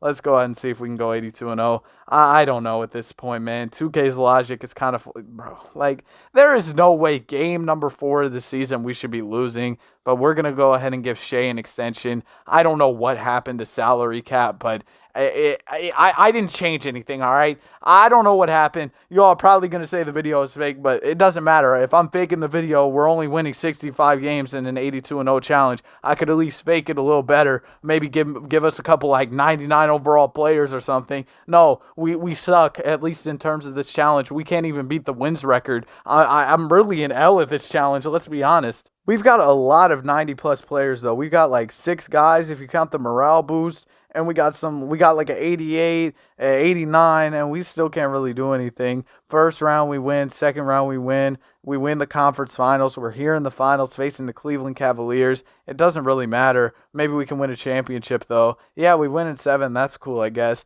Let's see if we can go 82-0. We have another chance at this. Let's see what we can do. Thomas Bryant is on the roster. Don't remember if he was here before, but yeah, honestly, at this point, we're just going off vibes. So let's go ahead and let's run this season. We're going to simulate it. This is going to be the final attempt at 82-0 because I don't really know what else to do. I feel like I've put together the Avengers of basketball. I put together the Monstars, and we probably, yeah, game 4 of the season, we lose once again. So I tried, man. We can't even crack 70 wins. Or we did that one season, but we can't even beat the wins record. 82-0 challenge. I'm calling this video the impossible 82-0 challenge, and I guess it was impossible, at least for me. I tried my best. We lose in the conference finals. That perfectly sums up this video. Steph Curry is on the Pelicans. I guess, man. Hope y'all enjoyed the video. Have a great day. Be sure to like and subscribe.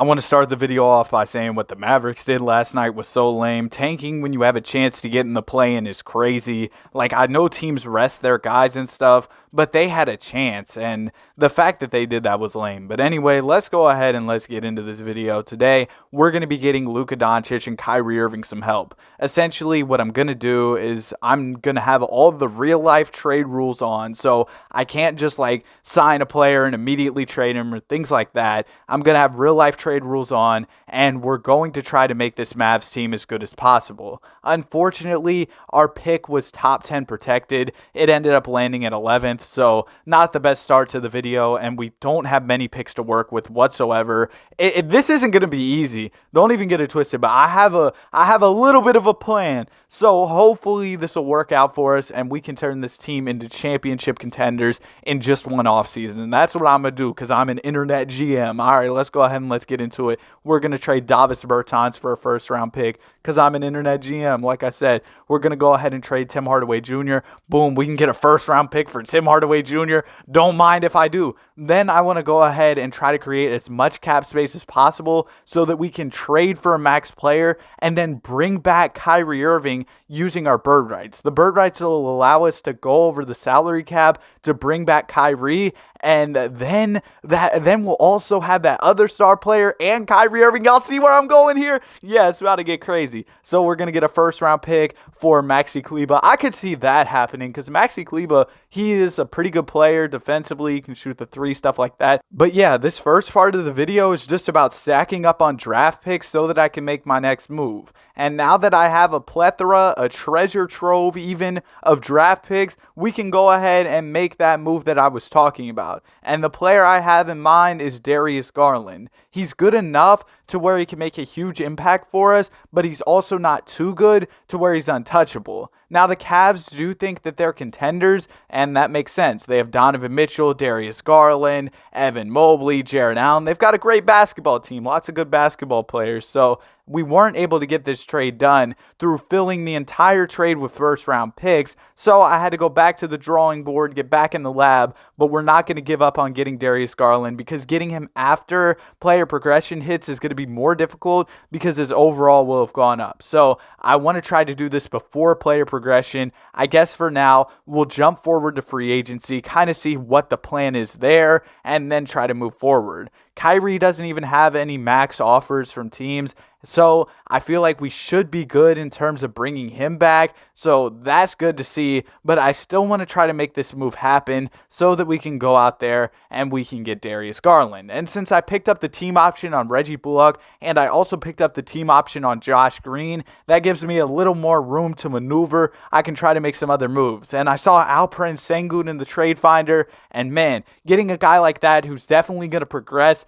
in player progression would be huge for our team. I don't necessarily want to include Josh Green because maybe I could use him in the trade for Darius Garland, but if I can just trade Josh Green in a first and get Alperen Sengun, I feel like that's kind of a no-brainer. Alperen Sengun will probably be like an 85, 86 after player progression hits, so, and yeah, I'm just going to walk right past that voice crack. We don't cut out voice cracks around here. Maybe occasionally, but not all the time. So subscribe for more. We're trying to hit 10K. All right, next thing I want to do is trade Reggie Bullock. If I can get more first-round picks, maybe get a guy who I can include in the Darius Garland trade, that would help. But I wasn't really seeing a move that I necessarily liked a lot. Mitchell Robinson is solid, and he could help us, but really, I think using him to go out and get Darius Garland is the move here. And that Blazers pick's got a ton of value. We've got Mitchell Robinson. We've got Jaden Hardy. This is a solid trade package. So I'll just throw in some more future first-round picks. Boom, bam, bop, and we'll get this trade done, right? Simple as that. Come on.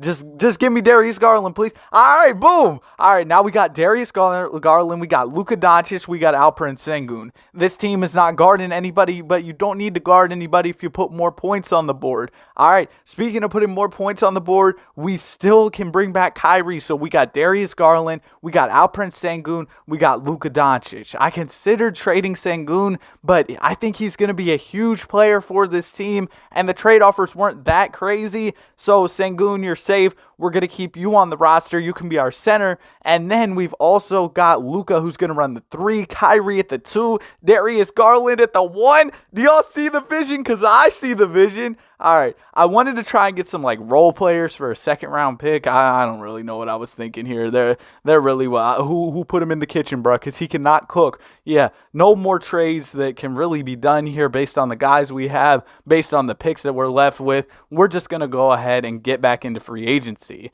And I still have cap space left, so why not try to offer a guy like James Harden? Because we have bird rights on Kyrie Irving, which means we can go over the cap to bring him back. We can really just have a Mavericks reunion. I'll throw an offer at Kristaps Porzingis. Why not? We'll throw him a pretty solid contract there, or solid is crazy, over $30 million a year. That's a lot of money, man. You could buy a whole lot of like iPhone 14s, or maybe buy some like, what food do y'all like? Me personally, I'm a pizza guy. I also like tacos. You could buy a lot of pizza and tacos with 30 M's a year, but apparently I can't go out and sign Kristaps Porzingis because it would take me over the salary cap. I don't think that's how it works though. I think 2K doesn't know ball, because if I have Kyrie's bird rights, then I can go over the cap to re-sign him, which means that I could sign Kristaps and then re-sign Kyrie, right? Like hypothetically, but maybe it's because of Kyrie's cap hold. I don't know, man. I'm not a salary cap expert, bro. Let's just move on. We didn't get Kristaps Porzingis. That's the summary.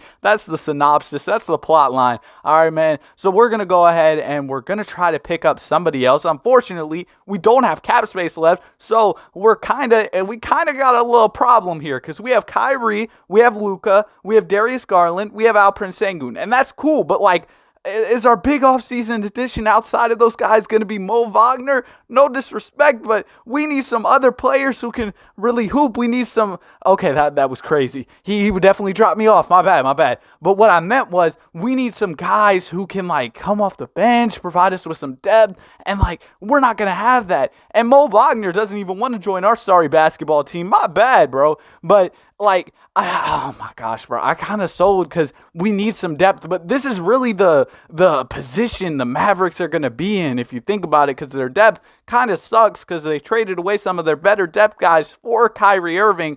And now, what if Kyrie leaves? They're absolutely cooked. Then Luka's gone too, probably. I saw something that he could request a trade in the 2024 offseason. Oh, man, that would be wild. But we've got like 6 guys on a roster, 5 guys. Shout out that one restaurant. I've never had it before. Let me know your 5 guys reviews in the comments section. I'll have to see if it's worth trying.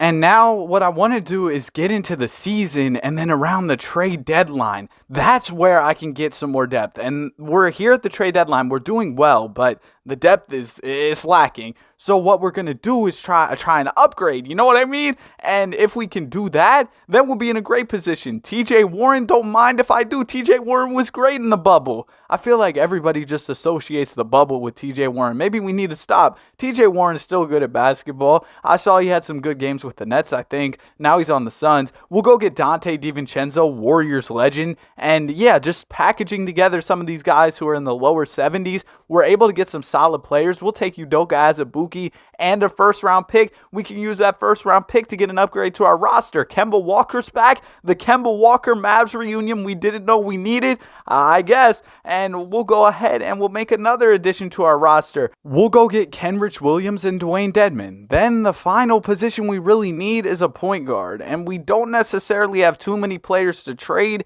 to get that backup point guard, but it's not like we need a crazy point guard. We'll go ahead and we'll go take Kendrick Nunn, Lakers legend, Heat legend. We'll go ahead and trade for him. He's on the Wizards right now. I wonder how he's been doing. I really don't know. I don't know ball. But we're going to add him to our bench. 75 overall point guard. Not too bad. And then when you take a look at our rotation, we just got some major upgrades. And we were already the 2nd seed in the Western Conference prior to these moves. So now, yeah, nobody's going to mess with us. We've got the stars. We've got the depth. Who's going to stop us, man? Let's go ahead and let's get to the postseason, because this should be easy. We end up finishing off the year with 53 wins. A solid solid season. Ben Simmons, 6th man of the year. Do you all think it's wraps for Ben Simmons, or do you all think he's going to make a comeback? I'm interested. Let me know in the comment section. I've asked y'all to let me know of a ton of things in the comment section, but like I said, let me know in the comment section.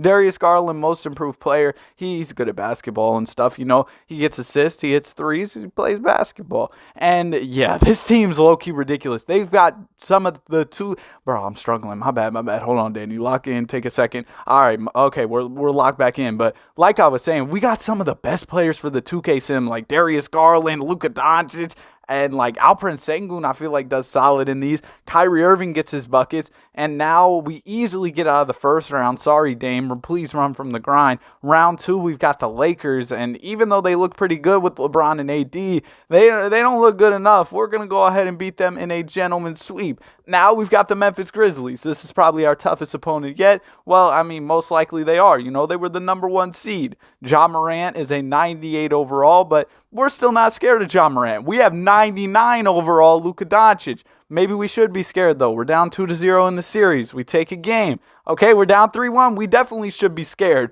Or maybe we shouldn't because we just tied the series. Can we pull off the 3-1 comeback in the conference finals? We get off to a great start here. Okay, Mavs, come on now. Oh, yeah, that's a dub. I mean, the Grizzlies low-key came back in the 4th, but it was too little too late. So we go ahead and we get the win, and we're moving on to the NBA Finals. Great performance from our big three. Kyrie Irving with 35. Ja Morant had like 35 and 12, but it didn't matter. Our big threes really like that. And the Cavs pick up Mike Conley in the absence of Darius Garland. But guess what? We're not scared of the Cleveland Cavaliers either. We're down 2-1. We're up 3-2. Come on now. Man, just give us our ring. Mavs in 6. I'm the greatest internet GM to ever play this game. Let me stop, bro. I just traded some players and stuff. Hope you enjoyed. Have a great day. Bye. The ending to Kobe Bryant's career was legendary. He dropped 60 points in a game, but what sucks is that was a regular season game. We didn't get to see Kobe in the playoffs in the final season of his career. I mean, you can't blame him. Look at the teammates he was working with, like, no disrespect, but they were not on anything. I don't even think they won like 20 games that year. That win against Utah, that was a rare win on the season. But today, I've downloaded a 2015-2016 roster, and we're going to be going back and giving Kobe the help he needs to end off his career with an NBA championship. This roster is by no means perfect, but it seems pretty solid, so we're going to work with it because I want to win Kobe a ring. And when you look around the league to start off the season, there really weren't too many teams that were selling or rebuilding. Essentially, what that means is it's going to be easier to get their established veteran players who are good, and that just wasn't really happening at the start of the year. So I decided to simulate for a little while to see if teams changed their mind. I did trade Roy Hibbert, though, because some team was willing to give me a first-round pick.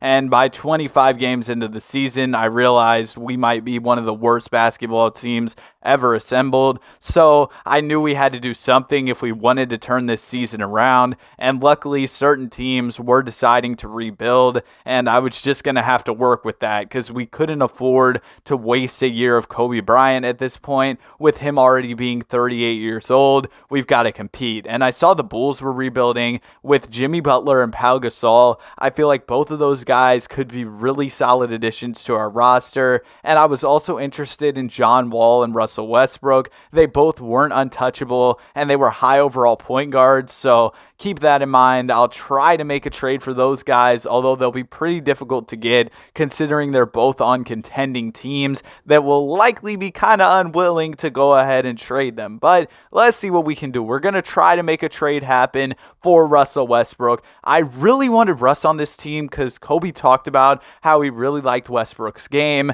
and the way things went in LA this past time when he was with the Lakers, it just didn't really work out. Unfortunately, though, I couldn't make a trade happen for him or for John Wall, which really sucks. I would have liked to have a guy who was almost at 90 overall playing alongside Kobe Bryant, but if I could make a move for Jimmy Butler and Pau Gasol, I'd feel a lot better about this team, and it'd be cool to see Kobe and Pau Gasol reunite and try to win a championship. And after giving up D'Lo, Lou Will, and a couple firsts, the trade was done. Both Jimmy Butler and Pau Gasol were Lakers, and now I'm trying to go get 4 former Laker legend Andre Drummond and see if we can add him to the team. People forget how good Drummond was. I think he's still that good, but the NBA just doesn't like big men who can't shoot threes, and so unfortunately we can't see Drummond out there dropping 20-point, 20-rebound games. He's still a really good rebounder and stuff, but he just doesn't get that many minutes because he can't shoot.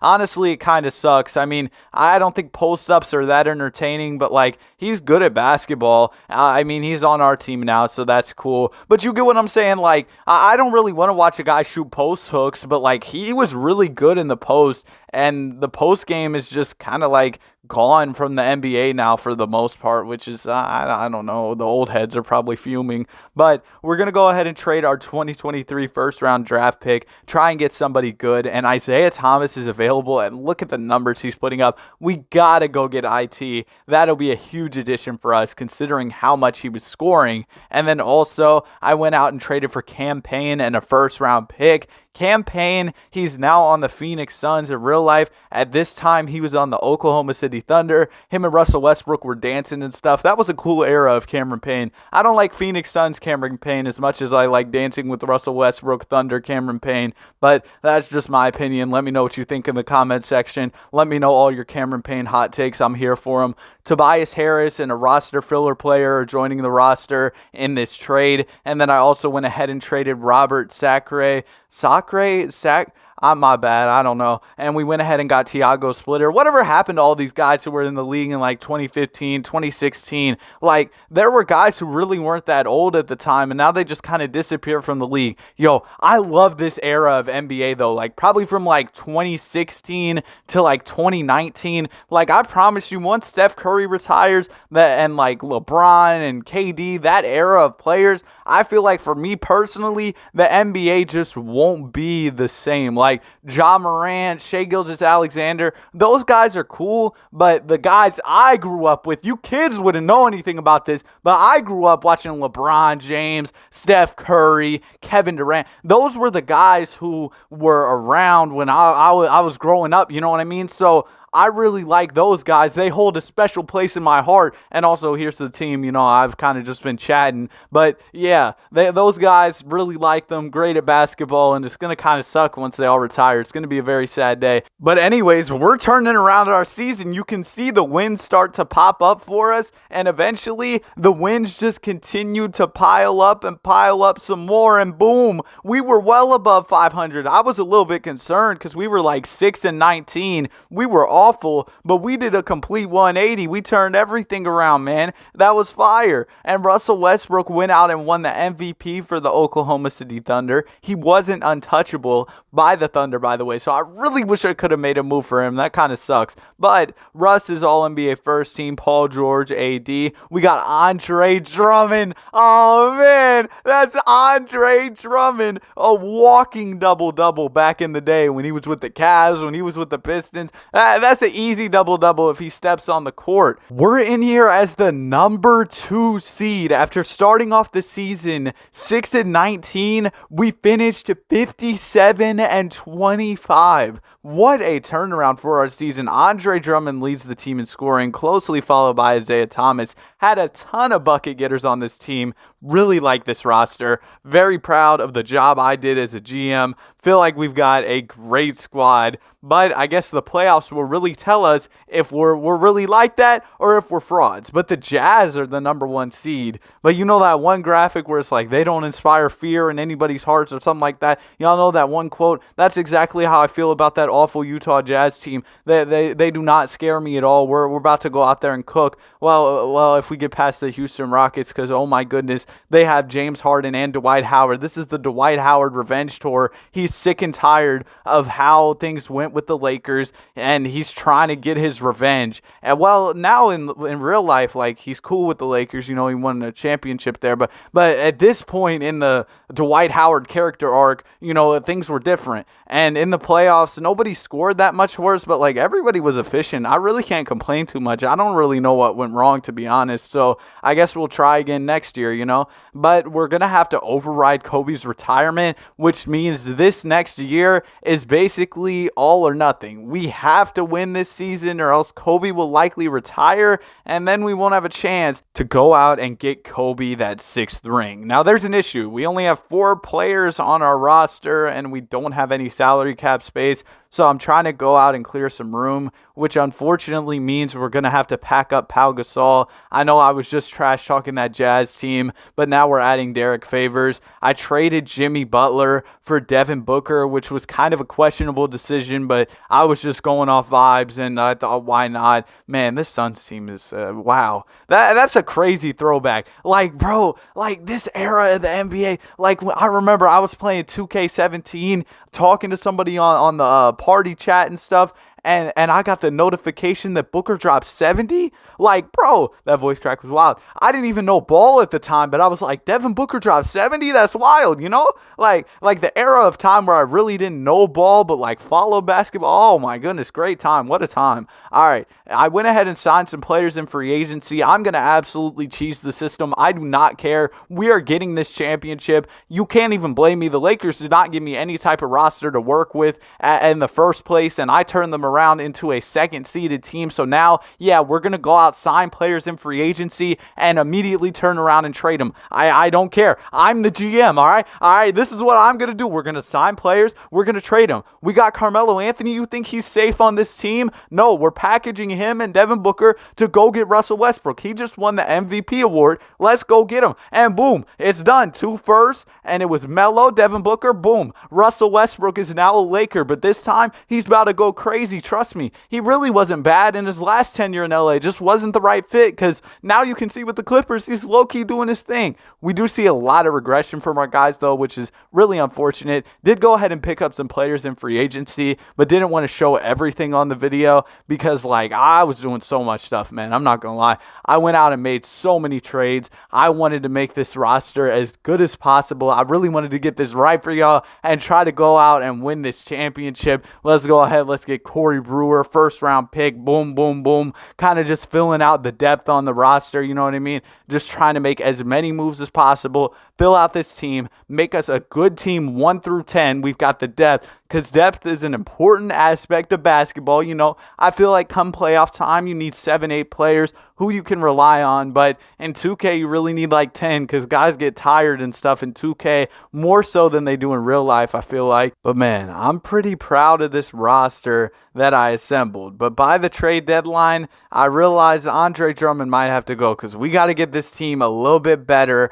And if we can add Dwight Howard and Mike Conley, yeah, that seems like a move I want to make. And then by trading Dwight Howard, we can bring back Jimmy Butler. So now we have Russ, we have Mike Conley, we have Jimmy Butler. We also still have Kobe Bryant, of course. We've got Eric Bledsoe, Kenneth Faried, Kyle Korver, but Bledsoe. Now we got Mike Conley and Russell Westbrook. So we're going to go out and get Hassan Whiteside. But Hassan Whiteside, don't think you're safe on the roster either. We're going to get DeAndre Jordan. He can be real efficient and grab rebounds and stuff. And then we're going to go out and get Will the Thrill Barton. What do you young kids know about Will the Thrill Barton? I don't know anything about Will the Thrill Barton, to be honest. I just know that's his nickname. Remember Mirza Teletovic? Like, bro, what happened to some of these guys who used to be in the league? Like, it's crazy. Do y'all remember Nikola Mirotic? Because I think he started playing overseas, but he was really good with the Chicago Bulls for a while. Like, there's so much that's changed in the league. Andrew Bogut? Like, y'all remember Andrew Bogut when he was with the Warriors, and then he got injured that one playoffs, the Warriors blow the 3-1. Like, bro,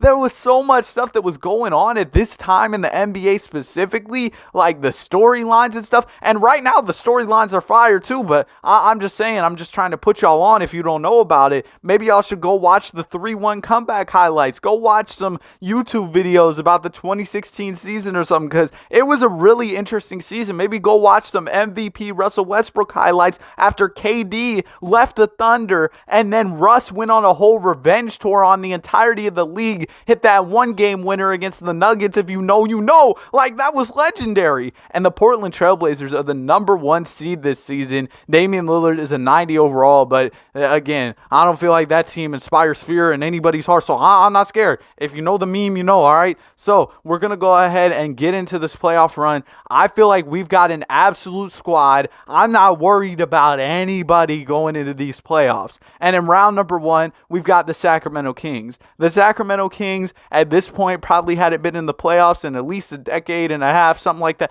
It's been a long time. Like, now, isn't it over 20 years? I'm not really sure. It's been a long time since the Kings have been in the playoffs. But in this easy first round series, we go ahead and win in 4. That was just our warm up for the playoffs. Sorry, Sacramento. But in round 2, we've got a real challenge. The Golden State Warriors. Oh, man. We've got to face the Warriors in the second round. Not exactly the team I wanted to see, as they're already up 2-0, but our team's got some fight in us. We do take a game, but being down 3-1, I mean, if there's a team to be down 3-1 to, it's the Warriors. They're known for blowing the 3-1 lead. Russell Westbrook is on fire, so you know what, Russ? It's time to cook. We're going to let Russ cook, make the rotation an 8-man, and we do still have Byron Scott coaching this team. I think he got fired from coaching the team in real life, but he's still here. He's only got C ratings, so that's not exactly the best. But you know what? We're going to take the next 2 games. Shout out Byron Scott. And in game number 7, we go ahead and we come out on top. 100-81. Russell Westbrook. Oh my goodness. I trusted you. I gave you the minutes. I made you our starting PG, and you went out there and you did your thing. So W Russell Westbrook. All right. Now we're moving on to the conference finals, where we're facing the Houston Rockets. And this Rockets team, they're absolutely ridiculous. Not only do they have James Harden, but they added Kevin Durant in the offseason. They've also got Steven Adams. So, oh my goodness, bro. But in the first 2 games, those guys don't scare us. But then we remembered, oh, they're kind of scary, and we lost the next 2 games. But in game number 5, we were able to win. This was a big game for us. Really glad we were able to come out on top in this one. Russell Westbrook gets a triple-double. Also, shout out Kenneth Faried. He did his thing as well. 20 and 11. That's a really big game. Kobe did his thing as well. And now we're moving on. But James Harden, 2 for 13 is wild, man. Oh my goodness. He's got tour dates as his shooting numbers. And we go ahead and we move on to the conference. Or wait, no, this is the NBA Finals. L commentary. Oh yeah, speaking of L commentary, we're way too far in the video for me to have not begged. Jahlil Okafor's the conference. All right, anyway. Yeah, we're way too far in the video for me to not be begging for subscribers, so y'all should subscribe to the channel. Let's go ahead and let's get into the finals. We win the first game, they win the second. And by the way, this team also sucks. Like, there's no reason we should have even lost a game to them. And in game number 5, we are NBA champions. Russ on the back door. Come on, give me one. Bro, okay. We're at the line, though, Russ. All right, we'll make a bucket, though. Russ, we got the rebound. We missed. Another rebound. Okay, that's Mirza Teletovic. All right, there we go. And we go ahead and we win the NBA championship. There's Russ and Kobe, and oh my goodness, man, oh my gosh, I love this squad. We got Jimmy Butler, Mike Conley, Russ, Kobe Bryant. Like, this is a really cool team. DeAndre Jordan's here. We've got Kyle Korver, and Russell Westbrook is the Finals MVP. Kobe gets his 6th ring and goes ahead and retires. I hope you all enjoyed the video. Have a great day. Be sure to like and subscribe. Man, this was a fun one. See you on the next one. Peace. I asked ChatGPT how the Houston Rockets could win a championship, and it said they need to improve their defense, develop a consistent offense, build team chemistry, add star power, and stay healthy. They also had like whole paragraphs explaining all the stuff, but I don't know if y'all want to read all that, but if you do, I'll have it in the description. I did have injuries on and teammate chemistry on for this rebuild because ChatGPT said that was an important aspect of trying to make this Rockets team better. But also, we need to improve our offense, defense, and look to add star power. And with the 4th overall pick, we're not going to be able to get Victor Wembanyama. So it's time to go ahead and make that trade. We're going to try to trade up to the number 1 overall pick. That might not be realistic, but guess what? I don't care. This is 2K, and nothing about 2K is really realistic. Teams come back from 3-0 leads on a daily basis, and I'm sorry if you're a Hawks fan, but the 2K algorithm has been rigged to let the Hawks win championships ever since they added Quinn Snyder. I know Quinn Snyder's a good coach, but I don't think the Hawks are winning a ring. I'm sure this, like, y'all come back to this and you'll say, oh, the Hawks won a ring. If that somehow happens this season, that'd be wild, but it's probably not going to happen. So we landed the number 1 overall pick. Let's go ahead and let's get Victor Wembanyama. The 19-year-old, 7'4" big man should be a star for this team. But also, we have the 10th overall pick, so I went ahead and I added Anthony Black. I don't really know too much about like these college prospects and guys who are coming into the league. I just watch NBA. I really don't watch college ball at all. But if you do, that's cool, I guess. But I don't know ball, all right, man. And we're going to go ahead and we're going to trade this 28th overall pick. We've already made 2 selections in the top 10, so I was good with just taking a future first. Then we had the team player options. I went ahead and I picked up most of these, but in free agency, we're going to look to try and add a star player. James Harden has been linked to the Houston Rockets through rumors. In real life, it'd be crazy if he returned, but we're going to try to make that happen in this video. He doesn't seem that interested, which based on the real life rumors, that doesn't really make sense, but you know what? We'll go ahead and we'll throw him the bag. We'll even give him the no trade clause, which could be kind of bad because he usually regresses in these, but ultimately he doesn't want to join us anyway. We'll try to go after Kyrie Irving as well. I'm not going to give him a no trade clause, but it looks like he's going back to Dallas. So that didn't really work out. So let's focus on some other goals that ChatGPT gave us. So we need to go ahead and improve the defense and improve the offense. And I feel like Brook Lopez would be a great guy to do that. 2K will probably have him regress, but we'll just give him a team option, a 1+1 deal, so that way even if he does regress, we can just decline the player option next off season, or maybe I could use him as a trade chip this season on an expiring contract. So either way, we've kind of got options there. But Brook Lopez should be solid, especially as like a veteran guy. He could help the chemistry. Seems like he's really happy on the court. I was watching him in the Bucks Warriors game last night. Seems like he just loves playing ball. So, you know, we'll go ahead and we'll sign him. And then also we're going after John Isaac and Austin Reeves. Unfortunately, the Lakers matched the offer on Austin Reeves. I thought he'd be a good guy for like our young core, even though he's a little bit old for a young core, but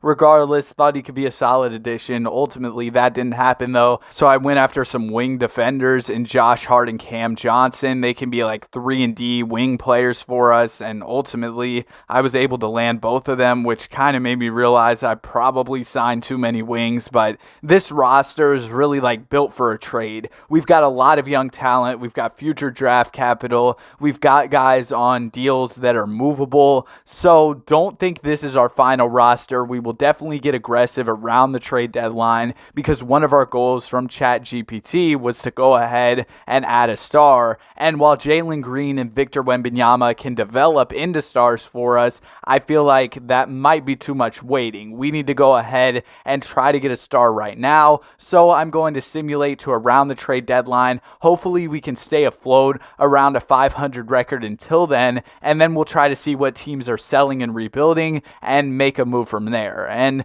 around the start of the season, we were actually doing pretty well. We were sitting at 12-8 and we were winning a good amount of games. Ultimately, we were at 25-25, 50 games into the season. So that's when I knew it was time to make a move. And also, if you're enjoying the video so far, I would appreciate if you consider subscribing to the channel. Anyways, we had some guys who were mad, which was not ideal because we were supposed to keep good teammate chemistry. So those guys might be getting packed up. But I noticed that the Lakers were selling. Both LeBron James and Anthony Davis were not untouchable. So I decided, yeah, it's time to make a move. And I know old and, his knees might be hurting and stuff, but I do not care. It is LeBron James. We are going to get him if we can. And the Lakers, since they're rebuilding, maybe they'll be willing to give him up to us. Ultimately, we didn't even have to put together that crazy of a trade package, and LeBron James was a Houston Rocket.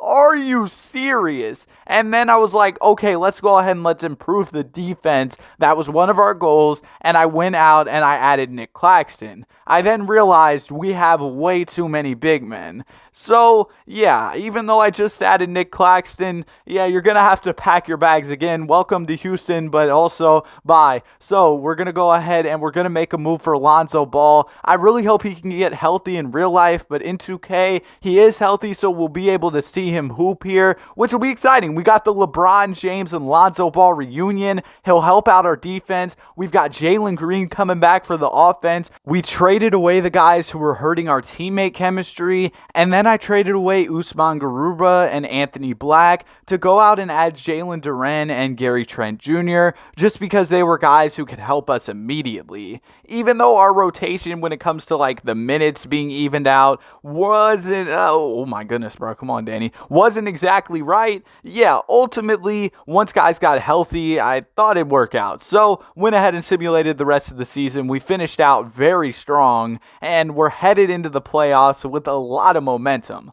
LeBron James, like I said, I don't care if he's old. He's still great at basketball. All-NBA second team, and we've got guys like Jalen Green and Alperen Sengun, Lonzo Ball, Victor Wembanyama around him. Yeah, it should be okay. I'm not too worried about his age. And also, we don't have anybody who's injured going into the playoffs, which is ideal. Everybody's healthy. That was one of our goals from ChatGPT, so we were able to make that happen. And we were down against the Oklahoma City Thunder 3-1, but that's nothing new for LeBron James. He's been there, done that. We needed that veteran experiment. Goodness gracious. Goodness gracious is a crazy thing to say. What am I, 77 years old? But LeBron James leads us in Game 7. Yeah, like I was saying, he can improve our teammate chemistry. He's a veteran. We needed a real vet on our team, and LeBron can be that, of course. Shai Gilgeous-Alexander drops 49, but it isn't enough. And now we've got a LeBron versus Curry matchup. I hope we can see LeBron versus Curry in a playoff series in real life. As both those guys are getting older, I'd love to see that matchup again. But the Rockets are going to go ahead and take this one in 6 games. And now we've got a LeBron versus Luka matchup. Man, a lot of great matchups throughout this playoffs. Not to mention that LeBron's also going up against his former teammate, Kyrie Irving. So this should be an interesting one. We're able to take Game 1 and Game 2. Come on, Mavs. Come on, Mavs. We're up 3-1. Come on, we're going to the finals. Get them out of here. That's a 6-game series win. Jason Tatum went crazy in the Eastern Conference Finals, but LeBron James leads the Rockets here to the NBA Finals, and I feel like we actually match up pretty well against the Celtics. We'll have to see how the series goes. They take the first game, we take the second, we take the third, come on, we take the fourth, and in game number 5, we are crowned NBA champions. Shout out ChatGPT, we're NBA champions. Lonzo Ball is all up in the camera, but we're able to win it, man. LeBron James, Lonzo Ball, Jalen Green, Victor Wembanyama, Alperen Sengun. We had an absolute squad in this rebuild, and LeBron James, he was crowned the Finals MVP after dropping 48, 11, and 11 to close out the Celtics, or so we thought. Actually, Jalen Green was the Finals MVP. I don't know why it does that in the celebrations. L2K. Still had a lot of fun making the video, though. Hope y'all enjoyed it. Have a great day. Be sure to like and subscribe.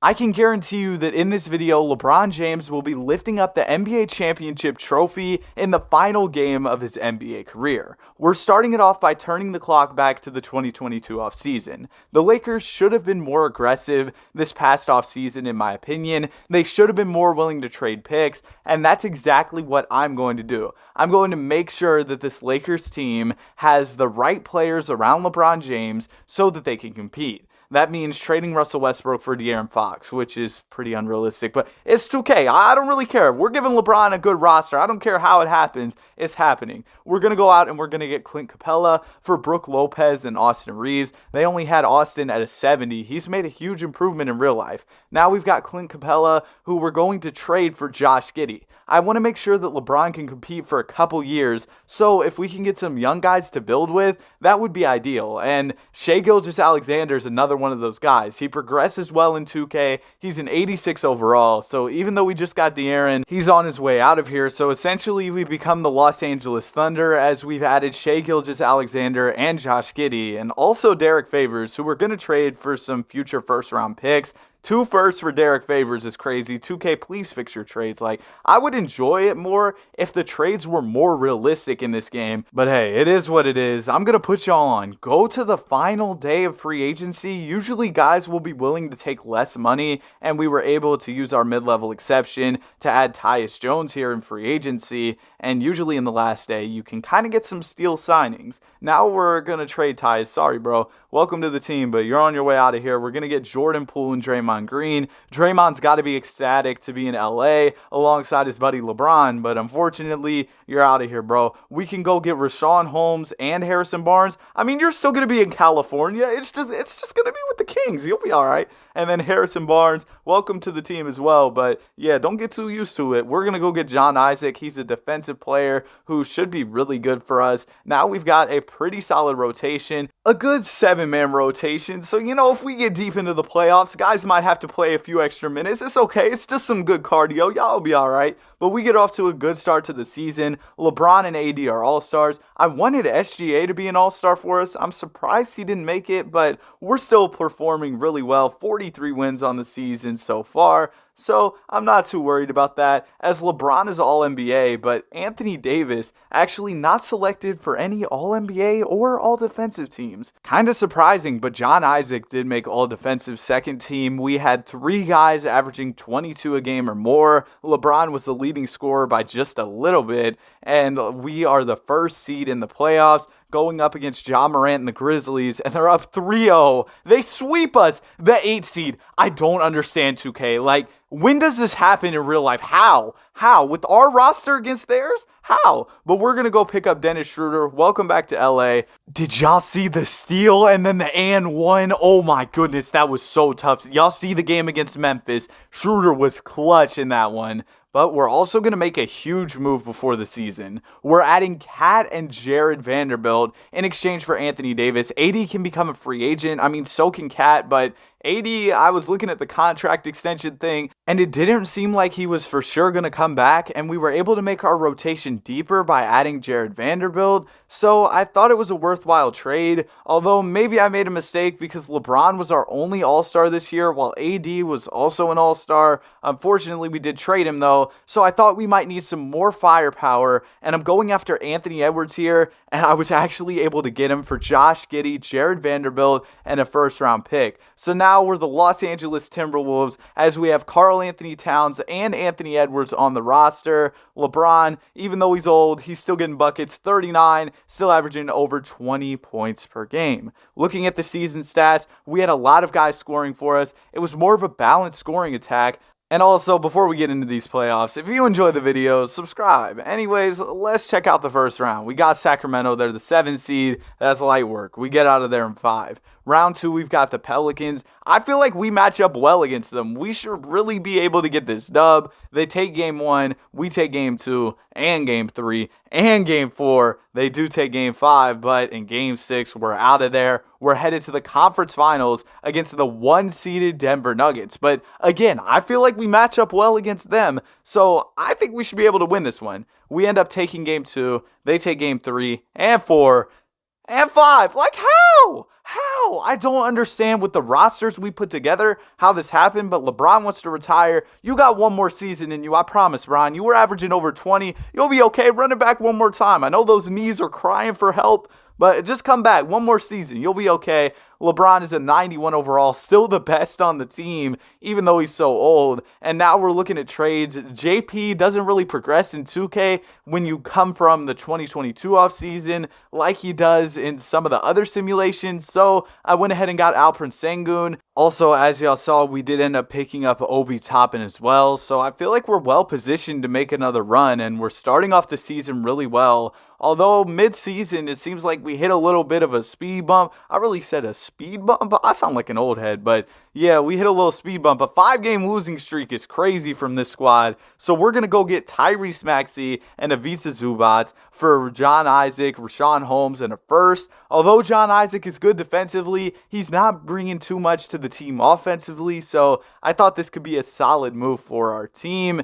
And this year, we made a big leap when it comes to all-star selections. We had Cat, we had SGA, and we had Bron. So that was good. But this was our worst year when it comes to the wins and losses column, and we're actually going to be fighting through the play-in tournament in what could be LeBron's final season, because remember, we had to override his retirement, and we're taking on Denver once again. This time, we start off the series 1-0, they take the second game, and we're actually able to take the third game, and it looks like an upset could be brewing as we take game 4. They take game 5, but in game 6, we're moving on to face the Sacramento Kings, who have Anthony Davis, Dame, and Paolo Banchero. A solid squad, but look at our team. We'll be just fine. We should be able to get them up and out of here easily. We've probably got the greatest 7-seed squad of all time as we move on to the conference finals to face the Houston Rockets, who again, I don't think are any match for us. Our roster on paper should be nearly unbeatable, and we end up taking game 3. We take game 4, so we're up 3-1. They take game 5, and the last thing we want to do is blow a 3-1 lead to end off LeBron James's career, but we might do that. So we gotta shorten the rotation. Bron, you're gonna have to play a couple more minutes, but you'll be okay. We're going into game 7, and shortening that rotation worked. I'm the coach of the year, man. What can I say? As Cat is the conference MVP, and we're moving on to the finals to face the Brooklyn Nets,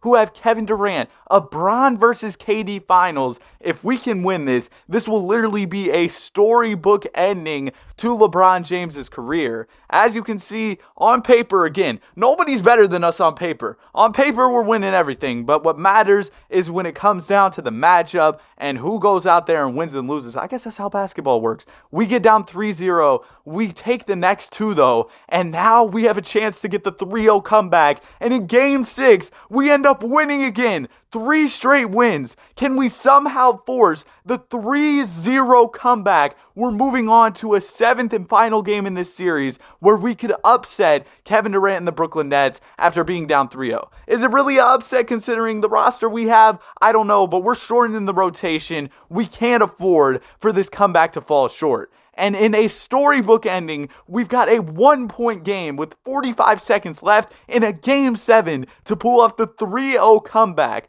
And Anthony Edwards gets the ball, pops the 3, and it's good. The Lakers are up by 4 points here. The Nets desperately are looking for an answer. Kevin Durant pulls up a 3, a tough shot fading away. He misses, and the Nets are hustling on the glass. Ben Simmons is able to make the save, and the ball goes into Kevin Love. Simmons gets the ball back, he's driving to the basket, and he gets the layup to go. It's a 2-point game with less than 20 seconds left on the clock. And of course, the Brooklyn Nets have to foul. LeBron James is at the line, and in typical free throw fashion, he does end up missing the second. He's got to make it a little interesting for the final game of his career. The door is open for the Nets if they hit the 3, and they end up firing one. It doesn't go in though, and the Lakers get the ball back. LeBron doesn't take the free throws this time, and it's pretty much wraps. The Los Angeles Lakers pull off the first ever 3-0 comeback in NBA history and are now champions. LeBron James wins a ring in the final game of his career, completes a 3-0 comeback in the final game of his career.